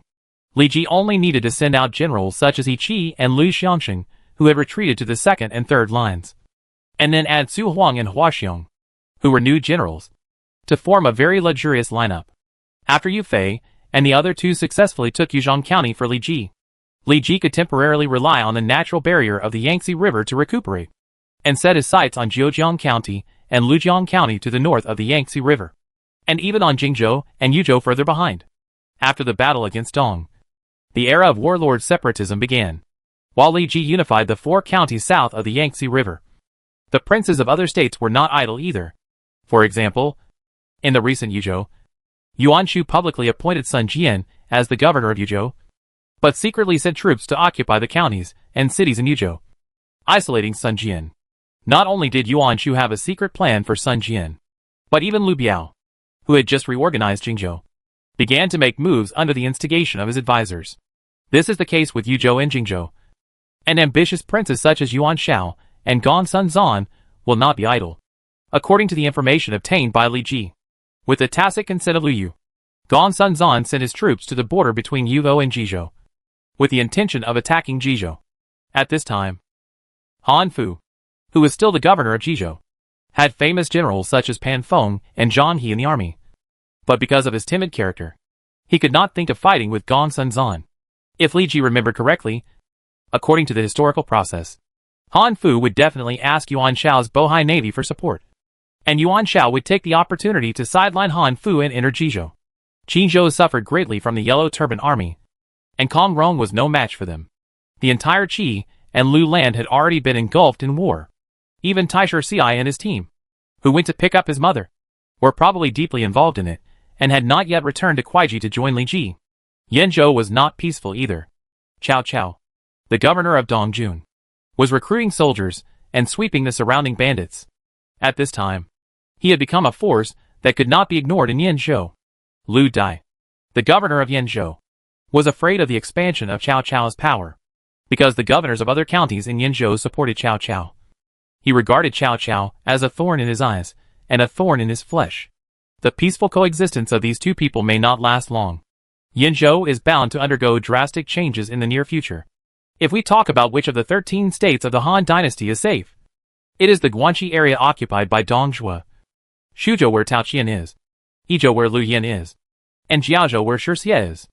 The first two places are because the controllers have extremely terrible control over the region. Even if there was a rebellion in the territory, it was quickly extinguished. As for Yizhou and Jiaozhou, due to this special geographical location, people from outside cannot enter, and people from inside cannot leave, forming a closed situation, which seems to be a sign of local emperors. If you want to ignite the war in these 4 places, you may need external forces to bring them changes. Therefore, Li Ji needs to integrate the land along the Yangtze River and Huaihe River as soon as possible before the situation in the north stabilizes, so that he can have the capital to unify the world. May I ask, my lord, where is Yun Tianbiao now? After a conversation, Wei Xiaoquan found that Li Ji was not that difficult to talk to. So he took the opportunity to ask Li Ji. Yun Tianbiao is now under the treatment of Mr. Sun, and his life is not in danger. Yun Tianbiao was beaten by Wu Xubing and Yang Zixing, and he could only breathe in and out. If he only relied on the doctors in Yu Fei's army, he could only barely keep his last breath. Therefore, Yu Fei came to meet Li Ji, not only bringing Wei Xiaoquan to meet Li Ji, but also sending Yun Tianbiao, the wounded, to Sun Ximia, hoping to rely on Sun Ximia, the miracle doctor, to treat his injuries. Hearing that Yun Tianbiao had a famous doctor to treat his injuries, Wei Xiaoquan finally dispersed the last bit of worry. Li Ji's attitude was already very clear. He didn't seem to care that Yun Tianbiao killed his generals. On the contrary, like Yu Fei, he admired Yun Tianbiao's bravery very much and did not hesitate to ask Sun Simiu to treat Yun Tianbu. Pingju also mentioned what Xiaoquan was worried about in the battle report. You don't need to worry about this matter. I will talk to Zhu Lang. After seeing the change in Wei Shiquan's expression, Li Ji quickly realized the other party's concerns. So he spoke out. Hearing this, Wei Xiaoquan bowed to Li Ji and replied gratefully, My lord is very righteous. When Yun Tianbu wakes up, I will personally persuade him to come and serve. Wei Xiaoquan knew why Li Ji went to great lengths to save Yun Tianbu. He just hoped that Yun Tianbu would remember his kindness after waking up and choose to join him. Grasping Li Ji's psychological expectation, Wei Xiaoquan stood up and expressed his willingness to complete this task for Li Ji. After hearing this, Li Ji nodded with relief. There is one advantage of dealing with smart people. That is, Li Ji does not need to fully express his thoughts. These smart people will say what he wants for him. Since Xiaoquan is so worried about Yun Tianbu's safety, why don't we go visit him first? It is Yun Tianbu's great honor to be visited by the Lord. Quan would like to thank the Lord on behalf of Yun Tianbu. Wei Xiaoquan did not expect Li Ji to make such an invitation, and was deeply moved for a moment. Li Ji made such a move to show everyone that he, Li Ji, would report Yun Tianbu's life? Even if the newly surrendered Shan Yu were dissatisfied, they could only keep it to themselves. With this level of meaning, after Yun Tianbu recovered, he could also quickly integrate into the Dragon Sparrow army. Soon, Li Ji led Wei Xiaoquan to the place where Yun Tianbu was recuperating. And Yu Fei also took his leave from Li Ji and returned to Jing County because of military affairs. At this time, Yun Tianbu, under the treatment of Sun Simiu, had long been out of danger, and only needed to lie in bed to recover from his injuries. I greet the governor. Li Ji waved his hand, indicating that Sun Simiu did not need to salute, and then asked, Mr. Sun, is there any sign of this person waking up? My lord governor, this person is out of danger under my careful care. He woke up not long ago and regained consciousness. Sun Simiu replied. It seems that Yun Tianbu will be fully awake in a short time. Li Ji raised his head and looked past Sun Simiu in front of him, and fell on Yun Tianbu, who was motionless. Then, Yun Tianbu's personal data panel appeared in front of his sight. Name Yun Tianbu. Occupation Military General War. Identity Prisoner of the Dragon Sparrow Army. Level 81. Brave 94, Commander 76, 85. Wisdom 64, 68. Political Strategy 57, 60. Charm 40. Luck 10. Personal Characteristics. 1. Sword General, blue when using sword weapons. Personal Combat Power plus 5%. Sword Skill Power plus 25%. 2. Imitate Me in Vain, blue when fighting with Guan Yu. Yun Tianbu has a chance to gain fear if Yun Tianbu successfully kills Guan Yu. This characteristic disappears, and a colored characteristic is gained. 3. 36 Generals of the Thunder Department, purple together with Qin Shizhen, Deng Zongbi, Xian Songjong, Zhang Yinglei, etc. 35 people form the 36 Generals of the Thunder Department. For every additional person in the same camp with Yun Tianbu. Yun Tianbu's personal combat power plus 1%. Instant kill probability plus 1%. 4. Seize the opportunity, purple when charging into battle. The speed of the warhorse will be greatly increased. For each stage of speed increase, Yun Tianbu's personal combat power plus 5%, up to plus 15%. Instant kill probability plus 5%, up to plus 15%. 5. Crescent blade, purple Yun Tianbu's blade sharpness increases, and this extremely small probability instantly kills the enemy. 6. 10,000 enemies, gold when fighting with others. Yun Tianbu's personal combat power plus 15%. If the opponent's bravery is lower than or equal to your own. Personal combat power plus 10%. The bravest of the 3 armies, gold when charging into battle. Personal combat power plus 20%. Combat power of the troops under your command plus 20%. Not easy to get hurt. General of the 8 Directions Cloud Thunder Commander of the Jingxin Thunder Palace, gold. When leading the army to fight, the combat power of the soldiers under his command is plus 25%. The attack power is greatly increased. The speed is greatly increased. And the power of thunder skills is increased when fighting with others. Yun Tianbu's personal combat power is plus 25%. The speed is greatly increased. The attack speed is increased. The attack power is increased. And there is a chance to burst double power. Skills Qinglong 3 Swords, S level. Drag Sword Strategy, S level. Spring and Autumn Swordsmanship, S level. Dream Spring and Autumn, S level. Mental Method Spring and Autumn Mental Method. Equipment none. Special arms none. Yun Tianbu is not only similar to Guan Yu in appearance, but also has many similarities with Guan Yu in personal characteristics. It's just that Yun Tianbu's background has the mythical color of the 36 generals of the Thunder Department, while Guan Yu's record is a real achievement. So in terms of four-dimensional data, Yun Tianbu is much worse than Guan Yu. Yun Tianbu's strength is similar to Guan Sheng's, and slightly worse than Guan Ling's. Otherwise, he would not have fled in the story of Ma Ling, because he was afraid of Guan Ling's martial arts. As a result, he encountered Guan Yu's virtual body on the way, and was scared to death. In the end, Guan Ling, who came on horseback, chopped him down with a sword. Li Ji and Wei Xiaoquan waited for a while, and found that Yun Tianbu still showed no signs of waking up. So, Li Ji told Wei Xiaoquan, "Now that the war in Danyang County has come to an end, I'm afraid that there will be no troops in a short time. Xiaoquan might as well wait here for Yun Tianbu to wake up, and then persuade him to serve me." Quan obeys the order. After hearing Li Ji's order, Wei Xiaoquan did not have much objection and took it over. In his opinion, although Yun Tianbu was not in any danger of life, he didn't know how long it would take to wake up. This task was like a paid vacation, which was very leisurely. Wei Xiaoquan guessed that Li Ji still took his identity into consideration. Even though he had come to surrender, he had come so soon. If he rashly introduced him, it would probably cause a lot of criticism. Li Ji did this to protect Wei Xiaoquan and Yun Tianbu in disguise. After a certain period of time, he would introduce the two to many generals and counselors of the Lonke army. This would have the best effect. However, Li Ji's thoughts were not as deep as Wei Xiaoquan. The reason why he put Wei Xiaoquan here was that after Yun Tianbu woke up, Wei Xiaoquan could persuade him to surrender as soon as possible. And before launching the war against Yuzhong County, Wei Xiaoquan still had some things to do. Report to the Lord. General Yang Su came to see you. Just when Li Ji returned to the mansion, he also received the news that Yang Su rushed to Wanling County. Chapter 507. Su meets the Lord. After being summoned by Li Ji, Yang Su soon appeared in front of Li Ji. Like Yu Fei, there were more than two people meeting Li Ji this time. Yang Su was followed by Zhou Cang and Dong Shi, and they were each holding two captives. Since Zhu Dao set out to attack the northern part of Danyang County, we haven't seen each other for a long time. I miss you a little. Li Ji happily helped Yang Su up, and then asked the three of them to sit aside.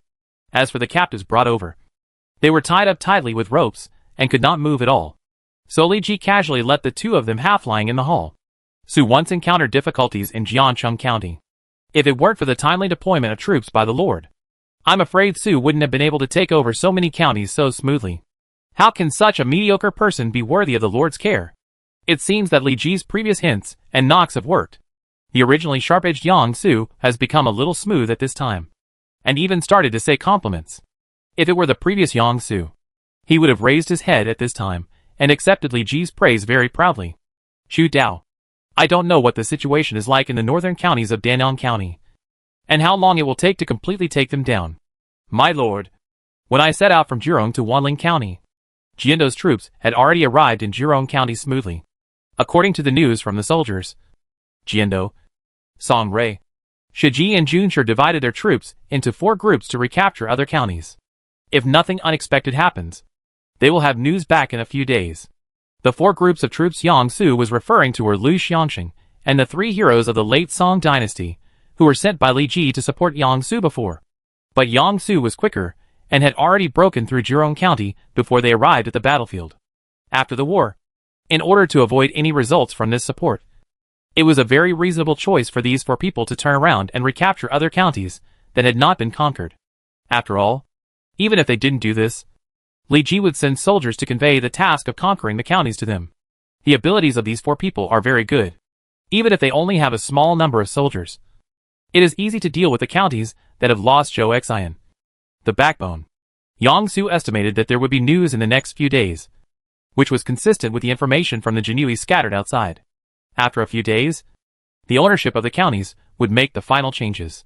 By the way, my lord, I want to know how Ling Chao's injury is this time. Don't worry. Ling Chao's injury has been mostly healed under the care of Mr. Sunday. After some time, he can return to the Lonke Navy. Li Ji replied indifferently. When Yang Su forcibly landed on the Yangtze River that day, he did not encounter Zhou Fengshu's surprise attack. Although Ling Chao, the general of the Eastern Wu in history, was brave enough. He was still inferior to Zhou Fengshu, a famous general.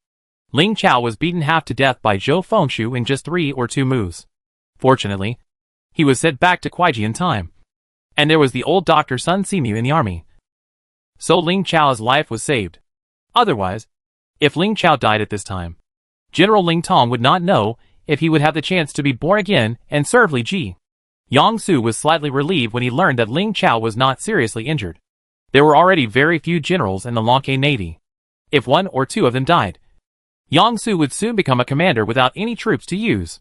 By the way, my lord, I came here this time to give you 2 great gifts. After Yang Su said this, he signaled Zhou Cong and Dong Shi, 2 burly men, to take action and bring Yang Su's great gifts forward for Li Ji to watch. Li Ji looked at Zhou Cong and Dong Shi, who came out and quickly brought the 2 captives who were tied up, and couldn't help but narrow his eyes slightly. Without thinking too much, Li Ji knew that the so-called great gifts in Yang Su's mouth were actually the 2 captives in front of him. And the captives who could serve as great gifts, I'm afraid, were only Zhou Panlong and Zhou Fengshu, who were mentioned by Yang Su in the battle report. Who could bear such weight? When Li Ji's eyes fell on Zhou Panlong and Zhou Fengshu, the data panel of the 2 people suddenly appeared. Name Zhou Panlong. Occupation Military General War. Identity Prisoner of the Dragon Sparrow Army. Level 76. Brave 94, 96. Commander 85, 88. Wisdom 64, 69. Political Strategy 60, 65. Charm 40. Luck 10.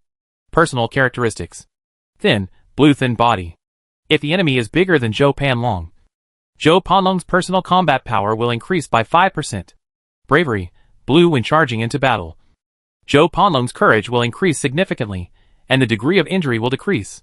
Father and son riding 2 horses, purple father and son riding 2 horses, disturbing tens of thousands of people. If Zhou Panlong is in the same faction as Zhou Fengshu, Zhou Panlong's personal combat power is increased by 15%. Defending the city, purple when suppressing the rebels. The enemy's combat power is -15% when resisting foreign invasion. Zhou Panlong's personal combat power is increased by 15%. And the combat power of his soldiers is increased by 15%. Brave and brave, gold when charging into battle. Personal combat power is increased by 20%. And the combat power of his troops is increased by 20%. And it is not easy to get hurt. Righteous and brave, gold when Zhou Panlong leads the army to fight. The fewer soldiers he leads, the more his personal combat power will increase. Up to +20%. 10,000 enemies, gold when fighting with others. Zhou Panlong's personal combat power is increased by 15%. And if the opponent's bravery is lower than or equal to his own, his personal combat power is increased by an additional 10%. Long practice of military affairs, gold in a battle. The more battles Zhou Panlong experiences, the stronger the combat power of his soldiers is. Up to +20%. The merit of using life, gold when charging into battle. Zhou Panlong can be immune to 1 fatal injury. The more serious the injury, the faster Zhou Panlong's combat power will rise. Up to +30%. Duchan crown out of the helmet, color glory comes from military exploits. In a battle, the more military exploits Zhou Panlong has made, the temporary increase in personal combat power. Up to +50%. Skills Rage, S level. Across the army, S level. Bloodthirsty River, S level. Rushing East and West, S level. Mental Method Killing Hard Technique.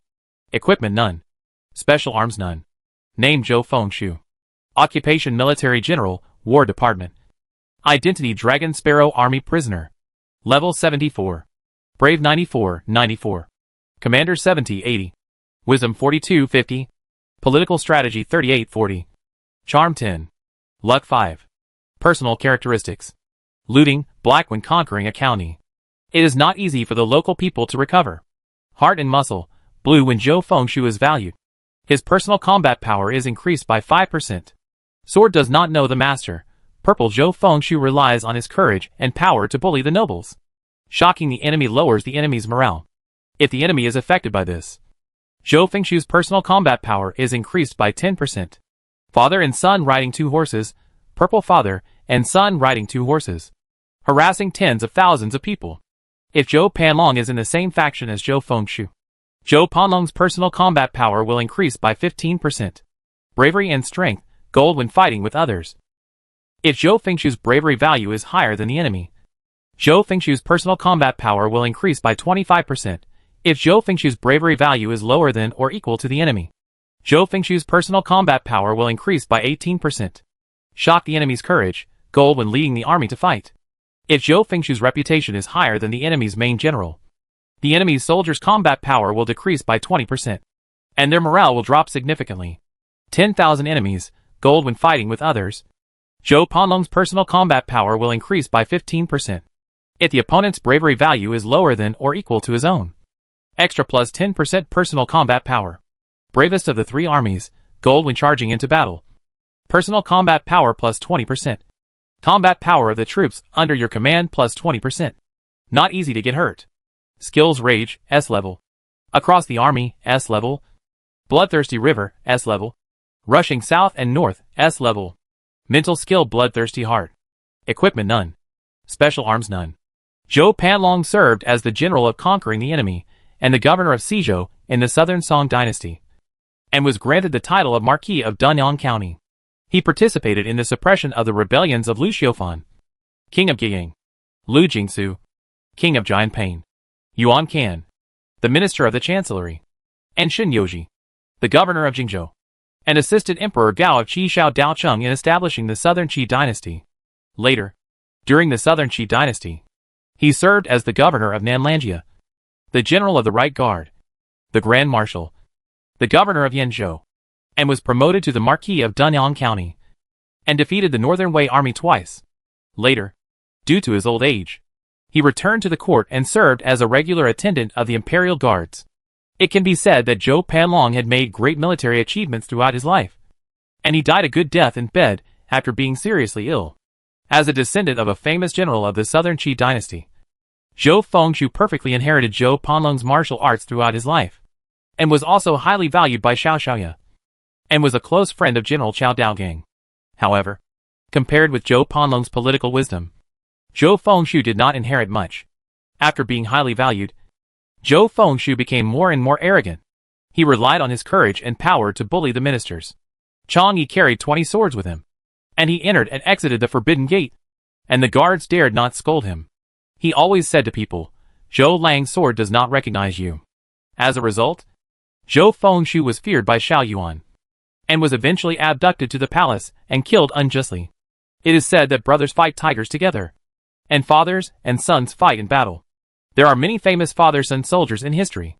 In the distant past, there were the father and son Wang Jian and Wang Bin of the Qin dynasty, the father and son Meng Wu and Meng Tian, the father and son Zhou Bo and Zhou Yafu of the Han dynasty, and the father and son Sun Jian and Sun So of the recent past. Although the father and son pair Zhou Panlong and Zhou Fengshu are not particularly famous in history, they were extremely brave. The two once led more than 200 cavalrymen to charge east and west, south and north in the tens of thousands of Northern Wei troops, and finally directly defeated the Northern Wei army. Putting aside the historian's praise of these two people, such a record is extremely outstanding no matter how you look at it. Yang Su noticed that Li Ji's eyes were always on Zhou Panlong and Zhou Fengshu, and he couldn't help but feel overjoyed. Judging from Li Ji's reaction, his gift was right. I wonder if the Lord is satisfied with this gift. However, his flattery did not get a good response, and he also saw that Li Ji's face suddenly darkened. Li Ji scolded Yang Su. These two people are extraordinary in martial arts and are enemies of 10,000 people. If you call them a great gift, wouldn't it be an insult to these two people? Zhou Tsang, Dong Shi, quickly untie them. Zhou Panlong and Zhou Fengshu, who were lying on the ground, were originally waiting for Li Ji's sarcasm, but they heard Li Ji's angry scolding. Not only that, they also heard a hint of respect in Li Ji's words, which was obviously not for the captives, which made the two people a little confused. Zhou Panlong and Zhou Fengshu looked at each other and found that each other's eyes were filled with shock. They had clearly come here to be insulted. But how could the situation change in the blink of an eye? And the ropes on their bodies had to be untied. Su was wrong. Please punish me, my lord. Facing Li Ji's scolding, Yang Su was scared to half kneel on the ground and asked for forgiveness. Although he was in such a posture, Yang Su was so smart that he knew that Li Ji would scold him in order to subdue Zhou Panlong and Zhou Fengshu and let them return to the Dragon Sparrow army. So, Yang Su followed Li Ji's words and began to perform. After glaring at Yang Su fiercely, Li Ji stood up and, with the help of Zhou Cong and Dong Shi, personally untied the ropes for Zhou Panlong and Zhou Fengshu, and helped them up. Zhou Panlong and Zhou Fengshu stared at Li Ji with their eyes wide open throughout the whole process, looking at him in disbelief. They had not chosen to surrender to Li Ji, but were Li Ji's captives. In principle, they were still in a hostile relationship with Li Ji. Li Ji came to untie them personally. Was he really not afraid that they would suddenly attack? However, such thoughts were quickly rejected by the two. Even if they could get rid of Li Ji, they could not escape from Wanling County, which was heavily guarded. Killing Li Ji was no different from killing themselves. Moreover, they also knew some of Li Ji's deeds. Li Ji had led the way in suppressing the Yellow Turbans and the rebels. With Li Ji's martial arts skills, they might not be able to deal with him in a very short time. You two are both brave and extraordinary. Although I met you for the first time, I have long known your reputation and have wanted to make friends with you. But now I let you suffer this kind of experience. I really feel bad. Li Ji's words sounded like spring breeze to Zhou Panlong and Zhou Fengshu. The little grievances in their hearts as captives disappeared immediately. Your Excellency the Governor is too polite. We are just your prisoners. How can you feel bad about it? Zhou Panlong didn't know why Li Ji did this, so he had to say it with fear. But when he said this, he felt a little awkward. Li Ji could look down on them. But how can he be so approachable? However, Li Ji waved his hand and said disapprovingly, how can I say that I am a prisoner? I, Li Ji, have always admired people like the two General Zhous. If General Zhou wants to leave, he can just step out of this door. I will never stop him. This made Zhou Panlong and Zhou Fengshu even more confused. They were still enemies. So why did Li Ji admire them? And more importantly, Li Ji would let them go so easily. Chapter 508 Banquet.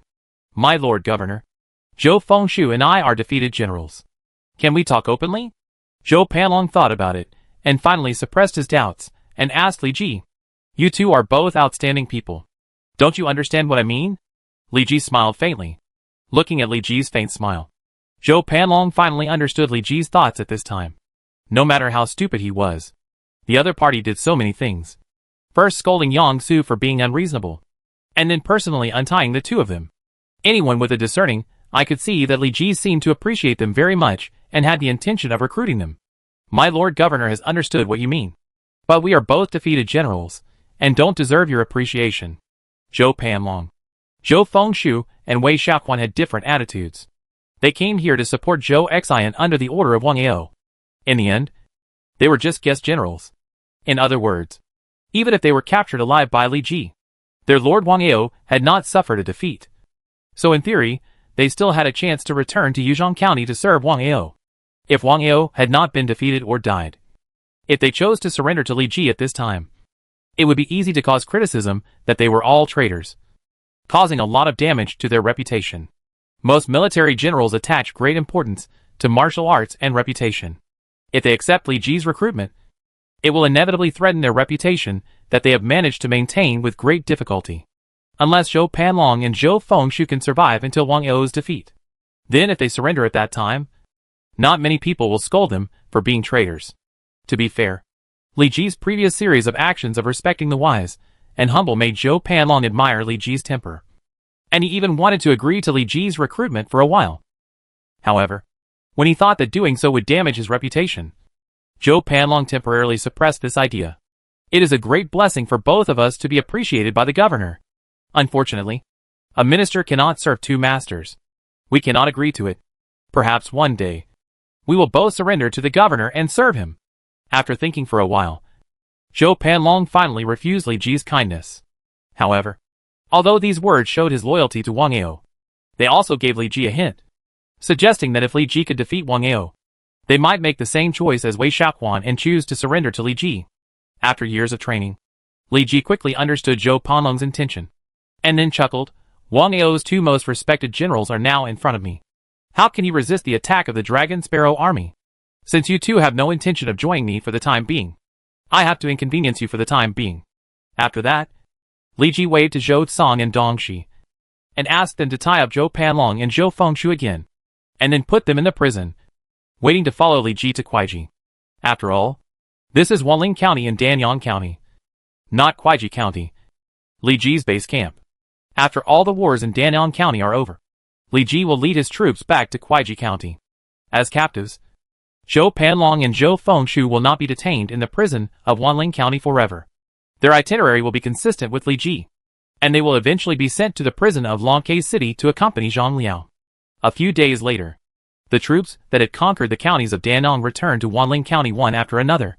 The southern troops led by Yu Fei and the northern troops led by Yang Su also gathered in Wanling County. For a time, the county was crowded with more than 100,000 troops. This number of troops was probably the largest since the establishment of Wanling County. Although the people in the city were afraid of the Dragon Sparrow Army, the soldiers of the Dragon Sparrow Army were strictly restrained by the generals, and there was no situation of oppression of the people. Although the number of troops in the city was terrifying, this was also the last day that the people of Wanling felt safe. After the recovery of various county towns, it meant that Danyang County had completely become under the actual control of Li Ji. Even if the control was short, no force dared to jump out and attack Danong County at this time. Not even the nearest Wang Ao. There was no way. Wang Ao was probably in a state of panic at this time, without a general around him. The troops he sent out were almost wiped out. He was probably the weakest force in Yangzhou. If Li Ji continued to launch an expedition, he, Wang Ao, would definitely become the first target. How to ask for reinforcements from the outside world should be the issue that Wang Ao should focus on in the next few days. After all the generals and soldiers sent out came back, Li Ji once again set up a big banquet in the city to celebrate the success of his many civil and military officers. Because Li Ji did it on purpose, he did not enter the banquet quickly, which gave the civil and military officers present an opportunity to communicate with each other. Military generals and civil officials gathered together.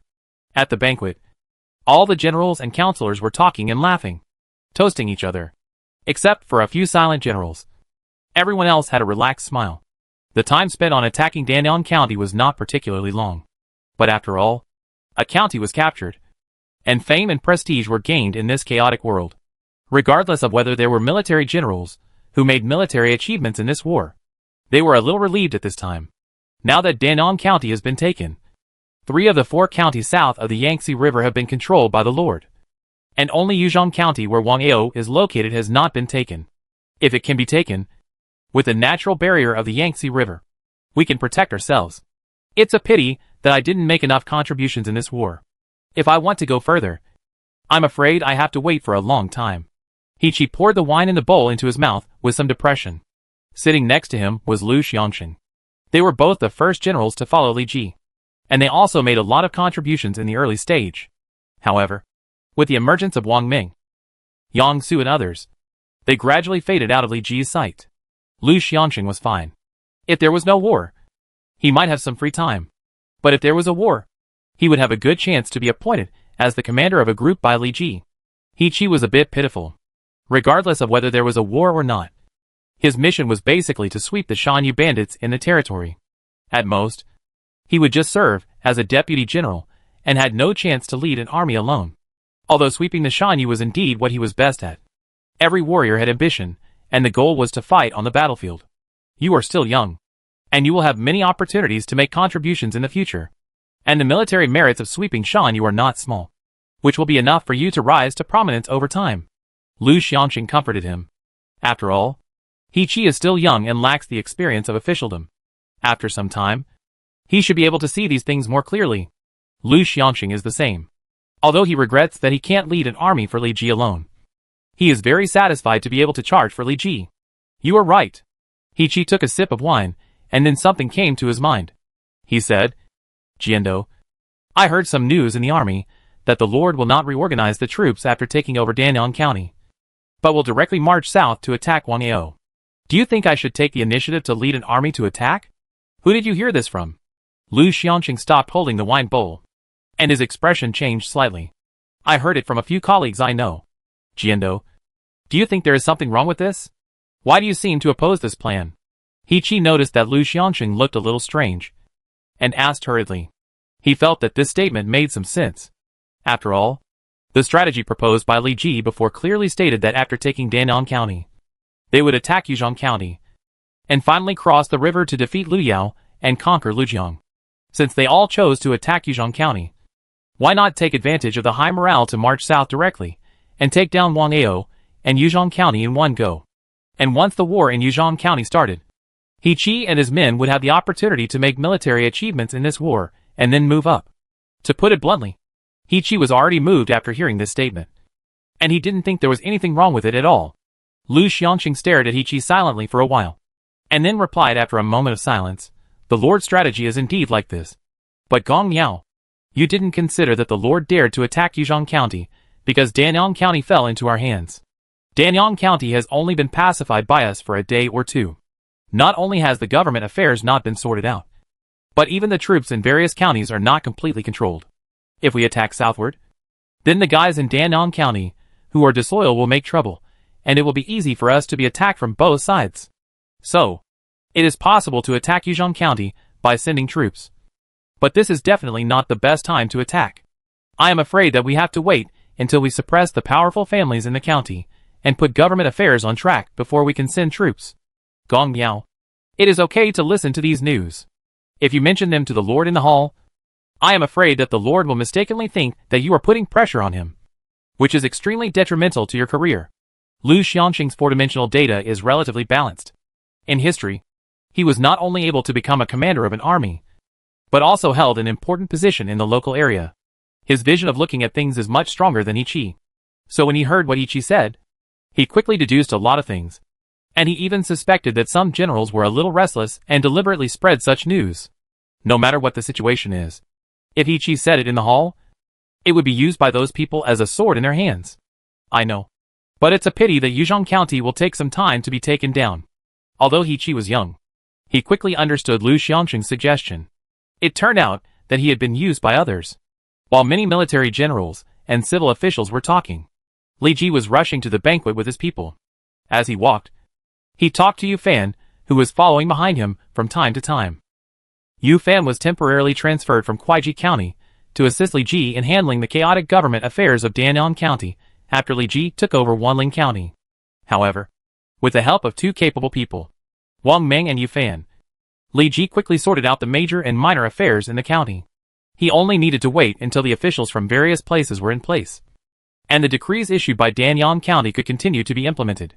Wang Meng first hosted the banquet on behalf of Li Ji, while Yu Fan followed Li Ji around and reported to Li Ji about the recent situation in Danyang County. "My lord, the counties of Danyang County have been taken by our army. Officials sent from Kuaiji County and Wu County will arrive at their respective positions one after another. In 3 days, the decree can be issued. In addition, the military camp in Wanling County cannot accommodate all our troops. In order to avoid disturbing the people, I have placed most of the soldiers outside the city, and the placement has been completed. There are also many noble families in the county who have taken the initiative to show us goodwill and express their willingness to follow the Lord's decree, cooperate in measuring land, checking population, and disbanding the private soldiers in the mansion." Yu Fan followed Li Ji closely and reported the recent situation in an orderly manner, but his tone seemed a little excited. He knew that Li Ji transferred him here, and it was definitely not just to cooperate with Wang Meng to clean up the mess in Danyang County. With Wang Meng's ability, he could handle this problem alone. And Li Ji's other intentions, with Yu Fan's talent, were guessed at once. There is no one in Danyang County now who is the prefect. The reason why Li Ji transferred him here is probably because he wanted him to get familiar with the affairs of Danyang County first, so that he would not be in a rush when he took over as the prefect. Yu Fan is also an old man in the Dragon Sparrow army, and his seniority is second only to Wang Meng and Lu Xiangqing. Ken Zhe, who is more senior than him, has long been the prefect of Kuaiji County, and is in charge of the base camp for Li Ji. He is old enough and capable enough, and is indeed the best candidate to be the prefect of Danyang County. Li Ji nodded slightly, and then suddenly asked, "You said that many noble families are willing to cooperate with us, which means that there are other noble families who are unwilling to cooperate with us. Zhongxiang, if you were the governor of Danang, how would you deal with it?" When Yu Fan heard this, he was more and more convinced of what he thought in his heart, and said in a rather excited tone, "Then it is to kill, and severe punishments must be used in troubled times. We have never been very friendly to these people, and even among some noble families in the Han Dynasty, we are already notorious. And since these people know our reputation, but are unwilling to cooperate with us, it can be seen that they are ignorant. If this is the case, it is better to take the opportunity to deal with them to eliminate future troubles. Doing so can also kill the chicken to scare the monkey, and let other noble families see what the end is. Although Yu Fan was also born in the noble family class, he was influenced by Li Ji, and his perception of the noble family has changed a lot. Moreover, Yu Fan knew when to use what means, and he would be as ruthless as he should be, and he never hesitated. Chapter 509 Selection. After listening to Yu Fan's report, Li Ji couldn't help but show a hint of approval. After all, he is still an important official in Dongwu. Although Yu Fan's mouth is a bit venomous, it is undeniable that Yu Fan's ability is still quite good.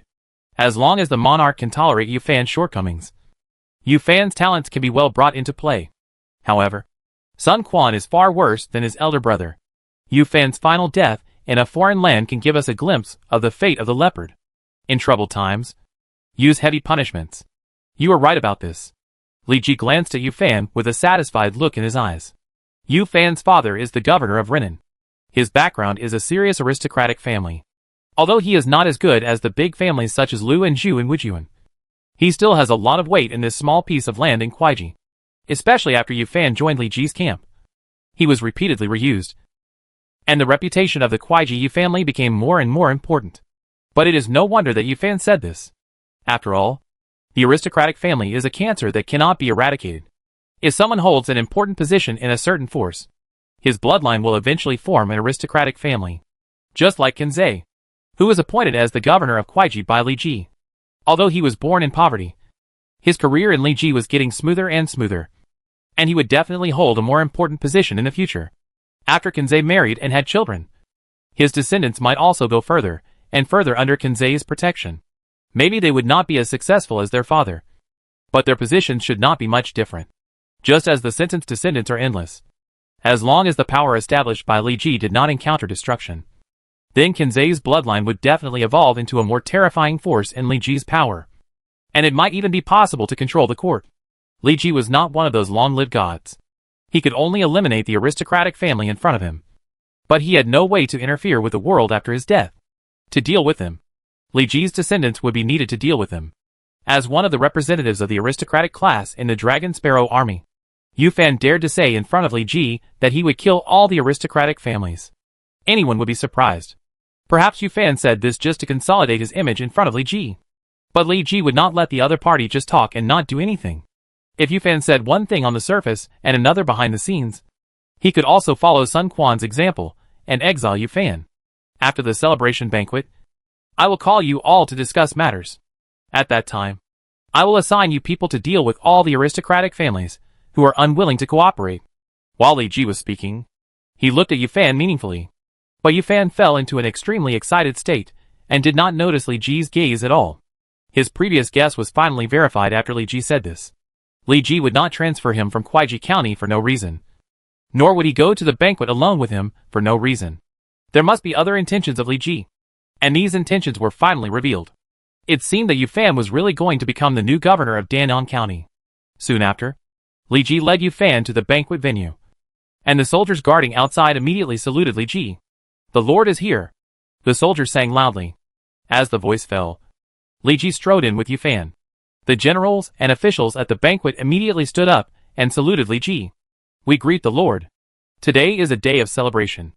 You don't need to care about these complicated etiquette. Please take your seats first," Li Ji said with a smile. Then he personally helped up the nearest generals and comforted them. The war in Danyang County is ended, except for the civil officials who need to handle government affairs in Kuaiji and Wu County. Li Ji has finally gathered his generals and advisors together. How can he care about these small things?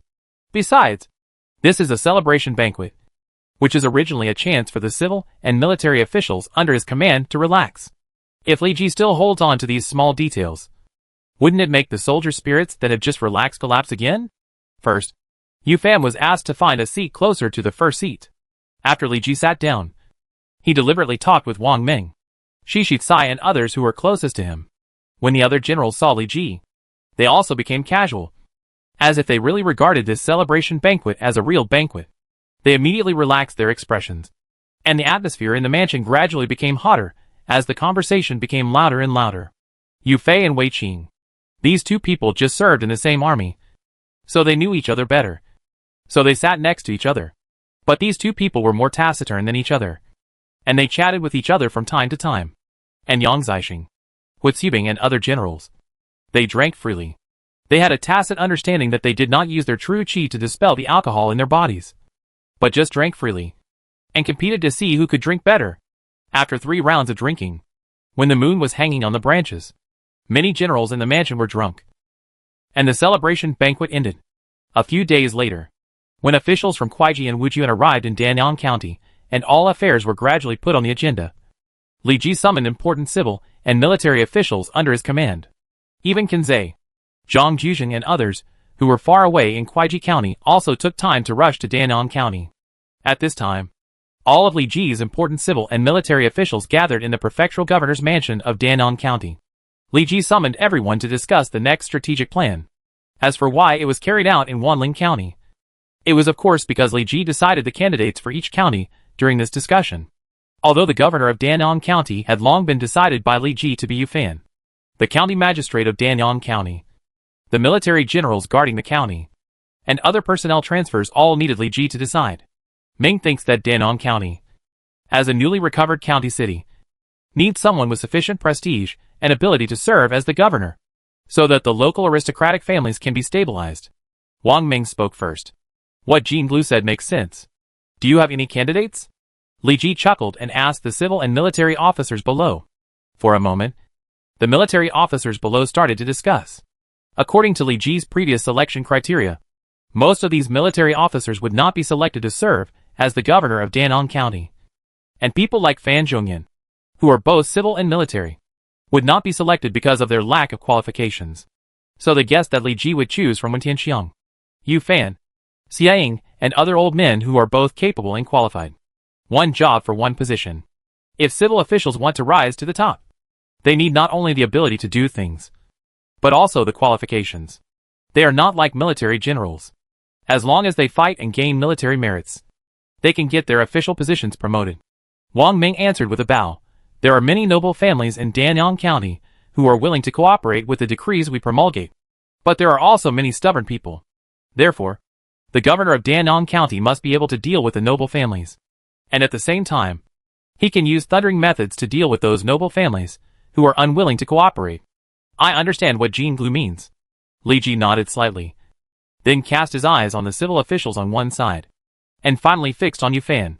Zhongxiang, do you dare to take the position of governor of Danyang County? Li Ji asked Yu Fan with a smile. Fan is willing to share the worries for the Lord. Yu Fan stepped out of the ranks with some excitement, bowed and answered loudly. Although he heard this meaning from Li Ji's words a few days ago, Yu Fan still couldn't stop his excitement when he announced that he would become the governor of a county in front of so many people. Wen Tianxiang, Xia Ying, and others seemed to have expected this to happen. Their expressions did not change at all. Instead, they congratulated Yu Fan, since Yu Fan was transferred to Danyang County. With their intelligence, they could not fail to guess Li Ji's little thoughts. It's just that one of them was upright and obeyed Li Ji's appointment, while the other gave his daughter away and began to become a little Buddhist. So they had no objection to Li Ji's appointment. What's more, there is still one Yuzhong County left among the 4 counties in Jiangnan, and they still have many opportunities to serve as prefects in the future. Zhongxiang, you not only need to deal with the government affairs of Danyang County, but also need to pay attention to Lu Yao and others in the Jiangbei area. They know that after we take over Danyang County, they may take some actions. The best way is to set up more military towns in the county to prevent accidents. After all, Danyang County is the closest place to Jiujiang County, and it is only separated from Lu Yao by the Yangtze River. If the other party is able to cross the Yangtze River, the natural barrier, then the county city that has just stabilized will be ignited again. In order to avoid this problem, in addition to increasing the number of troops in the county, the best way is to guard important places like Nujuji. As long as the throat is strangled, it will be very easy to defend Danyang County. However, Yu Fan is not good at military affairs, so Li Ji needs to match him with qualified generals to assist in defense. Does see, you are from Danyang County, and have always known the important places in Danyang County. You should stay with Zhongxiang first. First to assist in handling government affairs, and second to formulate important towns. As Li Ji spoke, his eyes fell on the back of the civil service team, where there stood an official who was only 20 years old. This person was the literati captured by Xiao Kua and Li Jinglong, named Yimli. He grew up in Danyang County since he was a child and became Zhou Xian's staff when he was young. Although Li Ji didn't know much about Yin Li's background, he learned from the players' indirect inquiries that Yin Li would be an important minister of Don Wu in the future. When Sun Quan proclaimed himself king of Wu, he summoned Yin Li to serve as a doctor. Later, Yin Li accompanied Zhang Wen on a diplomatic mission to Shuhan, where he was praised by Zhuge Liang and was soon promoted to the position of prefect of Lingling. Yin Li's personal data panel also verified this point. His best political strategy can reach a maximum level of 83 points, which is more than enough to assist Yufan. In addition to assigning Yin Li to Yufan, Li Ji also asked Yang Su's Longke Navy to choose a new place for training.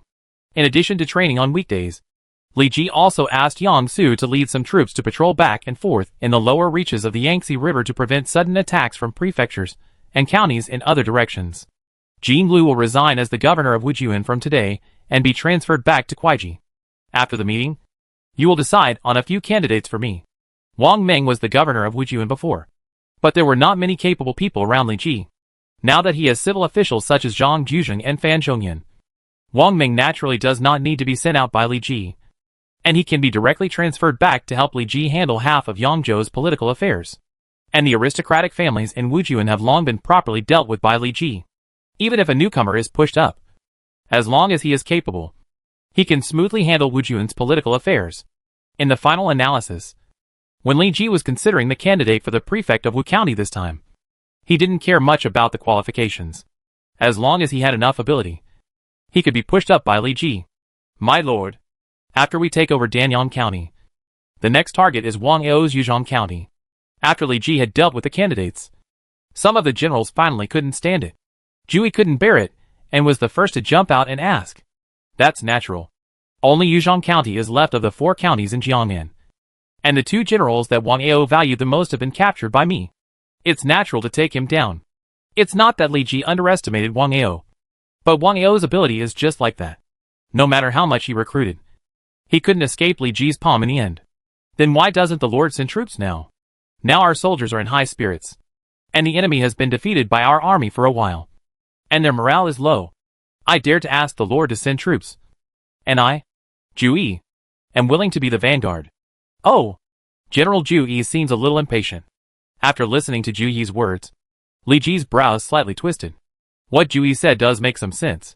As the saying goes, the first blow is strong, the second is weak, and the third is exhausted. If we wait a little longer, until Wang Ao stabilizes the morale of the army, then it will be more difficult for Li Ji to take them down. But if we send troops now, we have just finished a battle, and all the soldiers are physically and mentally exhausted. From this perspective, it is not a good time to send troops. Admittedly, it is natural for Li Ji to fight Wang Ao with his lineup, but the soldiers under his command don't think so. They just crawled out of the pile of dead bodies. But within a few days, they jumped into the pile of dead bodies again. If the war lasts longer, these soldiers are likely to feel dissatisfied, which will have some impact on Li Ji's reputation. Although Zhu Yi is keen on fame, he usually follows my orders and knows when to send troops and when not to send troops. Such a radical attack may not be what he can think of. Li Ji thought so, then looked up and scanned the military officers, but found that the generals were calm, as if Zhu Yi's words had nothing to do with them. However, there must be a reason for everything, and the more there is no problem, the more Li Ji feels that there is a problem. Obviously, when these guys heard that there was a war to fight, they were all excited. Not to mention other things, there were several generals who wanted to act as pioneers. Why today? They all became dumb and couldn't say a word. Chapter 510 Adjustment. It seems that the atmosphere is not right. Zhu Yi, who had already taken a step forward, immediately regretted it. He thought that if he asked Li Ji to fight, other generals would also agree with him. But the result was not as he expected. No one dared to ask for a fight. The same was true for Li Tsunxia, who was the most belligerent on weekdays. Although Zhu Yi could only look at his back, he seemed to feel that this guy was squinting his eyes and had no intention of asking for a fight. For a moment, the whole hall was deserted. Zhu Yi felt like a clown and could not win any applause. Li Ji, who was in the first place, looked at him with a sharp gaze, which made Zhu Yi regret it even more. By propping up his hand to cover his face, Zhu Yi looked at one of the generals with a side view. The reason why he asked Li Ji to fight here was because of this person's instigation. If this person had not suggested to Ju Yi that doing so could serve as a pioneer and make great contributions, Ju Yi would not have asked for a fight at this time. The one who gave Ju Yi the idea was none other than Akechi Mitsuhide from Japan. However, facing Ju Yi's gaze, Akechi Mitsuhide seemed to have not seen it, and still maintained a calm look, as if Ju Yi's every move had nothing to do with him. But what no one could feel was that at this time, Akechi Mitsuhide's heart had already been stirred up by a storm. As a surrendered general, and a foreign general, even if he surrendered to Li Ji, Akechi Mitsuhide would hardly have the opportunity to command an army alone. Even in the just concluded war against Danam County, he could only follow Li Ji to kill generals and enemies, and could not win much military merit at all. That's why he used words to instigate Ju Yi, who was keen on fame, at yesterday's banquet, and used him to put pressure on Li Ji to launch wars against Wang Il one after another. In his imagination, although many generals of the Dragon Sparrow army were not keen on fame, they were also very warlike, especially Li Tsunxiu, the first fierce general in the army. Every time Li Ji wanted to attack, this person was the first to ask for battle. In the previous wars, Li Ji repeatedly rejected Li Tsunxiu's requests to fight, except for letting him participate in the wars in Wanling County and Guzhong County. He did not participate in other battles. So Akechi Mitsuhide guessed that as long as Ju Yi asked Li Ji to fight in the parliament, Li Tsunxiu would also have a great chance to ask Li Ji for his life, like Ju Yi. As long as this person spoke up, the other generals of the Dragon Sparrow army would also speak up to echo him. In this way, Li Ji had to choose to send troops to attack Wang Il immediately under pressure. But the final outcome was beyond his expectations. Li Tsunxiu was not what he imagined. Instead, he stood in the front calmly, and did not say anything. Akechi Mitsuhide's attitude of not caring about it, and hanging high immediately made Ju Yi understand that he was completely fooled by the other party, and was being used by others. I already know how anxious General Ju Yi is, Li Ji said softly. General Ju Yi knows how important the 4 counties in the south of the Yangtze River are to us. Now there is only Yuzhong County left. We can attack it in one fell swoop as long as we send troops. However, General Ju Yi forgot that our army has just experienced a battle. Although Zhou Xian's power is not very good and our army has not lost many troops, the soldiers are already physically and mentally exhausted. If we go south now, I am afraid that the soldiers will be dissatisfied. Ju Yi's little move did not escape Li Ji's eyes. In fact, when Ju Yi was the first to jump out and ask for a fight, he already suspected that Ju Yi was instructed by someone, or at least used. So Li Ji kept observing Ju Yi, and found that his eyes would fall on Akechi Mitsuhide from time to time. Combined with Akechi Mitsuhide's character, he instantly knew what happened. Akechi Mitsuhide is a typical representative of the Japanese who defeated the superiors with inferiors. With the opponent's wisdom, he certainly would not choose to come forward, but would definitely choose a person who was not smart but keen on fame. And for such a person, there is a very suitable candidate in the Dragon Sparrow army. Ju Yi, the words of the Lord are like a revelation. It is indeed narrow-minded. Li Ji had set up the stage. No matter how stupid Ju Yi was, he quickly woke up and immediately followed Li Ji's words. Then he bowed to Li Ji and retreated directly to the ranks of generals, shrinking and not speaking. However, there seemed to be a hint of unkindness in his eyes when he looked at Akechi Mitsuhide. Akechi Mitsuhide also felt the meaning in Ju Yi's eyes, and his heart skipped a beat.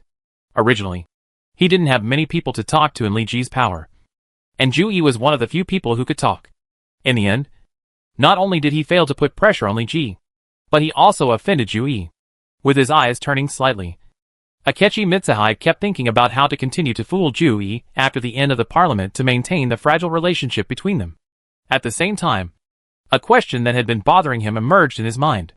I said Guidai to the Lord's mansion. According to my relationship with Guidai, I am also the Lord's direct descendant. Why hasn't it worked at all until now? Akechi Mitsuhide couldn't figure this out. He and Saito Guidai were cousins, and sending Saito Guidai to Li Ji's mansion was originally intended to use Saito Guidai's relationship so that Li Ji would use him. But until now, Li Ji didn't seem to care about this relationship at all. Not only did he not reuse him, but sometimes he even ignored him.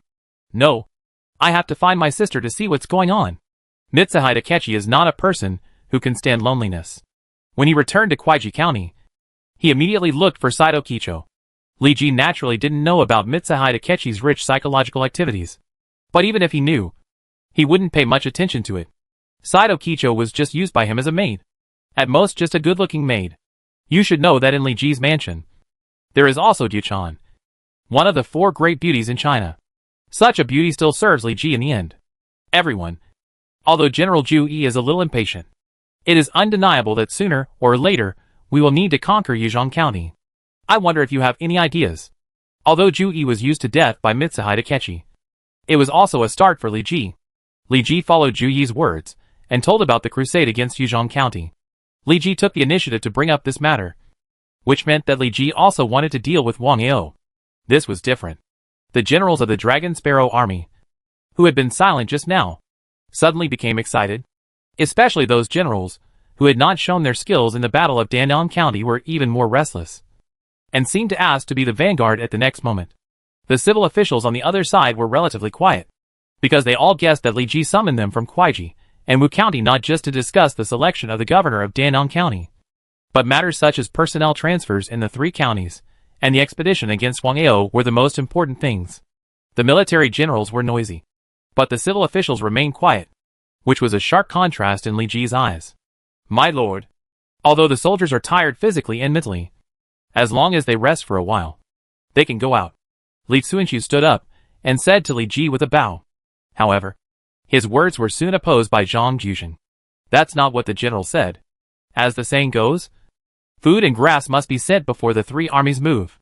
This war is not just about manpower, but also about material resources. The original expedition to Danong County has consumed a lot of food and grass accumulated in Kuaiji and Wu County. Now if the war breaks out again, I'm afraid it will be impossible to gather enough food and grass in a very short time. If the war is deadlocked, we, who have not made preparations in advance, may have no choice but to withdraw. Once we withdraw, it will inevitably damage the reputation of our army and even deal a blow to our morale.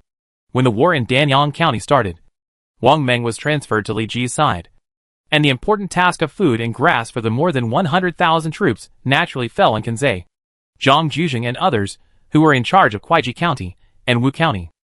They who have taken over the logistics of the army naturally know how much food and grass is consumed in a big war. You should know that Yangzhou has not been fully developed. If it were not for Li Ji's promulgation of the decree that benefits the people in the past few years, and the help of Wang Ming, Shi Shicai and others, they would not be able to maintain the basic defense of each county and maintain the strength of more than 100,000 troops for a long time. If they continue to fight, once the stalemate occurs, they will be forced to retreat due to the lack of food and grass. When Lu Yao and Jianbei sees this, he will definitely have other thoughts. So if you want to attack Yuzhong County, you must not only be quick, but also be prepared. However, Zhang Juzheng's words sounded like doubting his own strength to Li Xuanxu. Li Xuanxu frowned and said, "Is it possible that Uncle Da doubts that the men in the army are not capable enough to capture Wang Yao in one go?" "No." Generally misunderstood. Zhang Juzheng wiped the sweat from his forehead helplessly. Although Li Xuanxia's tone was a little heavier, the momentum he unintentionally exuded put Zhang Juzheng under great pressure. "My lord, I am willing to issue a military order here. If Wang Yao cannot be captured within 10 days, you can take his head." I already know that Xuanxu wants to fight. But what Uncle Da said is right. The army has not moved yet. But the food and grass must go first. This war is not just about one's bravery. You must know that Wang Yao has an ally, Lu Yao. And this person has a close relationship with Dong Zhuo. If he cannot be wiped out with a thunderbolt, there will be endless troubles. Li Ji smiled and waved his hand, signaling Li Xuanxu to stay calm. He then turned his attention to Wang Ming, Shi Shicai and others, and asked, "I wonder if the military advisors have any ideas?" Wang Ming folded his arms, looking calm, and did not seem to answer Li Ji's question. Shi Shicai and Gui Jiao looked at each other, and then they said one after another, "Now that our army has captured 3 counties, the situation south of the Yangtze River has become a foregone conclusion. Even if Wang Yao can invite Lu Yao, or even Dong Zhuo in Chang'an City, he can't escape from the master's hand. So I think you can send a good general to recruit troops in Danyang County. And when the time is right, he can serve as a vanguard to capture Yuzhong County." Shi Shicai thought very thoroughly. The ownership of the 4 counties has become a foregone conclusion. Even if Wang Yao invites Dong Zhuo as an external aid, Dong Zhuo will definitely not send a large number of troops to maintain the stability of Chang'an. At most, he will send a brave general like Lu Bu. Li Xuanxu had beaten Lu Bu for a while before. Even if Lu Bu came, Li Xuanxu would defeat him. So no matter how much Wang Ao made a fuss, he was not Li Ji's opponent after all. Gu Jia also followed Shi Shizai's words and added, while we are recruiting soldiers, we can send people who are good at speaking to Yuzhong County to persuade this person to surrender to us. With Zhou Xian's example, Wang Ao will also think about it. You two have a point. Wen He, do you have anything to add? Li Ji smiled and looked at Jia Su, who was hiding at the end. Report to the Lord. Shi Tsai and Fo Xiao have already said it very well. Su has nothing to add. No addition? I thought Wen He already had a candidate in mind to persuade him to surrender. Li Ji shook his head in disappointment.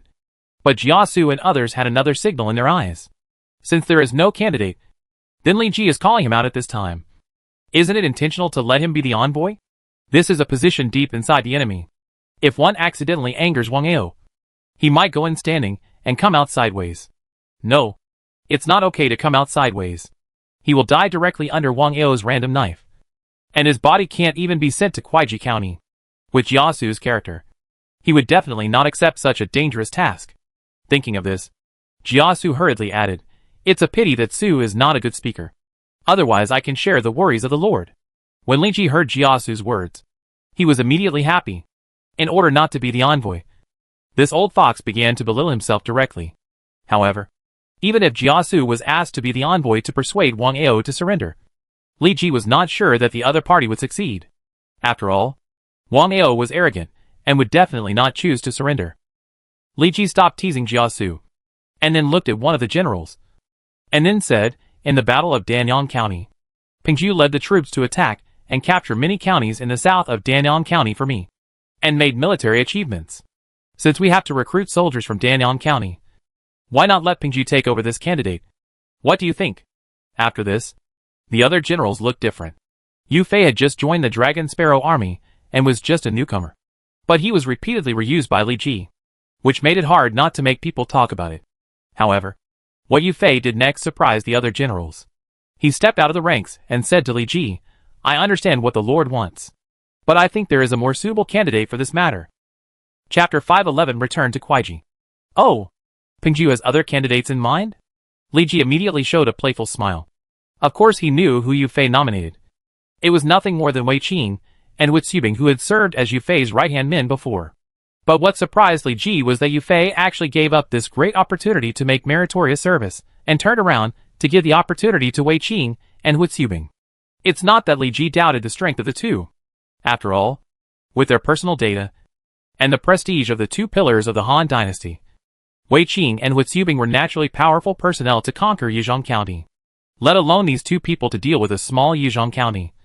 Even if Yu Fei was sent to Wang Ao, facing the threat of the two pillars of the Han dynasty, Yu Fei would probably have a headache for a while.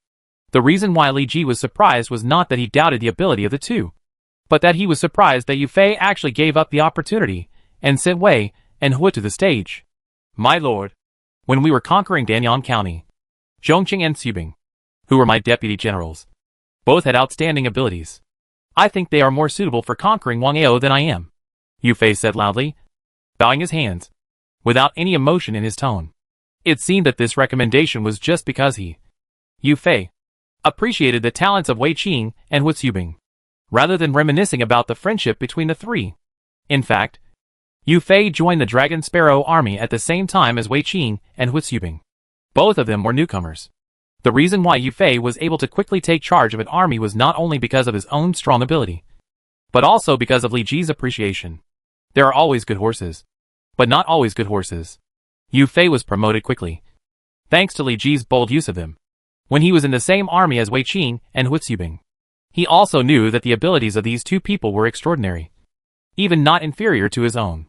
Therefore, when Li Ji wanted to use him again, Yu Fei decisively gave up this opportunity and instead recommended Wei Qing and Wu Xubing. He, Yu Fei, wanted to be the mentor of Wei Qing and Wu Xubing. Yu Fei firmly believed that as long as Wei Qing and Wu Xubing could get this opportunity, they would shine in front of Li Ji and then be used by Li Ji. As for the fact that these two people would be promoted by Li Ji and threaten his position, Yu Fei had never thought about such a problem. After all, Li Ji was not a sour Confucian. He knew what it meant to promote people based on their talents. As long as Yu Fei could show his due ability one day, he would definitely be reused by Li Ji.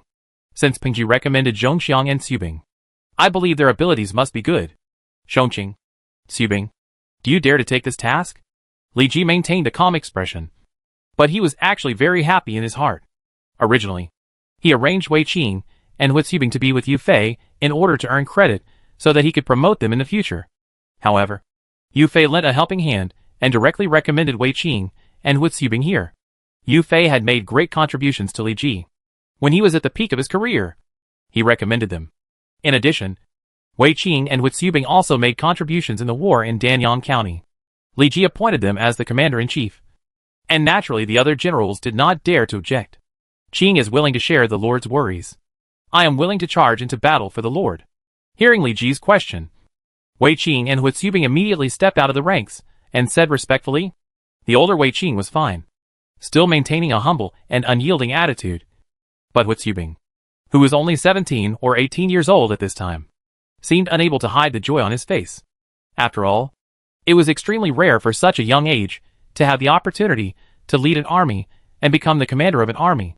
As long as Hu Xubing completed this task perfectly, he would naturally have a share in his subsequent rapid rise to fame and status. Li Ji nodded, and then tested the two of them on the spot. Although Yu Fei had recommended him, it did not mean that he could become the commander directly after being recommended. Otherwise everything would be messed up. So Li Ji directly tested the two men.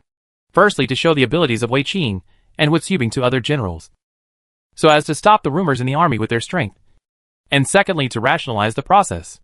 Any general who wants to be promoted through recommendation in the future needs to go through such a link.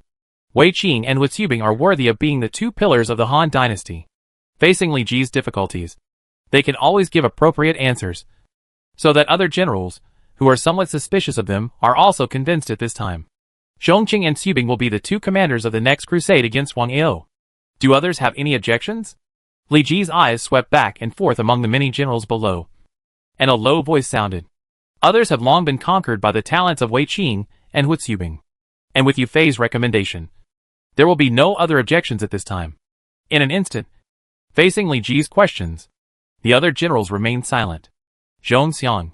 Next the two of them will recruit soldiers in Danyang County, and use Danyang County as a starting point to attack Wang Ao from the south. You will be in charge of this matter. Li Ji did not want to use his more than 100,000 troops, but chose to let Wei Qing and others recruit soldiers in Danyang County.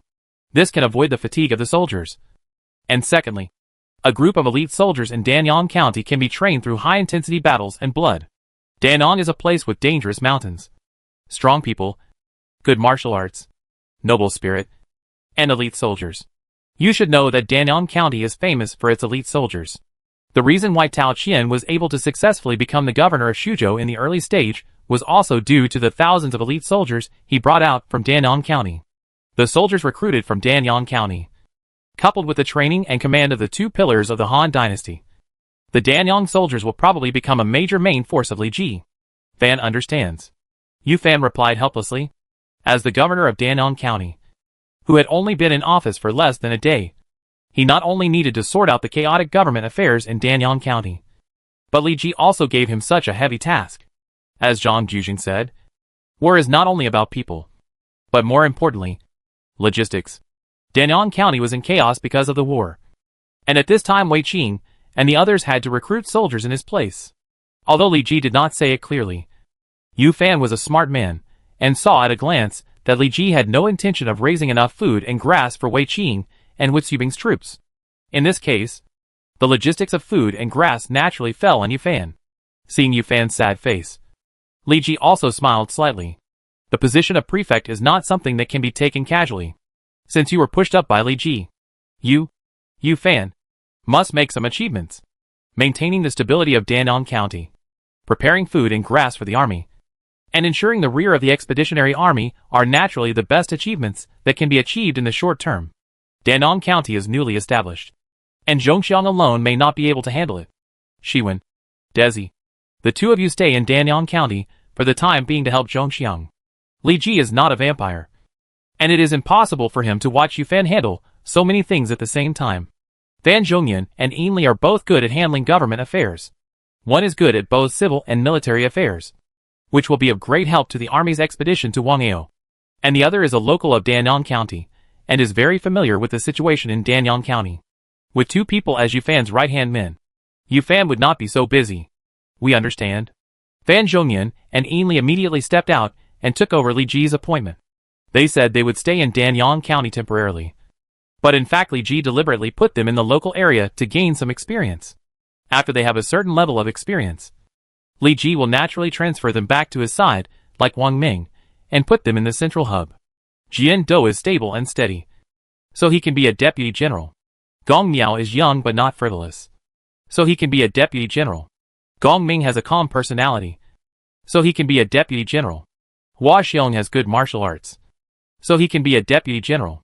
Li Ji selected 4 people in a row and put them in the 2 armies of Wei Qing and with Xubing as deputy generals. Lu Xiangxing and Yi Qi are both old men who follow Li Ji.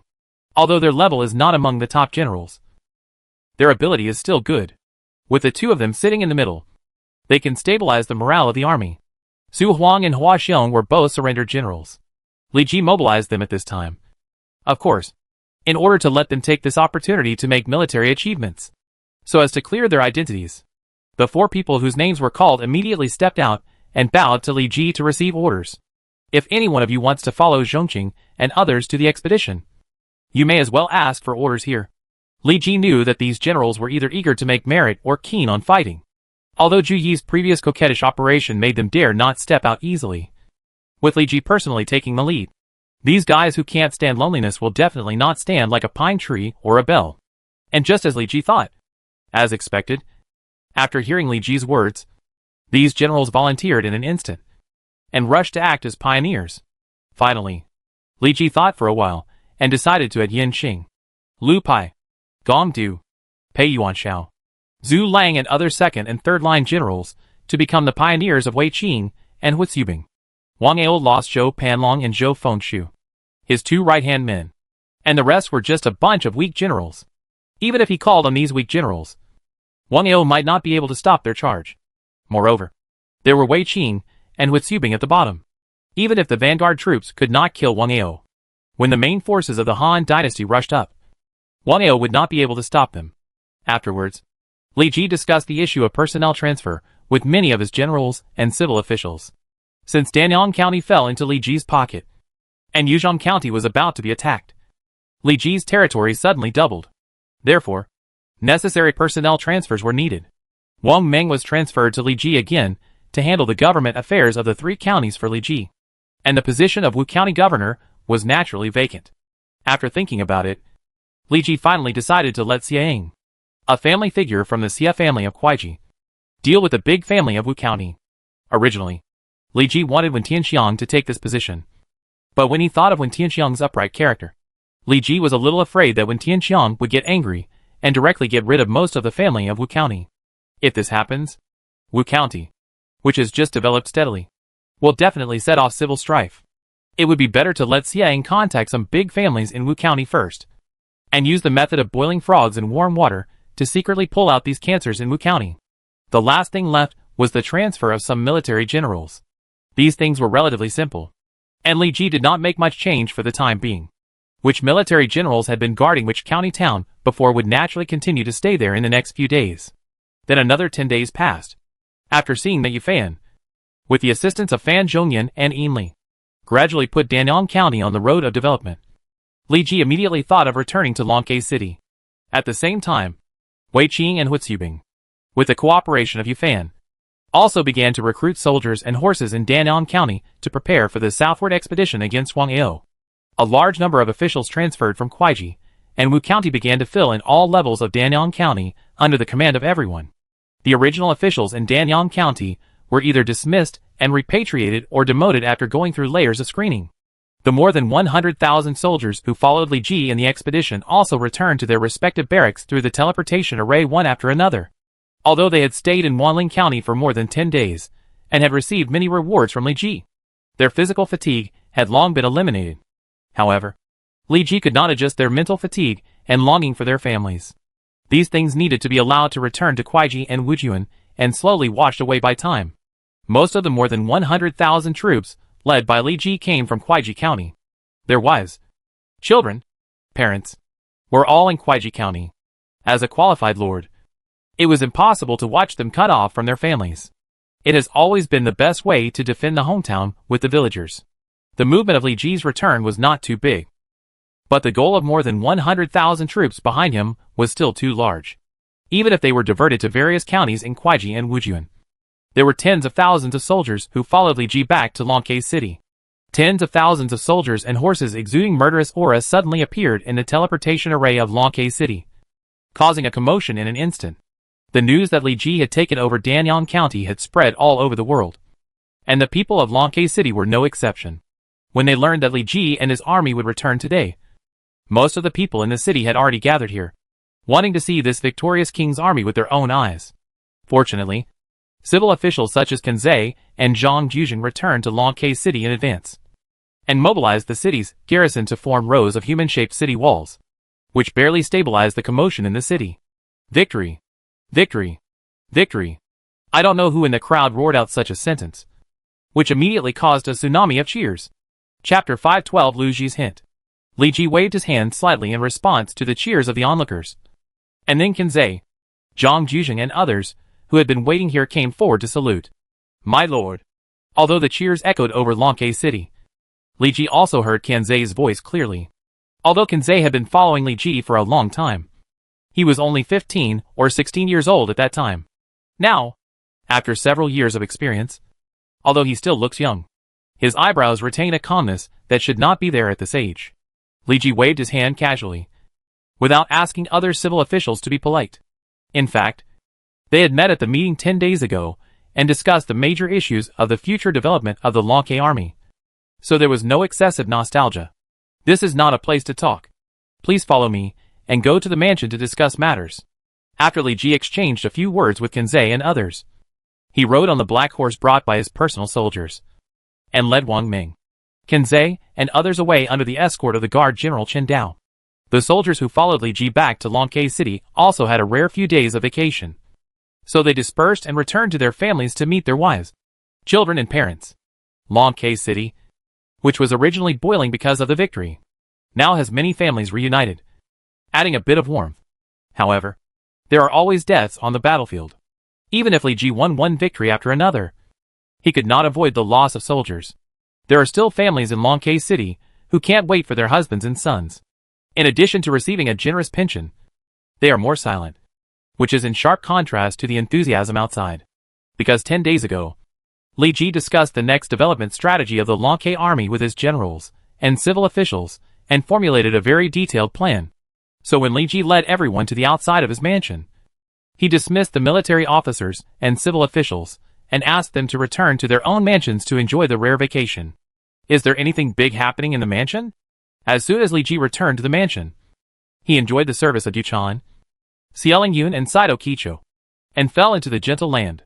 Duchan, who was massaging Li Ji's shoulders, shook her head slightly, thought for a while and replied, no big things have happened in the mansion recently. But Mr. Lu comes to look for the young master from time to time.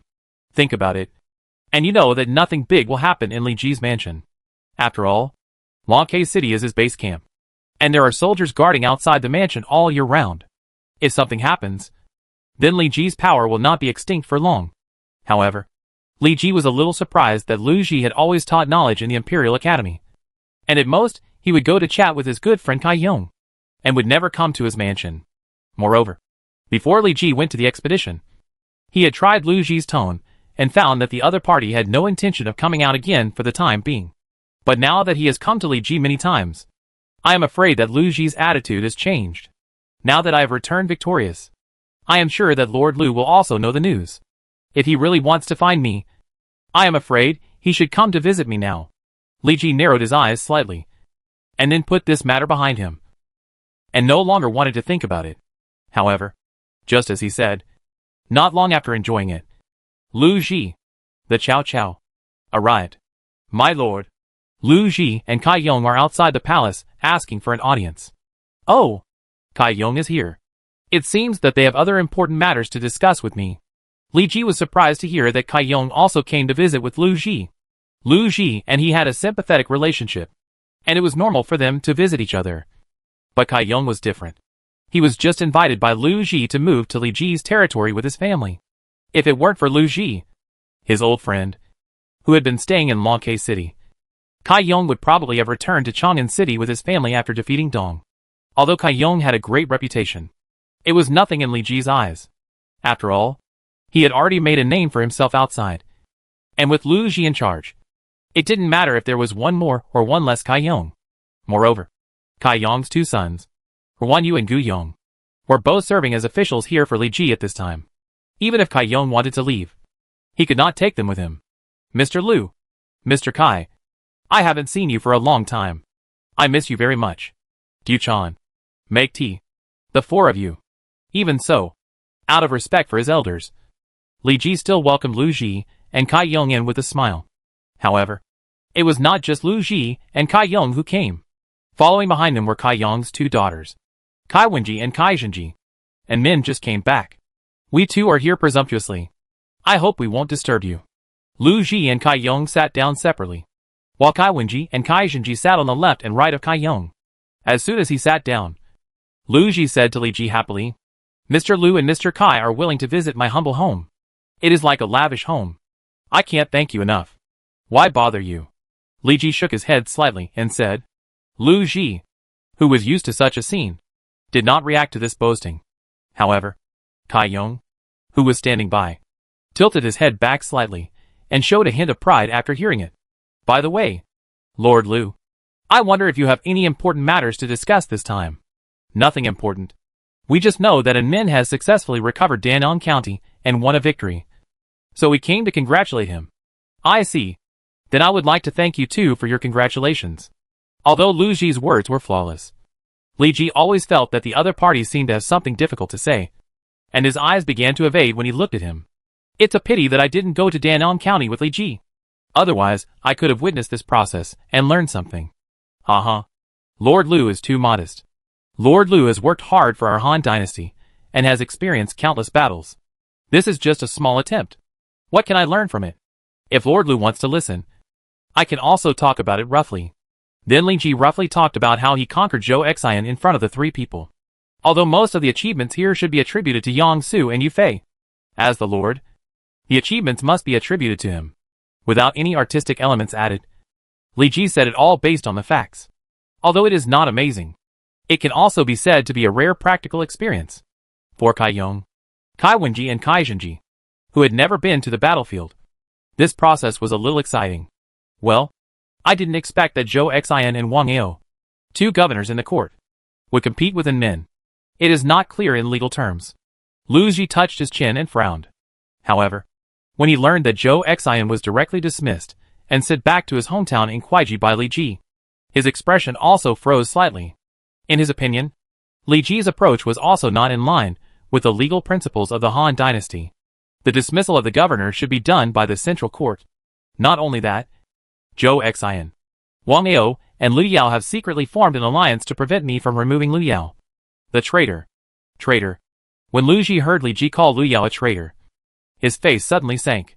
But then he remembered that Liu Yao had already been dismissed from his post as governor of Yangzhou by the court, and he openly competed with Li Ji for Yangzhou. What else could such a move be but a traitor? Compared with Li Ji's private dismissal of Zhou Xian, Liu Yao's rebellious behavior was more dangerous and illegal. Lord Lu, although the war in Danyang County has just ended, I have made preparations to attack Wang Ao in the south. After I successfully recapture Yuzhong County, I will prepare to cross the river to attack Liu Yao. As Li Ji said this, his eyes fell on Lu Ji. The last time he invited Lu Ji to come out of retirement, the other party showed hesitation and resistance on his face when he heard that he was going to attack Liu Yao. In the final analysis, Lu Ji still took into account Liu Yao's identity as a relative of the Han dynasty, so he hesitated to accept Li Ji's invitation. However, this time Li Ji did not see the change in Lu Ji's expression, as if he had long guessed that Li Ji would ask him this question. Although An Min's navy is extremely powerful, the danger of the Yangtze River cannot be compensated by large ships. If Liu Yao sends heavy troops to garrison in Liang County, An Min's navy may not be able to land without paying a heavy price. Lu Ji said calmly. This time he did not avoid Li Ji's secret questions, but mentioned his concerns to Li Ji. Lu Ji's behavior was obviously a special signal to Li Ji. He, Lu Ji, wanted to come out here, even if the other party Liu Yao, a relative of the Han dynasty, would not care. The thoughts in his mind flashed like lightning. And Li Ji smiled and chuckled. Mr. Lu is right. If you want to cross the Yangtze River, you can either cross the Yangtze River by teleporting other teleportation arrays, or pay the price on this natural barrier and force the Yangtze River. The Yangtze River is indeed the first line of defense for the 4 counties in the south of the Yangtze River. And it is also the first problem that hinders Li Ji's external expedition. In history, Sun Quan spent a lot of manpower and material resources to fight for Hefei County and gain a foothold in the Jianhui area. But he was ultimately unable to break through. Although Li Ji is not Sun Quan, and his generals and officials are not comparable to those of the aristocratic children of the Eastern Wu. If he wants to cross the Yangtze River, he also needs to come up with other ways. Of course, instead of crossing the Yangtze River and attacking the Central Plains through the Jianhui area, Li Ji can also follow Sun Quan's example to fight for control of Jingzhou, and send troops from Xiangyang to threaten the Central Plains and the 8 passes of Luoyang. But this method would take much longer than crossing the Yangtze River. First, Li Ji needed to attack Chaisang and Jiangxia from Yuzhong County to compete with Liu Biao, who had established a foothold for the ownership of Jingzhou. Instead of taking a large state, Li Ji might as well find a way to cross the Yangtze River to take Lujiang County and Jiujiang County and occupy part of the Jianhui area. When the time comes in the future, Li Ji can attack Yuzhou and Xuzhou and compete with the northern heroes for the Guangdong area. If Li Ji wants to cross the Yangtze River, Liu Yao will naturally be the first one to disagree. Otherwise, once Li Ji comes, his power will be the first to be destroyed. And Min is right. Either we use the teleportation array to send troops to attack Jiujiang County, or we forcefully cross the Yangtze River to fight Liu Yao's troops. I wonder which method Min thinks is better. It is definitely best to attack Jiujiang County through the teleportation array. But the many forces in Jianbei will never let our troops use their teleportation array to attack Liu Yao. They will not watch us recapture Jiujiang. Doing so will undoubtedly send the soldiers into the tiger's mouth. The princes outside are not fools. How could they watch Li Ji use his teleportation array to expand his territory? The prince closest to Liu Yao can only be Yuan Shu of Yuzhou. But Yuan Shu has never been on good terms with Li Ji. Recently, he seems to have the intention to take action against Jiujiang County, facing Li Ji's teleportation array request. How could he agree? And Sun Jian, the tiger of Jiangdong, has a deep friendship with Li Ji. But at this time, Sun Jian is in a cooperative relationship with Yuan Shu on the surface. But in fact, it is a vassal relationship. Yuan Shu was under pressure from above. If he was discovered, not only Li Ji would be in trouble, but Sun Jian would also be in trouble. Lu Ji looked at Li Ji's sad face, shook his head slightly and laughed, and Min is right. But in Min, you missed one person. Who is it? Lu Kang, the governor of Lujiang County. Lu Kang, Li Ji said in surprise. But then he reacted and slapped his forehead. The governor of Lujiang County mentioned by Lu Ji, Lu Kang, was from the Lu family of Wu County, and was the younger brother of Lu Yu, the head of the Lu family at that time. The Lu family of Wu County had completely surrendered to him. Li Ji, many outstanding children in the family, such as Lu Yi, the future Grand Commander Lu Sun, were placed in the Imperial College for training by Li Ji. Even Lu Kang's son Lu Ji was not spared.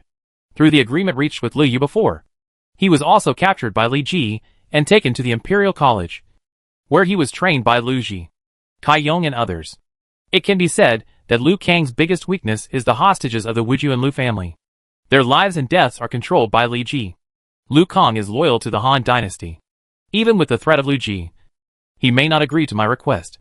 Although Lu Ji's idea is good, he wants to successfully establish a relationship with Lujiang County through Lu Kang's relationship with the Wuju and Lu family. But the older the person, the more stubborn he is. Li Ji is worried that this threat will not only fail to make Lu Kang agree to his request, but will also force him into Liu Yao's camp, which will be more trouble than gain. As if seeing Li Ji's concerns, Lu Ji smiled and said, Amin has forgotten that before the Yellow Turban Rebellion, I once served as the governor in Jiujiang County and Lujiang County, and also dispatched troops to suppress the local barbarians. Perhaps because of the passage of time, I still have a great reputation in these 2 county cities. Lu Gong. You are? After hearing this, Li Ji's eyes suddenly lit up. Chapter 513 Lu Ji returns. What Lu Ji said was not wrong. Before the Yellow Turban Rebellion broke out, Lu Ji was sent by Emperor Ling of Han to Jiujiang and Lujiang to suppress the local barbarians. In the 4th year of Shiping, 175 AD, the barbarians in Jiujiang, Yangzhou, rebelled? The court believed that Lu Ji was both civil and military, so he was appointed as the governor of Zhejiang. After Lu Ji took office, he quickly put down the rebellion. Later, Lu Ji resigned due to health reasons. Later, the barbarians rebelled in Lujiang. The court appointed Lu Ji as the governor of Lujiang because he was kind, powerful and trustworthy to the local people when he was the governor of Zhejiang. Lu Ji knew the way of governing, and his politics in Lujiang were simple and clean, just following the general principles. But if you want to say whether Lu Ji's prestige in Zhejiang and Lujiang is higher than Lu Kang's, you need to compare them carefully. After all, Lu Kang's political achievements are also quite good.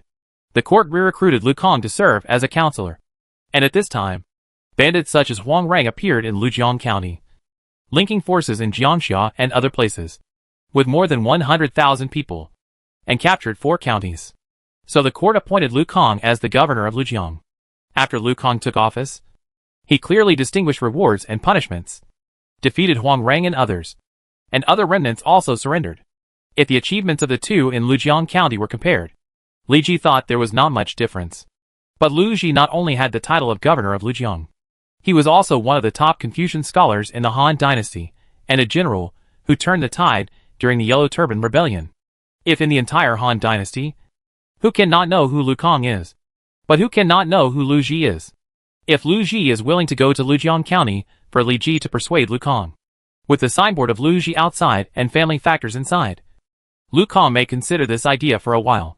Li Ji felt that if Lu Ji took action, there was a high probability that Lu Kang would be drawn into his camp, and even the entire Lujiang County would be brought to his side. If Lujiang County fell into Li Ji's hands without Lu Yao's knowledge, then Li Ji could secretly use the Lujiang County teleportation array to transport troops and horses, catching Lu Yao off guard. Perhaps Li Ji could unify Yangzhou in one go before the princes who were eyeing Yangzhou could react. Lu Kang is loyal to the governor. He is still cooperating with Lu Yao at this time, just because the other party is a relative of the Han Dynasty. However, I am the governor of Yangzhou appointed by the court, and legally he should obey me, Li Ji said slowly.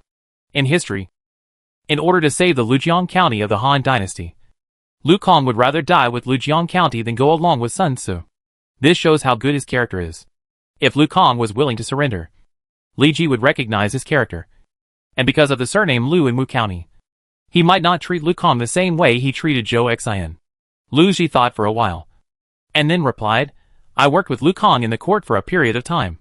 Although we didn't have much contact, I have heard about his behavior and style. I think his character is trustworthy.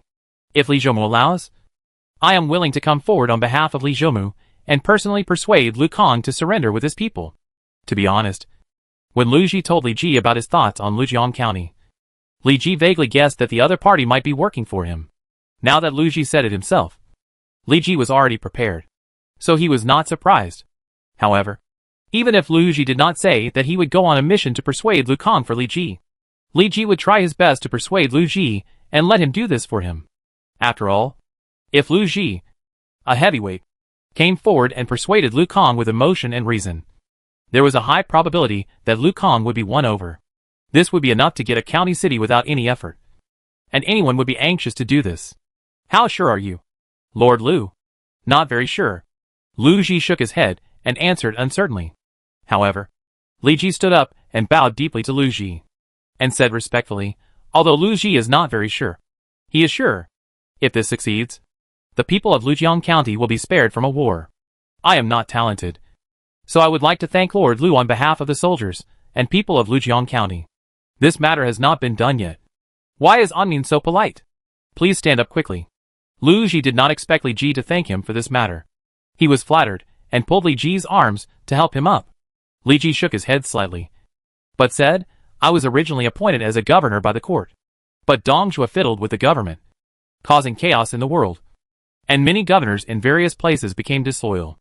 I don't want to start a war, but for the sake of the people, I am willing to use my mortal body to pacify the world. While speaking, Li Ji looked righteous and awe-inspiring, which made everyone present stand in awe. Although they didn't know whether Li Ji really said this, they were willing to believe that Li Ji would practice this. Within men's words, I, Lu Ji, will persuade Lu Kang successfully even if I have to sacrifice my old face. Lu Ji's tone was also a little excited. Kai Yong, who was beside him, was stunned when he heard his old friend say these words. Obviously, his old friend would not do such incredible things in the past. How could he say such words here today, in front of Li Ji? Kai Yong looked at his somewhat unfamiliar friend and was puzzled. Thank you, Lord Liu. Li Ji bowed his hands and replied respectfully. Since Lord Liu is willing to go to Lujiang County for me, it is impossible for him to go there as a commoner. If Lord Liu is willing, I will ask the court for an official position for Lord Liu. I wonder what Lord Liu thinks. Liu Ji was willing to do these things for him, which was already a reduction of his status. If these things were spread, I am afraid that he would be criticized by some irrational scholars. Therefore, the best way is to let Liu Ji come out of retirement and hold a position in the court. In this way, if it is spread outside, people will say that Li Ji is trying to get close to Liu Ji, and the criticism will not be directed at himself. Of course, as long as Liu Ji retires in Yangzhou, it is expected that those scholars will not take any excessive actions. However, Li Ji had a good idea, but Liu Ji shook his head and rejected his good intentions. If Anmin asks the court for an official position for me, the court will most likely transfer me back to Chang'an. In the past few years, I have only taught students in Kuaiji County. I am used to being an idle cloud and wild crane. I am afraid that I can't take up a position in the court. Let Dongzhua's people do this kind of thing. While saying this, Liu Ji looked a little lonely. Rather than saying that he didn't want to work for the court, it's better to say that Liu Ji didn't want to work for Dongzhua. When Dongzhua entered Luoyang City, Li Ji took Liu Ji and Kai Yong and their families to Kuaiji County. After that, Dongzhua appointed people based on personal connections, launched the war against Dong, burned Luoyang, and a series of things happened. Although Liu Ji didn't experience it personally, he heard it in detail. Dongzhua, a man who pushed the Han dynasty into the abyss. How could a person like Liu Ji, who was loyal to the Han dynasty, be willing to be loyal to such a person? Li Ji could also understand Liu Ji's thoughts. In history, Liu Ji and Kai Yong did not leave Luoyang. Even when Dongzhua moved the capital to Chang'an, they followed him to Chang'an City. When Dongzhua deposed Emperor Xian of Han, Liu Ji almost lost his life because he stood up to criticize Dongzhua's actions, and finally retired to Yuzhou. If Li Ji asks Dongzhua for an official position for Liu Ji's prestige in the Han dynasty will still be a person that Dongzhua, a ruthless scholar official, cannot afford to offend. Even if Dongzhua dislikes Liu Ji, his former boss, he is afraid of Liu Ji's influence in the Han dynasty, and he will probably give Liu Ji an extremely important position, and even give him the 3 dukes and 9 ministers in order to invite Liu Ji back. If Liu Ji is transferred back to the court to Dongzhua, with Liu Ji's temper, he will definitely repeat the same mistakes and go back to the old path in history. If Lord Liu is unwilling, let's forget about it. Li Ji also wanted to ask for an official position for Liu Ji on a whim. But after Liu Ji's words, he also felt that it was too reckless to do so. But if you live a life of idleness for too long, your life will be a little boring. I wonder if there are any idle positions here in Anmin. However, Liu Ji changed the subject, which made Li Ji's eyes light up slightly. What the other party said was undoubtedly to show Li Ji that he wanted to choose to serve under him instead of Dongzhua. As long as Li Ji nodded in agreement, then Li Ji would gain a great scholar with high moral character and high prestige. And it is very likely to attract scholars from all over the world to come here. Not only that, Liu Ji was one of the 3 heroes of the late Han dynasty, and his command ability was also quite good. It can be said that he was an old general with both ability and experience. But Liu Ji wanted an idle position, not an important position, which also showed that he was only willing to serve under Li Ji, not to command the 3 armies. After all, his reputation was too high compared to other generals of the Dragon Sparrow army. If he served as the commander-in-chief, he might squeeze out a group of generals who were more capable than him. What's more, he was very old and could no longer toss around like when he was young. It was okay to serve as a military advisor, but it was absolutely impossible to go on horseback to fight. Lord Liu, Wei Qing, Hu Xubing and other generals in Danyang County are recruiting soldiers and horses, waiting for the right time to go south to retake Yuzhong County. But they are still lacking a military advisor. I don't know if this position is enough for leisure. There is only one Wang Yao left in Yuzhong County who can fight. The rest are a group of small soldiers and crab generals that even the players can't name. With the ability of the 2 pillars of the Han dynasty, they can easily take down Wang Yao blindfolded. Although Liu Ji was said to be their military advisor, Wang Yao actually had no reliable counselors around him. With Wei Qing's wisdom, he was able to see through Wang Yao's tricks, so there was no need for Lu Ji to take action. The reason why Li Ji arranged Lu Ji to this position was nothing more than to take a fancy to Lu Ji's prestige. With Lu Ji as a military advisor, on the one hand, he could deter Wang Yao and force him to surrender without a fight. And on the other hand, he could swear to the world that Lu Ji was Li Ji's man, since he was serving under Li Ji. And he was also a military advisor, and his position in the Dragon Sparrow army was very high. Lu Ji touched his chin and frowned slightly. Li Ji did a very good job of keeping secrets, so that he, who had been paying attention to Li Ji's movements, did not know that Li Ji had ideas about Yuzhong County so quickly. In Lu Ji's eyes, Li Ji mobilized a full army of more than 100,000 to deal with Danyang County. Although the time required to conquer Zhou Xian was very short, the physical and mental fatigue of the soldiers could not be recovered so easily. Moreover, the grain produced in Kuaiji and Wu counties is still relatively small compared to other states and counties. It is not so easy to gather rations for more than 100,000 troops. If they attack Yuzhong County immediately after defeating Danyang County, Lu Ji feels that as long as they are in a stalemate, Li Ji's troops may be forced to retreat due to the temporary shortage of food and grass. But if they recruit troops in Danyang County and gather the next food and grass in various counties, Lu Ji thinks this approach is feasible. First of all, the more than 100,000 troops can be repaired during this period, and Danyang County can also gather a group of new soldiers. If the old and the new are brought together, a boss can be quickly honed through the war. And this old soldier comes from Danyang County and belongs to the elite soldiers of Danyang County. The strength of Danyang soldiers has already had a lot of reputation as early as the Western Han Dynasty. Li Ling, grandson of the flying general Li Guang, once led 5,000 Danyang Chu soldiers to fight with more than 80,000 Xiongnu cavalry. Although only 400 people returned safely after the defeat, he was quite strong to dare to fight with so many cavalry. You know, cavalry was a powerful weapon among cold weapons at that time. Lu Ji also stayed in Yangzhou for a period of time. Although he was separated from Danyang County by the Yangtze River, he had heard of the ferocity of Danyang soldiers. If Li Ji's Dragon Sparrow army was not too strong, and Zhou Xian was not good at military affairs, Danyang County, which produced Danyang soldiers, would not have been captured so quickly. So even if the Danyang soldiers who were gathered were just a group of new recruits, it did not prevent Lu Ji from recognizing the Danyang soldiers. As for the position of military advisor mentioned by Li Ji, Lu Ji had heard of the names of Wei Qing and Wu Zubing, and knew that they were the deputy generals of Yu Fei in the Southern Army. In Li Ji's description, Yu Fei seemed to admire the abilities of Wei Qing and Wu Zubing very much, and Wu Zubing even killed one of the enemy's generals.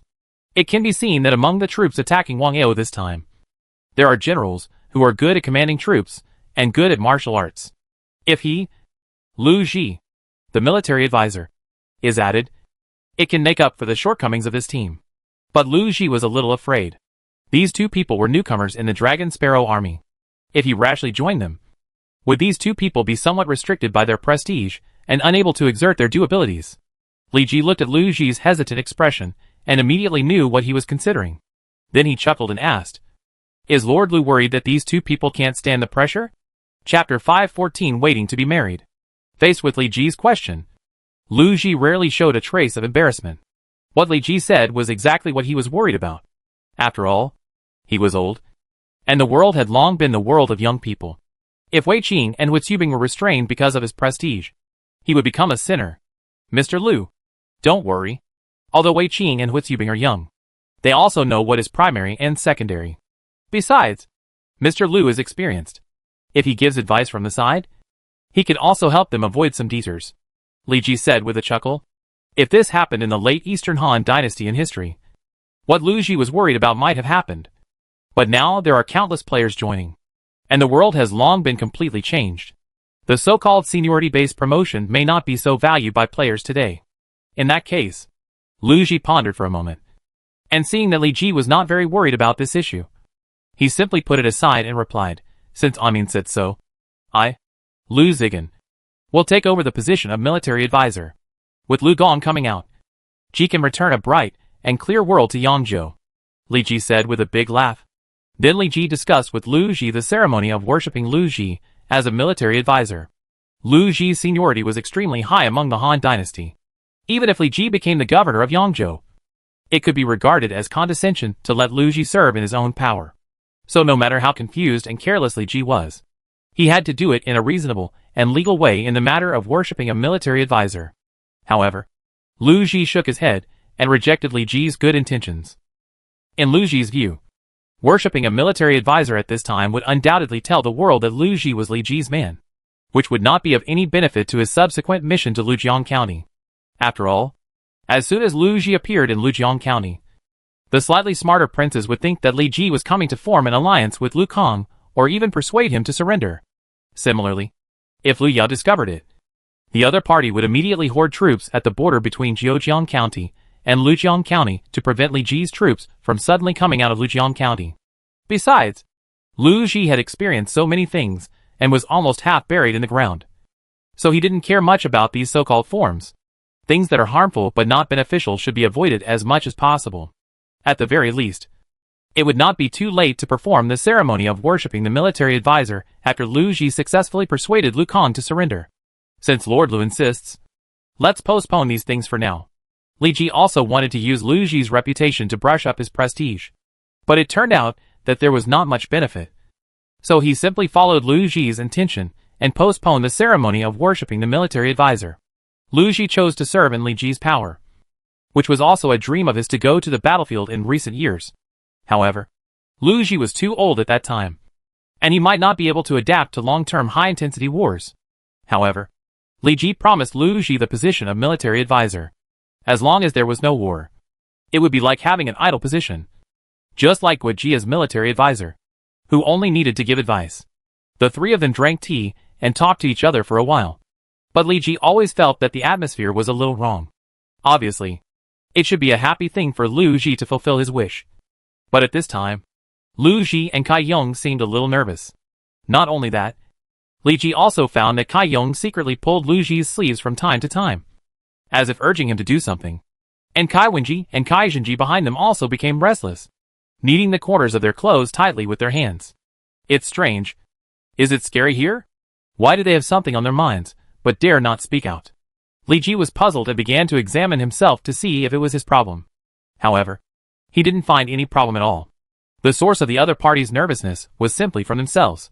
In order to ease the slightly tense atmosphere at this time, Li Ji took a sip of tea and pretended to say casually, "Mr. Lu and Mr. Kai, if you have any difficulties, you might as well talk to me. Maybe I can solve it for you too." Well, Lu Ji immediately showed a helpless expression. This was the first time for an old man like him to do this, and he had no experience to draw on, so it was normal that he couldn't speak. However, when he looked at his good friend, he found that Kai Yong was the same, and he couldn't say a word for a long time. Seeing that the two were unable to speak, Li Ji thought that Lu Ji and Kai Yong had encountered some problems with human relations. So he simply said directly, "Mr. Lu, Mr. Kai, could it be that you have met talented people recently, but you are reluctant to recommend them to me because of my face?" To be honest, with the status of Lu Ji and Kai Yong in the Han Dynasty, there must be many families who want to recommend their outstanding children to various princes through their relationship. Lu Ji and Kai Yong have never done these things with the families, but now they have to do it for some reason. And it is reasonable for them to say that they don't eat these things in front of Li Ji. After all, people want face, and trees want bark. Suddenly, they have to break their reputation and do something that is inconsistent with their personality. It is impossible to complete it at once. If it was as Li Ji thought, facing the recommendation of Lu Ji and Kai Yong, Li Ji could give them a face. As long as their ability was acceptable, Li Ji could reluctantly appoint those children of noble families to various classes. But for those children of noble families who were not capable and had even worse character, Li Ji would rather offend Lu Ji and Kai Yong than accept them. After all, the Dragon Sparrow army was his lifeblood, and it was impossible for him to let these borers dig out his roots. Not so. Lu Ji shook his head. In fact, with the status of Lu Ji and Kai Yong, not every noble family could cling to them. The only noble families that could talk to them were probably the Yuan family of Renan and some noble families in Yingchuan. And these noble families have never lacked energy, and basically did not need Lu Ji and others to speak out and recommend them. Moreover, with Lu Ji's temper, he dared to scold Dong Zhuo. So how could he be willing to submit to the aristocratic family?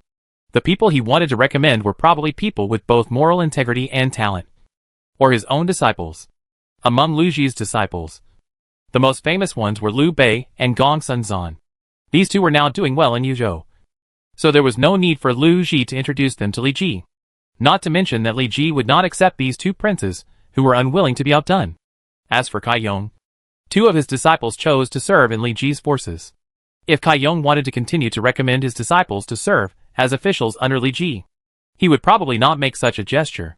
So although Li Ji's idea was very good, it was not so good for Liu Ji and Kai Yong. Then Lord Liu and Lord Kai, do you want to recommend your close friends to serve in my place? Li Ji continued to ask. But he regretted it as soon as he opened his mouth. Liu Ji and Kai Yong now have no close friends of the right age around them, and their families all live in Luoke City. Among them, Liu Ji's youngest son Liu is only 5 years old today, and he can't even read all the characters. So how can he handle government affairs for Li Ji? As for Kai Yong, he was the only man in the family. His two daughters, Kai Wenji and Kai Zhenji, were both daughters. They were not the kind of people like Wu Zetian and Shang Wanwaner. How could they serve Li Ji? At best, they could let Li Ji listen to some songs to relax.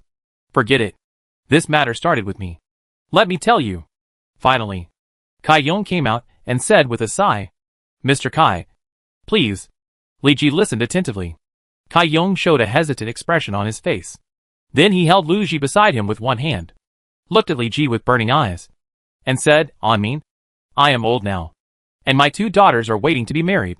When he heard this, Li Ji immediately showed a clear expression. Why did these two people have an expression that was difficult to say? It turned out that they came to Li Ji to ask for a few good families to be sons-in-law. One wanted to marry his two daughters, and the other was the first time to be a matchmaker. No wonder he was so shy. Unlike his previous style. When thinking about this, Li Ji smiled and took a sip of tea, and said with a smile, This is simple. Many of our soldiers have not yet married. They are all people with both virtue and talent. I wonder who Mr. Kai has chosen as a son-in-law. When he said this, Li Ji suddenly realized that many generals had been fighting with him in the south and the north, and had no spare time to marry and have children. Like him, they were all lonely. Seeing Li Ji wanting to be a matchmaker, Liu Ji and Kai Yong's faces suddenly became complicated. Anmin misunderstood. We both heard that Anmin has not yet had a principal wife, and it happened that Bo Ji's two daughters were waiting to be married. So why not make it a good match? Puff! Li Ji almost vomited the tea that he had not swallowed yet. He had been thinking about being a matchmaker for a long time. But in the end, he was the son-in-law that Kai Yong wanted. The contrast was beyond his expectation. It wasn't just Li Ji who was surprised. Du Chan, who was serving the crowd, was also shocked when she heard what Kai Yong said. If Li Ji agreed, then the Li mansion would have a new mistress. Would she, the so-called housekeeper, still have the same status as before? Moreover, Du Chan was the first to come to Li Ji's mansion. Du Chan was a little unhappy, and secretly looked at Kai Wenji and Kai Zhenji on Kai Yong's body. What? These two are just a little older than me. Better at playing the piano, chess, calligraphy and painting, and more knowledgeable than me. The more Du Chan thought about it, the less confident she felt. The tea is very hot. The tea is very hot. Li Ji pretended to be scalded by the tea to cover up his ugly appearance. He had no idea what Du Chan was thinking. After all, he was in the middle of a storm and couldn't take care of himself. In fact, as early as the beginning, Wang Ming often told him that he wanted to marry a wife and have children. As long as Li Ji could give birth to a child, it would have an indelible effect on stabilizing the morale of the army. It's just that Li Ji has been busy developing his own power, and he didn't have much obsession with marrying a wife since he came from the present world. So he simply delayed it until now.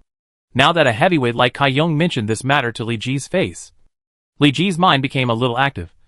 And judging from Kai Yong's meaning, it seemed that he wanted to marry both daughters to him directly. Sisters, this plot can probably only be seen in certain places. Since ancient times, political marriages have been common. Between aristocratic families and the royal family, and even between the royal family and foreign races. The weight of the Qingjin friendship is so heavy that it can bind the two forces on the same chariot. For example, the four surnames of Liu, Gu, Zhang, and Zhu in Wu County. The marriages between them have existed for a long time, and the blood connection between them has become an important reason for their mutual support. Li Ji is not disgusted with these. After all, in order to unite the generals and civil officials under his command. The emperors in history would combine their princes or princesses with the descendants of their ministers to form an unbreakable network. Perhaps Li Ji is young and energetic now. Or perhaps his power is not strong enough. So he has not been exposed to this thing. But now Kai Yong puts these things in front of Li Ji one by one. And Li Ji has to think about the pros and cons of them. Kai Wenji and Kai Zhenji's origins are naturally impeccable. Their fathers are famous Confucian scholars in the Han dynasty. Although they are now commoners, Kai Yong's network of relationships cannot be ignored. Li Ji is now the governor of a state, with real power over 3 counties, and more than 100,000 soldiers and armor. He is not the most powerful prince in the Han dynasty, but he can be regarded as one of the top. The 2 sisters of the Kai family may not be considered a good match for Li's family, but they are definitely not climbing up the ladder. Moreover, with Kai Yong as Li Ji's father-in-law and Lu Ji serving in his own power, the 2 great Confucian scholars of the Han dynasty are his own people. Why worry that scholars in the world will not cross the river to the south and join his power? Li Ji touched his chin, his eyes floating over Kai Yong's figure, and finally fell on Kai Wenji and Kai Zhenji, only to find that they had already blushed and did not dare to look at Li Ji at all. Good fellow. I said that you, Kai Yong, usually don't bring your daughters when you visit people. But now you bring them all here. It seems that you want me to check the goods. In history, Kai Wenji married to the family of Hedong Wei in the early days. But her husband was a sickly man and died after a few years. Later, the Xiongnu went south and abducted Kai Wenji, who was forced to live in the north for 12 years and gave birth to 2 sons. If it weren't for Cheng Qi, who saw Kai Yong's pity and redeemed Kai Wenji with money, I'm afraid Kai Wenji would have spent her whole life in the north. And Kai Zhenji's situation was much better than her sister's. Although she became someone else's stepwife, she also gave birth to 2 famous children. One was named Yang Huiyu, the 3rd wife of Sima Shi, and was posthumously named Queen Jingxian. The other was a famous general of the Western Jin dynasty, Yang Hu, one of the main figures of the Yang-Lu friendship. Chapter 515, Marrying a Wife and Taking a Concubine. Li Ji's silence immediately put Kai Yong under a lot of pressure. After all, he was a famous Confucian scholar in the Han dynasty. If he was rejected by marrying his 2 daughters to Li Ji in such a humble way, where would he put his old face? Even if this matter spread, not only would his reputation be damaged, but also the reputation of his 2 unmarried daughters would be damaged. In the eyes of Confucian scholars like Kai Yong, the official position in the court may not be the most important thing, but face and prestige must be ranked among the top. So since he moved into Kuaiji, Kai Yong did not have much thought of marrying his daughter to Li Ji. Instead, he was still thinking about the Hedong Wei family, hoping that the other party would mention this marriage one day. However, the so-called aristocratic families in his eyes did not take any action. And perhaps because it was a chaotic world, they had forgotten about this marriage long ago. However, thanks to his good friend Lu Ji, who was by his side, he named another marriage partner for him. And this marriage partner was the current Yangzhou Mu and anti-rebellion general Li Ji. In Lu Ji's view, the so-called famous families were no longer of much use at this time. And the Hedong Wei family was not as good as the Runan Yuan family and Hongnong Yang family, who had 3 generations of officials. Even if the Hedong Wei family had the same status as the Runan Yuan family and the Hongnong Yang family, the Hedong Wei family at that time, even if you, Kai Yong, were a famous scholar of the time, might not be able to look down on your daughter. The Hedong Wei family had that kind of status. And the marriage partner had to be at least a family of the same level as it. At least Wei Zhongdao, the 2nd disciple of the Wei family, married a wife who was either rich or noble. Compared with Kai Yong's limitations, Lu Ji had a long-term vision. As one of the last capable generals of the Han dynasty, he had to admit that there were many talents in the world at that time, and the court had no ability to control them. The most prominent example is the powerful Prime Minister Dong Zhuo. Lu Ji knew that many heroes had emerged in the world, and the remaining time was the era for them to fight and seize the world. If Kai Yong wanted to marry his daughter, he might as well choose to invest in a potential and capable prince, so that he could not only temporarily save the lives of his family, but also have the opportunity to ascend to the throne of the queen in the future and rule the world. Kai Yong was not very clear about how Li Ji and Lu Ji viewed them, but as far as he was concerned, he was very optimistic that Li Ji was a strong candidate for the world. The reason why he chose to serve in Li Ji's forces at this time was not only because of his nostalgic passion for commanding thousands of troops in the past, but also to lay enough political capital for his descendants. Lu Ji's health was getting worse day by day. Even with Sun Simiu's conditioning, he could only survive for a few more years. But his youngest son was only a few years old. If no one took care of him after his death, Liu might eventually fall into a poor family and never make a breakthrough.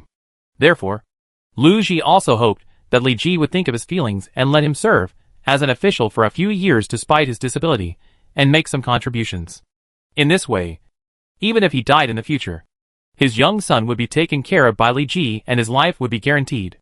No matter where you are, as long as there are people, there is the thing called human feelings. I wonder what Anmini thinks. Kai Yong's tone was quite nervous. May I ask how old are the two daughters of Lord Kai?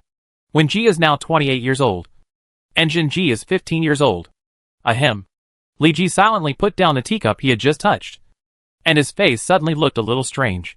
28 years old means only 16 years old. One is 16 years old, and the other is 15 years old.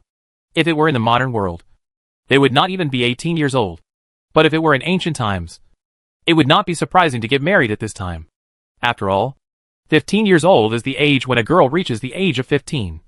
And parents can choose a suitable husband for their daughters at this time and marry them off. At the age of 15 or 16, they are already married to their husband's family. No wonder Boss Chow likes other people's wives. Maybe this age is a bit immature for him. A trace of admiration for Chow Chow suddenly popped up in Li Ji's mind. Does Anmin have any concerns? I want to know what the daughters of Lord Kai think about this. Li Ji intended to find a random reason to evade Kai Yong's request, but ignored the limitations of this era. Kai Yong frowned and said, parents' orders and matchmaker's words. Today, Brother Zigan is the matchmaker to connect our two families. Do Wenji and Jinji have any objections? Well, Li Ji looked helplessly at Kai Wenji and Kai Jinji behind Kai Yong, and found that the two of them were blushing and dared not answer. Kai Yong was looking for husbands for them, so how could he have any objections?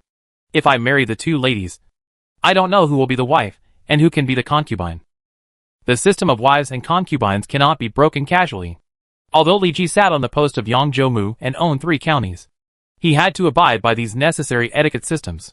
Kai Yong wanted to marry his daughter to Li Ji, and Li Ji happened to be unmarried, so he naturally considered Li Ji's position as his wife. Kai Wenji and Kai Jinji were married to him, giving Kai Yong status and position. It was not impossible for one of them to become his wife. Wenji is 1 year older than Jinji, so Wenji is naturally the wife, and Jinji is married into the Li family as a concubine. Kai Yong said truthfully. The status of concubines is only slightly lower than that of the wife, and they are usually the sisters of the wife. It is reasonable for Kai Yong to arrange it this way. This matter is of great importance. I will think about it for a while. Li Ji did not dare to directly reject Kai Yong's kindness, so he had to delay for a while before answering. After all, his great cause of unifying Yangzhou had not been completed. So how could he indulge in the gentle countryside at this time? If he wanted to indulge in it, he had to wait until he defeated Liu Yao and took over Yangzhou before considering it. Lu Ji and Kai Yong looked at each other and felt that it was a bit abrupt to marry their daughter rashly, so they nodded slightly to Li Ji's words. Marrying a wife is indeed a serious matter. Anmin must think about it carefully. But in the meantime, let's talk to Anmin's parents for a while. I wonder where Anmin's parents are now. Kai Yong was afraid that Li Ji would refuse this marriage after thinking about it, so he chose to save the country in a roundabout way and wanted to start with Li Ji's parents. However, he missed one thing, that he had not met Li Ji's parents yet, let alone Kai Yong. Li Ji himself has not found his parents since he came to this chaotic world. Both parents are not around. Kai Gong's thoughts may be in vain. Li Ji smiled reluctantly and said, no matter how noble one is in this world, when he is teleported to this world, he is teleported randomly, and no one can predict what will happen to him next. Now Li Ji has made a great reputation in the Huaxiao area. If Li Ji's parents have paid attention, it is impossible that they have not heard of his reputation. However, until now, Li Ji has been here for almost 5 years, and his parents still have not appeared in front of him. So there is only one possibility left. Kai Yong seemed to notice that Li Ji's mood was low, so he had to give up the idea of saving the country in a roundabout way, so he avoided talking about it. Then, the three discussed the situation in Yangzhou again. It must be said that Lu Ji is an experienced general. After Li Ji discussed with him a little, he had some understanding of the forces such as the noble families, bandits, and barbarians in Lujiang and Zhejiang. Although Lu Bing has led the Jinui to secretly collect important information in Lujiang and Zhejiang over the past few days, The Jinui was established relatively recently, and the information network has not been fully laid out, which is still a little behind Lu Ji, who has been in office for several years. The person with the most say in Lujiang County is the prefect Lu Kong. He is not only the prefect of a county, but also has a family background of Wu County Lu. His moral character and talent are also quite good.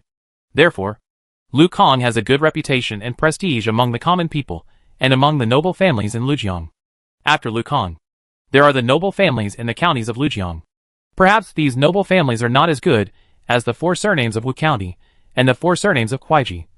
But there is a family that Li Ji has to pay special attention to. That is the Zhou family in Shu County, Lujiang. And this Zhou family is the family of Zhou Yu, the first general of the Eastern Wu.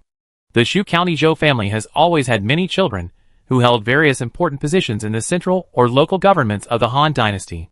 Zhou Yu's great-grandfather Zhou Rong served as Shanchu of 2 dynasties, and his great-grandfather Zhou Jing was also extraordinary, even serving as Tai Wei. The Shu County Zhou family is an undoubted noble family, and it became famous because of Zhou Yu's outstanding performance in the future. Zhou Yu is the same age as Sun Tzu. At this time, he is about 13 or 14 years old. Although young, Zhou Yu, who is extremely talented, obviously has the ability to serve as an official. Li Ji certainly wants to take Zhou Yu, who is known as the beautiful Zhou Lang, into his pocket. But as far as he knows, Zhou Yu and Sun Tzu met as early as the Yellow Turban period. With their personalities and temperaments, Zhou Yu may not choose to join him. Li Ji. In addition, Li Ji also remembered Chen Wu, who was also one of the 12 tiger ministers of Jiangbu, and Xiao Qiao, who seemed to be from Lujiang County. After the Zhou family of Shu County, there were some aristocratic families that Li Ji was not very familiar with. According to Lu Ji, in order to protect their family foundation and resist the invasion of barbarians, it seemed that each household had stockpiled a lot of private soldiers. Aristocratic families have a large number of private soldiers, which is a bit troublesome in Zhejiang County, because Lu Yao did not know military affairs. The barbarians and bandits, who were suppressed by Lu Ji for several years, gradually became rampant. Li Ji knew without asking that there was a strong bandit army in the county. That is, the Zhejiang bandits led by Zhou Tai and Jiang Qin. After learning about the situation in Lujiang and Zhejiang from Lu Ji, Li Ji sent Lu Ji and others away, and then sent someone to call Wang Ming to his side to see if he needed to adjust the next strategy. However, Wang Ming seemed to have not heard a word, and stared at the news that Kai Yong came to ask for marriage. Congratulations, my lord. Congratulations, my lord. The 2 Miss Kai are both talented and beautiful, and they are from a famous family. If you marry them, you will be able to appease the people. If you give birth to another son, it will be even better. Ever since Li Ji recruited Wang Ming has been paying attention to Li Ji's marriage, and he has been secretly investigating outstanding candidates from local aristocratic families. Xia Lingyun, who was born in the Xia family of Kuaiji and was sent to the mansion, was a great masterpiece of Wang Ming. It's a pity that Wang Ming miscalculated Li Ji's character, and Li Ji has not taken action until now. My lord, don't worry. Let Ming handle the matter of marrying the 2 young ladies from the Kai family. Li Ji felt that Wang Ming was going crazy wanting to be a matchmaker, so he rubbed his swollen eyebrows helplessly. Choose an auspicious day for the wedding. This matter is of great importance. I need to discuss it with Lord Kai. But before that, my lord can take a concubine first. Taking a wife and a concubine will bring you more children and more blessings. My lord, don't you have Miss Diachan from Wang Situ's mansion? And Xia Lingyun, the daughter of Xia Ying. Well, General Akechi Mitsuhide's cousin is also a candidate for a concubine. Wang Ming felt that it was not enough for Li Ji to marry Kai Wenji and Kai Zhenji, so he simply counted the maids in Li Ji's mansion. In this way, Li Ji would have to take 4 or 5 wives and concubines at once. Although Li Ji was troubled by the enthusiasm of the matchmaker Wang Ming, the plan sounded good. He is no longer the magistrate of the small Shaoyin County. Now he is the governor of Yangzhou and the general who fights against rebellion. He is a governor of the same level as Li Ji. He has many wives and concubines at home. My lord just mentioned the noble families in Lujiang and Zhejiang counties. If my lord wants to stabilize the situation quickly, the best way is to marry a woman from a prestigious local family. Ming will investigate for my lord first. If there is a woman who can catch my eye, that would be the best. Seeing that Wang Ming was getting more and more outrageous and almost became a madman, Li Ji hurriedly called for a stop and interrupted him. if Wang Ming's fantasy was not stopped. I am afraid that this person would want to bring the princess of the Han dynasty to Yangzhou to become Li Ji's wife and concubine. Li Ji looked at Wang Ming, who was eloquent and talked about great principles, and couldn't help but regret it. If he had invited Shi Shicai, Guijia, and Jia Su, Wang Ming might not have been so obsessed. But with the strength of these people, Li Ji felt that they would definitely join Wang Ming's camp and try every means to persuade Li Ji to marry a wife and concubine. For no other reason. The Lord's offspring is like a magic needle to stabilize the sea for a force. If there are offspring left in the world, even if Li Ji dies in the future, ministers like Wang Ming can support Li Ji's bloodline and continue to pull the banner to conquer this world. Forget it. Let Jing Lu handle this matter first. Kai Yong would never dream that the previous roundabout way to save the country could not be done. But Li Ji was successfully persuaded by Wang Ming. Chapter 516 Lu Ji's Diplomatic Mission. 2 months after Li Ji took over Danyang County, with the farewell of Li Ji and a group of civil and military officials, Lu Ji began to step into the teleportation array of Longkai City and set off for Lujiang County. Lu Kang did not reach an alliance agreement with Li Ji, so the teleportation array of Longkai City could not directly reach Shu County, the seat of Lujiang County. Fortunately, Li Ji had already taken over the entire Danyang County and owned part of the south bank of the Yangtze River. Lu Ji could directly teleport to the ferry crossing the Yangtze River in Danyang County, take a boat across the natural barrier of the Yangtze River, and enter the territory of Lujiang County. As for whether Lu Ji's ship would be intercepted by Liu Yao's navy, Li Ji had never considered that this would happen. Not to mention that Yang Su's navy would escort Lu Ji all the way across the Yangtze River. As early as when Danyang County was taken over, Li Ji ordered Yang Su to lead the Longkai Navy to control part of the south bank of the Yangtze River in Danyang County. Judging from Liu Yao's naval power, he definitely didn't dare to collide with Yang Su's naval power on the turbulent river. Not to mention that he would send his naval power to intercept Lu Ji. Moreover, with Lu Ji's prestige, not to mention Liu Yao, who was only a relative of the Han dynasty, even Liu Yao, who used to have the title of Yangzhou Mu, would definitely not dare to be disrespectful to Lu Ji. If Lu Ji wanted to cross the river, he would not only be unable to send troops to intercept Lu Ji, but also respectfully send Lu Ji to the other side safely. That's right. Li Ji did not hide the news of Lu Ji's mission to Lujiang County, but secretly sent Jinui to spread the news in the 2 county cities north of the Yangtze River. In this way, even if Lu Ji failed to persuade Lu Kang, Liu Yao would not be able to fully trust Lu Kang because of the news of the mission, and the possibility of their alliance would be cut off from the root. Lord Lu, please board the Wuyao warship. The warriors in the army will escort Lu Gong to Lujiang County safely. No matter how arrogant Yang Su was, he did not dare to be dissolute in front of Lu Ji. Before Lu Ji arrived, he arranged the ships and soldiers to be on standby, and also led Li Sunchen, Dong Shi and other senior generals of the Longkai Navy to wait in front of the ferry. Lu Ji nodded slightly, and with the escort of Shi Jingxi and Su Huang, he boarded the deck of the Wuyao warship under the guidance of Yang Su. This time when Lu Ji was on a diplomatic mission to Lujiang County, Li Ji arranged for him to escort him very luxuriously. One was Shi Jingxi, the 11th Taibao of Li Qiong, and the other was Su Huang, one of the 5 sons and good generals. These 2 people are superb in martial arts and have good wisdom. As long as Lu Kang does not go too far, the strength of these 2 people is enough to protect Lu Ji's safety. Lu Ji gently leaned on the coral railing, his eyes slightly squinted by the breeze, looking into the distance, and he couldn't help but feel a little emotional in his heart. Born in Zhuo County, Yuzhou, he had never fought on the river for most of his life, even though he had served as the governor of Zhejiang and Lujiang counties for a period of time before. The navy he formed was just a small fight compared to the Longkai Navy with the 5-toothed warship. With the strength of Li Ji's navy, it can be regarded as a tyrant on the Yangtze River. Not to mention being able to dominate the Yangtze River. There are many rivers in the south, and Li Ji has used the navy to launch wars many times and achieved a lot of results. After seeing the war behemoth like the 5-toothed warship, Lu Ji finally understood why Li Ji insisted on expanding the power of the navy. With the ability of the governor, plus the 5-toothed warship in hand, I'm afraid it will be difficult for the governor to find an opponent in the Yangtze River. Mr. Lu, you are too kind.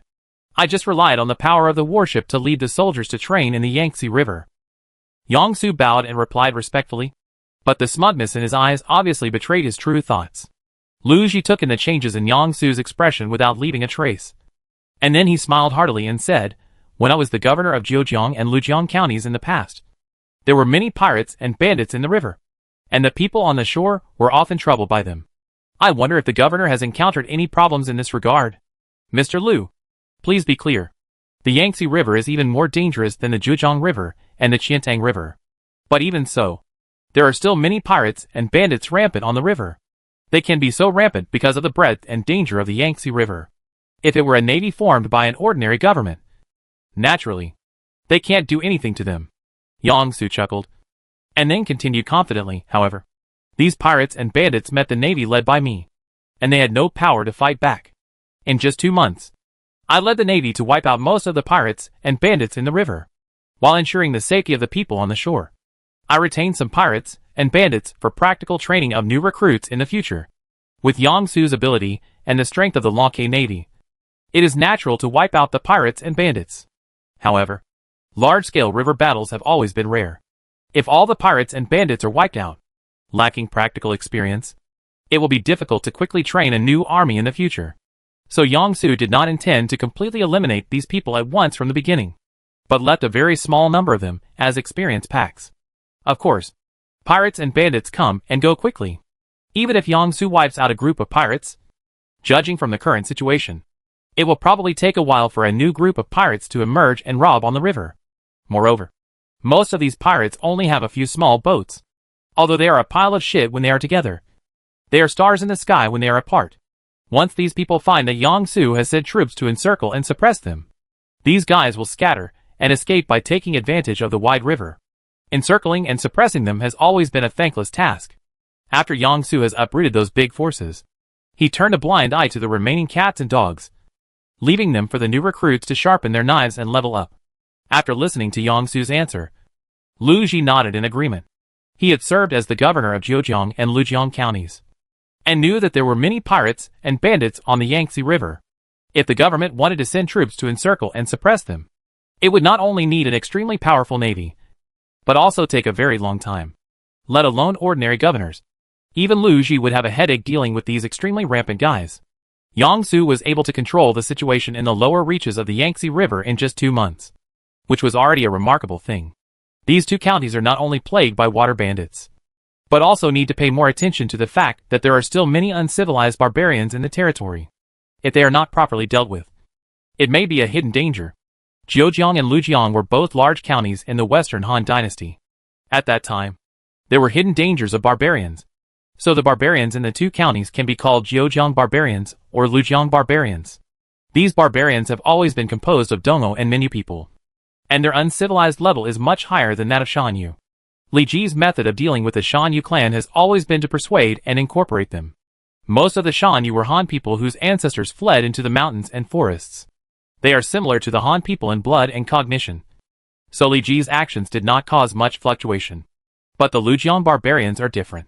They do not have similar etiquette and customs with the Han people in the Central Plains, and even in cognition, they are not very similar. Therefore, Lu Ji felt that Li Ji's method of dealing with Shanyu might not work on these barbarians. Not long ago, the Lord also discussed these things with us. With the help of Jinglu, Shizai and other great talents, we have always had countermeasures. Yang Su replied calmly. He has outstanding talent in commanding, and also has a good sense of politics. It can be said that Yang Su is a weakened version of Wang Ming. Lu Ji also expected what he was worried about. In fact, he also had many countermeasures in his mind. But due to his current status as a military general, it was impossible for him to go out and provide corresponding solutions for Li Ji. If he did so, he would be suspected of exceeding his duties. If he wanted to say it, he had to wait until Li Ji took the initiative to mention it, so that he could naturally go down the ladder and tell his countermeasures. Both Lu Ji and Yang Su were very outstanding commanders. Now they naturally had a lot of gossip to talk about. While they were talking, the Weal warship under their feet slowly sailed towards the ferry of Lujiang County, due to the reputation of the Dragon Bird Navy in the past 2 months. Not to mention the pirates and bandits active on the river. Even Lu Yao on the other side did not dare to send troops to obstruct. Soon, a whole fleet broke through the turbulent river and went upstream to the ferry of Lujiang County. At the same time, the Lujiang general, who was in charge of guarding the ferry, looked at the fleet of ships that were like war beasts coming from afar from behind the wall of the village. and his heart suddenly became nervous. The news that Lu Ji, who represented Li Ji's forces, was sent to Lujiang County had already spread widely. Even though he knew that the other party had no ill intentions, he couldn't help but sweat after seeing the strength of the Lonke Navy with his own eyes. If the other party suddenly attacked, it would be impossible for them to stop the other party with the troops guarding this ferry. Although he was a little shocked, the general who could control such an important ferry still had some military qualities. Then, he boarded the largest warship in the ferry, and under the escort of several warships, he quickly approached the fleet of Yang Su and others. It's better to lose the battle than the battle, even if their ships are not as large as the wheel warships. It is necessary to show off their muscles to the other party. However, in Yang Su's eyes, his actions were childish and a little ridiculous. But Lord Lu is here in person. The garrison commander directly told Yang Su his purpose, so his ship was not obstructed at all and arrived at the wheel warship smoothly. However, the warships and other ships following him were intercepted by the rampage, and could not enter the formation of the Lonke Navy at all.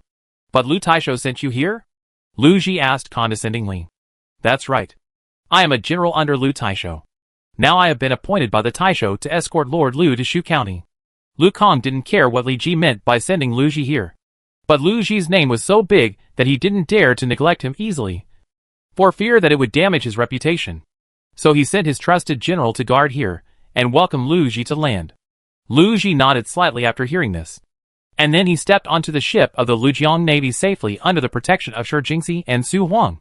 Lord Lu has landed on our ship. Please ask this general's fleet to leave here as soon as possible. The guard saw that Yang Su showed no signs of leaving, and his tone was a little nervous. Don't worry. They will leave automatically after escorting here. Lu Ji beside him said comfortingly. As he said, after Yang Su watched Lu Ji successfully enter the ferry, he also ordered the ships of the Dragon Sparrow Navy to turn around and leave. According to everyone's speculation, if Lu Ji wanted to persuade Lu Kong in a short time, it would obviously be unlikely. Without 3 or 5 days of soft and hard persuasion, there would be no results. Moreover, Lu Kong had no intention of letting the Dragon Sparrow Navy enter the ferry, so Yang Su had no reason to stay here and left directly. After Lu Ji and Lu Kong discussed a good result, they would send the Navy out of the river to pick up Lu Ji and others. Under the guidance of the garrison commander, Lu Ji, Shi Jingxi, and Su Huang quickly arrived in Shu County, the seat of Lujiang County. Through the teleportation array, they did not hide their tracks. Many aristocratic families in Shu County secretly observed the changes in Lu Ji's expression, trying to get even a little information from him. Most of these noble families were inconspicuous in Lujiang, while the real noble families had already received Lu Kang's invitation and followed Lu Kong to meet Lu Ji. With Lu Ji's current prestige, even if he was still a commoner, it was enough for those noble families who wanted to climb to Chang'an to try to curry favor with him. Of course, except for the Zhou family of Shu County. Lu Ji greets Lu Taisho. Before entering Lu's mansion, Lu Ji saw Lu Kong standing outside the mansion to greet him, so he bowed to Lu Kong. In Lu Ji's view, although he promised Li Ji to serve in the other party's forces, and even got a position similar to the military advisor, after all, there was no document yet. At this time, Lu Ji was still a commoner, so it was reasonable to bow to Lu Ji, who was the prefect of Lujiang. However, for Lu Kong, Lu Ji's prestige was there. Even if he was a commoner without enough official positions, he was obviously much higher than him in the rivers and lakes and in the court. If he had accepted Lu Ji's salute, he would not have been qualified at all given his current status in the martial arts world. Therefore, at the moment when Lu Ji saluted, Lu Kong quickly adjusted his position and came to the side. This was considered as accepting Lu Ji's salute, but it was only half a salute. Mr. Lu, please get up quickly. You are embarrassing us by doing this. Lu Kong quickly helped Lu Ji up. For such a big shot, he obviously did not dare to be negligent in the slightest. Chapter 517 No Good Banquet. You too. I am He Chong and He Wenqi, the hidden people of Lujiang. Seeing that you two are strong and powerful, I am willing to come to meet you. May I know your names? The news that Lu Ji was sent to Lujiang County was not concealed by Li Ji. Although Lu Ji did not hold an official position in Li Ji's forces, he was escorted by Li Ji's generals and soldiers all the way. Yangzhou and nearby princes had long tacitly believed that Lu Ji had served under Li Ji. However, for Lu Ji's arrival, or the visit of Li Ji's envoy, Lu Kong did not choose to talk directly with Lu Ji, but set up a banquet to entertain all parties. inviting famous families from all over Lujiang to come and participate. Not only Lu Ji was the main invited person at the banquet, but Su Huang and Shi Jingxi, who were guarding him, also became one of the protagonists of the banquet. After all, they were sent by Li Ji to protect Lu Ji. Their background naturally came from Li Ji, the most powerful person in Jiangnan. Although their status and position were not as good as Lu Ji, they were also rare objects of flattery for these noble families. Now everyone knows that Li Ji is the most competitive candidate for the unification of Yangzhou. He also has the title of Yangzhou Mu. Whether in terms of strength or legal principle, Li Ji is the rightful owner of Yangzhou. And these noble families have been rooted in Lujiang for several years, or even decades. They have long been unable to withdraw from this land. For the future owner of Yangzhou, as well as the generals and counselors around him, they are the main objects of flattery for them to continue to maintain their own noble families in the future. I have important things to do, so I can't drink. Su Huang and Shi Jingxi knew which was more important. They knew that the most important thing for this visit was to ensure Lu Ji's safety. As for the banquet and wine, they should put it aside for now. Before leaving, Li Ji and counselors such as Wang Meng had told them that except for Lu Ji, they should not have too much contact with other noble families. Seeing the two people's strong refusal, He Chong drank the wine in his bowl in a huff and quietly returned to his seat. The He family behind him, He Chong, came to Lujiang County a few years ago to avoid the Yellow Turban Rebellion. Although they were not troubled by other families when they first came here due to their father's protection, the He family, which lacked a backbone, began to go downhill after the death of He Cheng's father. In order to maintain the family's future life, when He Chong knew that Li Ji, who was far away in Kuaiji, sent Lu Ji to Lujiang County as a lobbyist, he used all the family's strength and resolutely attended Lu Kang's banquet. Unlike other families, he did not go with Lu Kang to cater to Lu Ji, but pulled himself out alone and found Su Huang and Shi Jingxi. Su Huang and Shi Jingxi were too eye-catching, even though they had not spoken a word since they entered the mansion. The solemn and experienced expression of these two people had to attract many people's attention. If He Chong wanted to maintain or even revitalize his family, it would be more clever to find another way, rather than to cater to Lu Ji, and directly get close to Su Huang and Shi Jingxi, two powerful generals that Li Ji valued. However, he missed one point. Su Huang and Shi Jingxi did not buy into Yi Cheng's overtures, and his wishful thinking ultimately failed. Gongming, the Lord is right. Although these noble families don't know our true identities, we are still too big a target after all. Many people will come to win us over and test us, Shi Jingxi whispered, while subconsciously picking up his wine bowl and trying to drink it down in one gulp. However, there was a hand that was faster than Shi Jingxi's, and directly pressed down Shi Jingxi's raised hand. Su Huang glanced at him unhappily and said, General Shi, have you forgotten the master's instructions? I was careless. Careless. Shi Jingxi smiled awkwardly, and then replied helplessly, I thought it was a good job. I could leave the barracks and come here to drink. But in the end, I still have to drink nothing. So it's better to stay in the barracks and discuss with you. If this mission goes well, we will only stay in Lujiang County for a few days. When we go back, Su Gongming, will treat General Shi to a good drink. Su Huang knew that Shi Jingxi was a man of temperament, and these words were just complaints. So he chuckled and said, In front of you? Huang is a trustworthy person, so he will naturally not refuse. Then Shi Jingxi, will thank Gongming for this good wine. The two of them talked happily soon. Although they could not drink the good wine in front of them to cheer themselves up, they were also integrated into the hot atmosphere of the banquet. As the most important protagonist of the banquet, Lu Ji had been surrounded by a group of noble families every day, not to mention talking with Lu Kang. He had not yet completed the process of bowing and greeting each other. It's really a good banquet. Lu Ji didn't dare to show any anger on his face. When he came as an envoy, he was already inferior to Lu Kang, although Lu Kang didn't dare to turn him away due to his status. It was obviously not a friendly move to welcome him with a large banquet. It was obvious that Lu Kang did this to make him tired of getting to know the local noble families, so that he had no time to take care of his previous negotiations with Lu Kang. Mr. Lu, I am a descendant of the Zhou family in Shu County, named Zhou Chong. Suddenly, a handsome young man from a noble family rushed out from the crowd and bowed to Lu Ji. Rather than saying that this person came out of the crowd, it would be better to say that when this person appeared, other young men from noble families obediently made way for him to get to Lu Ji. Seeing this, Lu Ji knew that this person's status must be extraordinary among the Lujiang families. Now that he heard that it was a descendant of the Zhou family, he instantly knew the identity of the visitor. He must be the local snake from Shu County, the Zhou family of Lu Jiang's top family. He looked at him carefully and felt that the appearance of the visitor was quite familiar. Lu Ji asked in surprise, "Is it Zhou Chong, the Marquis of Anyang Township?" "It's me," Zhou Chong replied with a little courtesy. After hearing the other party's exact words, Lu Ji was also slightly shocked. This Marquis of Anyang Township was not directly conferred on Zhou Chong by the court, but was posthumously conferred on the deceased Zhou Jing.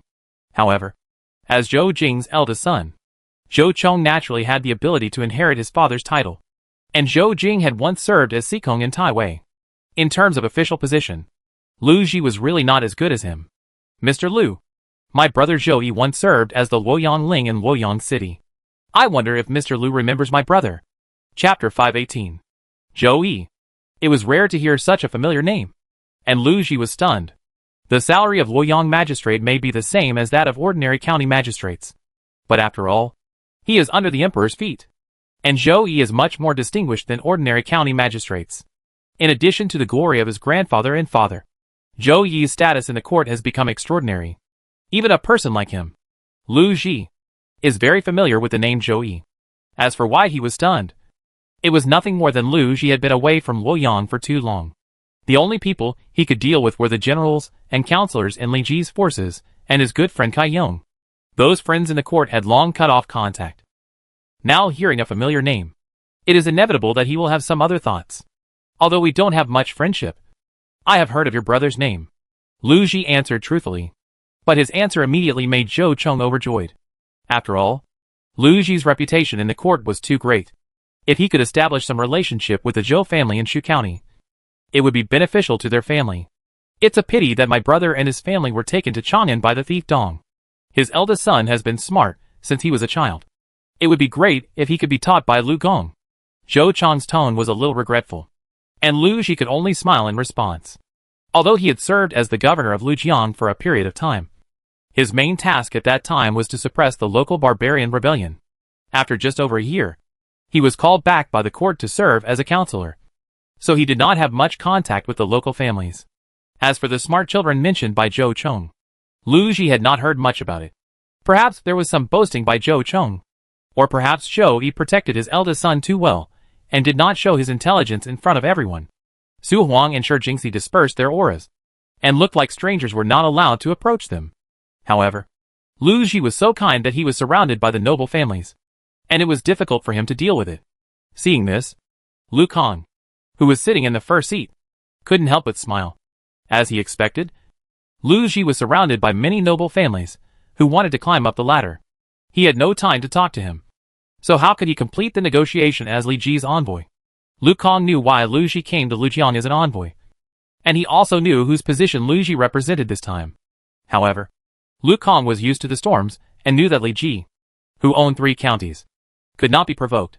He also knew that the loyalty to the emperor and patriotism he had learned since childhood always reminded him who he was loyal to. The situation in Yangzhou was already quite clear. Li Ji had successfully taken over Kuaiji, Wujun and Danong counties, leaving only Yuzhong County where Wang'ao was. Although Li Ji has not yet sent troops to attack Wang'ao and Yuzhong County, Wang'ao's strength is not enough to resist Li Ji's attack. In this way, for Li Ji, Yangzhou only has Lujiang County and Jiujiang County in the north of the Yangtze River, which are quite difficult to attack. However, Lu Kong knows that Li Ji's navy can support fighting on the surface of the Yangtze River. Such strength is not something that the 2 counties can challenge. The reason why Li Ji sent Lu Ji to negotiate with him was just to reduce some losses and reduce the difficulty of attacking the 2 counties. Even if Lu Ji failed in this mission, Lu Kong had every reason to believe that Li Ji would not give up. Perhaps after Lu Ji returned safely, Li Ji's Dragon Sparrow Navy would immediately send out troops. It was impossible for Lu Kong to say that he was not afraid of Li Ji, this giant, let alone the record that Li Ji had won in the 4 counties of Jiangnan.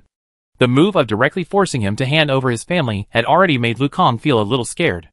Although Lu Kang's family had long been arranged by him in Lujiang County, his roots and his family were still in Wu County. When he learned from his brother Liu that Li Ji had wiped out the Zhang family in Wu County, he knew that Li Ji would not be very kind to the aristocratic families. Kidnapping the youngest son of the family as a hostage may be Li Ji's means of threatening the aristocratic families. But it is also a means of appeasing the aristocratic families. As long as the noble families in the territory don't make a big move under Li Ji's nose, Li Ji may turn a blind eye because he has hostages in his hands. But once the movement gets bigger, or even there is an attempt to overthrow Li Ji's regime, then the Jiao family of Kuaiji and the Zhang family of Wuxian will be their fate. If Lu Kang thinks badly of Li Ji, and if he doesn't accept Lu Ji's negotiation and persuasion, then Li Ji may attack his family. And the first to bear the brunt is his youngest son Lu Ji, who was sent to Kuaiji as a hostage. Thinking of this, the smile on Lu Kang's face gradually solidified, and the original teasing expression was replaced by a look of sadness and boredom. The wine in the wine bowl and the singing girl in the hall were no longer delicious. And Lu Kang's mood quickly fell. Why did the Lu Taisho make such an expression? At some point, Zhou Chong suddenly appeared in the empty seat next to Lu Kang. Zhou Chong was going to talk to Lu Ji to make friends, but he found that the other protagonist at the banquet didn't say a word, and his expression was even more ugly. If this spread, others would think that Lu Kang didn't like the highly respected Lu Ji. So it's the Marquis of Anyang.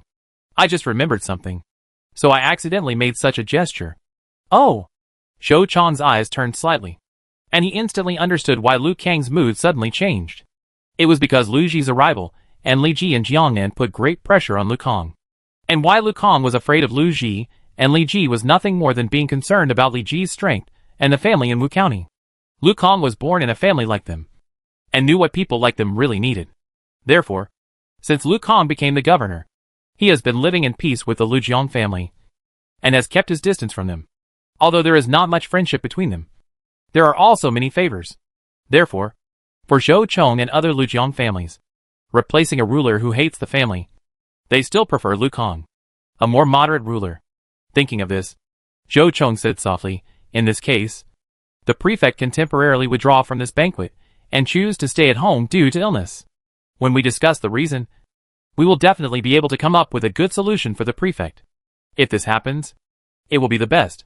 Lu Kang is now worried about how to persuade Lu Ji to withdraw and not offend Li Ji. Now when he heard that someone was willing to find a solution for him, he felt happy instantly. Chapter 519 Sick. Lord Lu, I am ill and may not be able to entertain you for too long. You can stay here and communicate with you. I will take a rest first. Hearing that Zhou Chong could unite other noble families to come up with a way to evade Lu Ji, Lu Kang would not hesitate at all.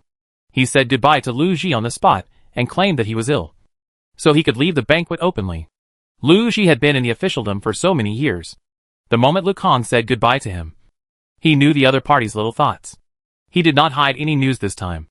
All the forces in Yangzhou knew that his trip this time represented Li Ji's will, and came to Lujiang to decide the future fate of Lujiang, whether to surrender the city or be forcibly captured. The next fate of Lujiang County depends on the final result of the negotiations between Lu Ji and Lu Kang. And Lu Ji knew Lu Kang's temper, and knew that he was loyal to the court and the Han dynasty. Now in Yangzhou, there is Li Ji, the governor of Yangzhou appointed by the court, and Lu Yao, a relative of the Han dynasty, who has no official position but occupies a county. Lu Ji guessed that Lu Kang should not have decided who to support between the two, so he would hold a banquet today to invite all parties to delay the negotiations, and even left in the end due to illness. If Lu Kang was released, Lu Ji estimated that it would take a lot of effort to meet Lu Kang in the future. But Lu Kang's reason was chosen, so that Lu Ji had no words to make him stay. After all, Lu Kang said that he had a physical problem, and was already old. If he forced him to stay, it might cause some dissatisfaction. Although Lu Ji's prestige naturally did not fear these things. But with Lu Ji's character, he would not be able to ask him to stay and negotiate now. Forget it. Let's do it this way first, and we'll talk about everything later. Lu Ji finally did not choose to force him to stay. After all, in Lu Ji's opinion, Lu Kang had done something wrong, so he had no intention of negotiating with him. Even if he kept him, he might not be able to negotiate anything. If this offended the other party, and Lu Kang, who was originally unsteady in his position, directly turned to Lu Yao, it would be more trouble than gain. Lu Kang's departure did not dampen the enthusiasm of these noble families, and they still surrounded Lu Ji to get close to him and win over his relationship. However, the protagonist Lu Kang had already left, so Lu Ji had no intention of dealing with these noble families like flies. After just a few words, he signaled Shi Jingxi and Su Huang with his eyes. The two fierce generals sitting on one side immediately understood Lu Ji's meaning, and rushed into the noble families directly, pulling out the others one by one. You guys. Rude. Really rude. Do you know who I am? I am. The nobles who were forcibly pushed aside and lost their positions immediately started to curse. But when they saw Shi Jingxi and Su Huang with such exaggerated chest muscles, they automatically shut up. They didn't know what the two men were called, but they could guess that these two burly generals must have come from Li Ji's forces, and they might even be Li Ji's generals, who were highly valued by Li Ji. To offend them is undoubtedly to look for death. Excuse me, everyone. I was a little bit affected by the wind and water when I crossed the river today. I am not feeling well now, so I have to leave first. Lu Ji was very polite and bowed to everyone. It's true. But Mr. Lu, don't worry.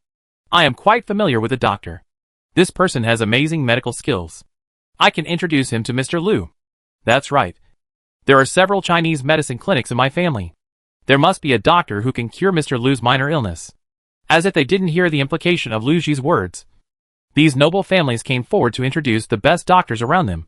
When they heard that Lu Ji was ill, they felt that as long as they could cure Lu Ji's illness, they would be able to get close to him, and their future success would be inevitable. However, before Lu Ji could speak, Shi Jingxi frowned and scolded him coldly. Mr. Lu's illness will naturally be treated by the doctors brought from Kuaiji. You should quickly leave and make way. Otherwise don't blame me for being rude. Too rude. Too rude. Let's not talk to these rough people, lest we lower our status. Shi Jingxi's words instantly aroused the dissatisfaction of these noble families, and they all started to curse.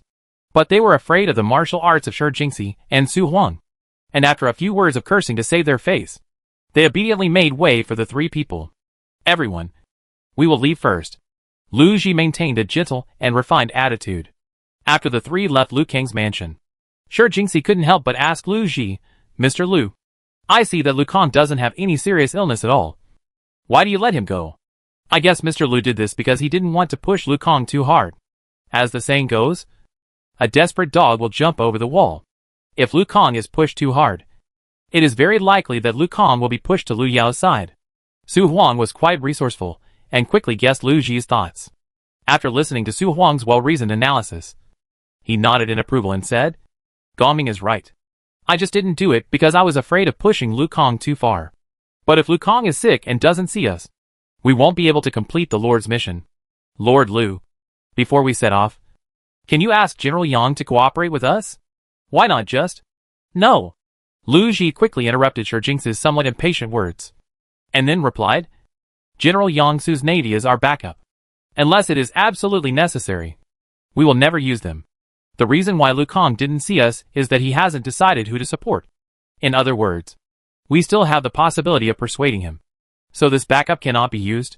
This, after all, Shi Jingxi's brain is not as flexible as Lu Ji and Su Huang's, and he knows to shut up and stop talking. By the way, did you encounter anything at the banquet? Or notice some unusual people? Lu Ji asked.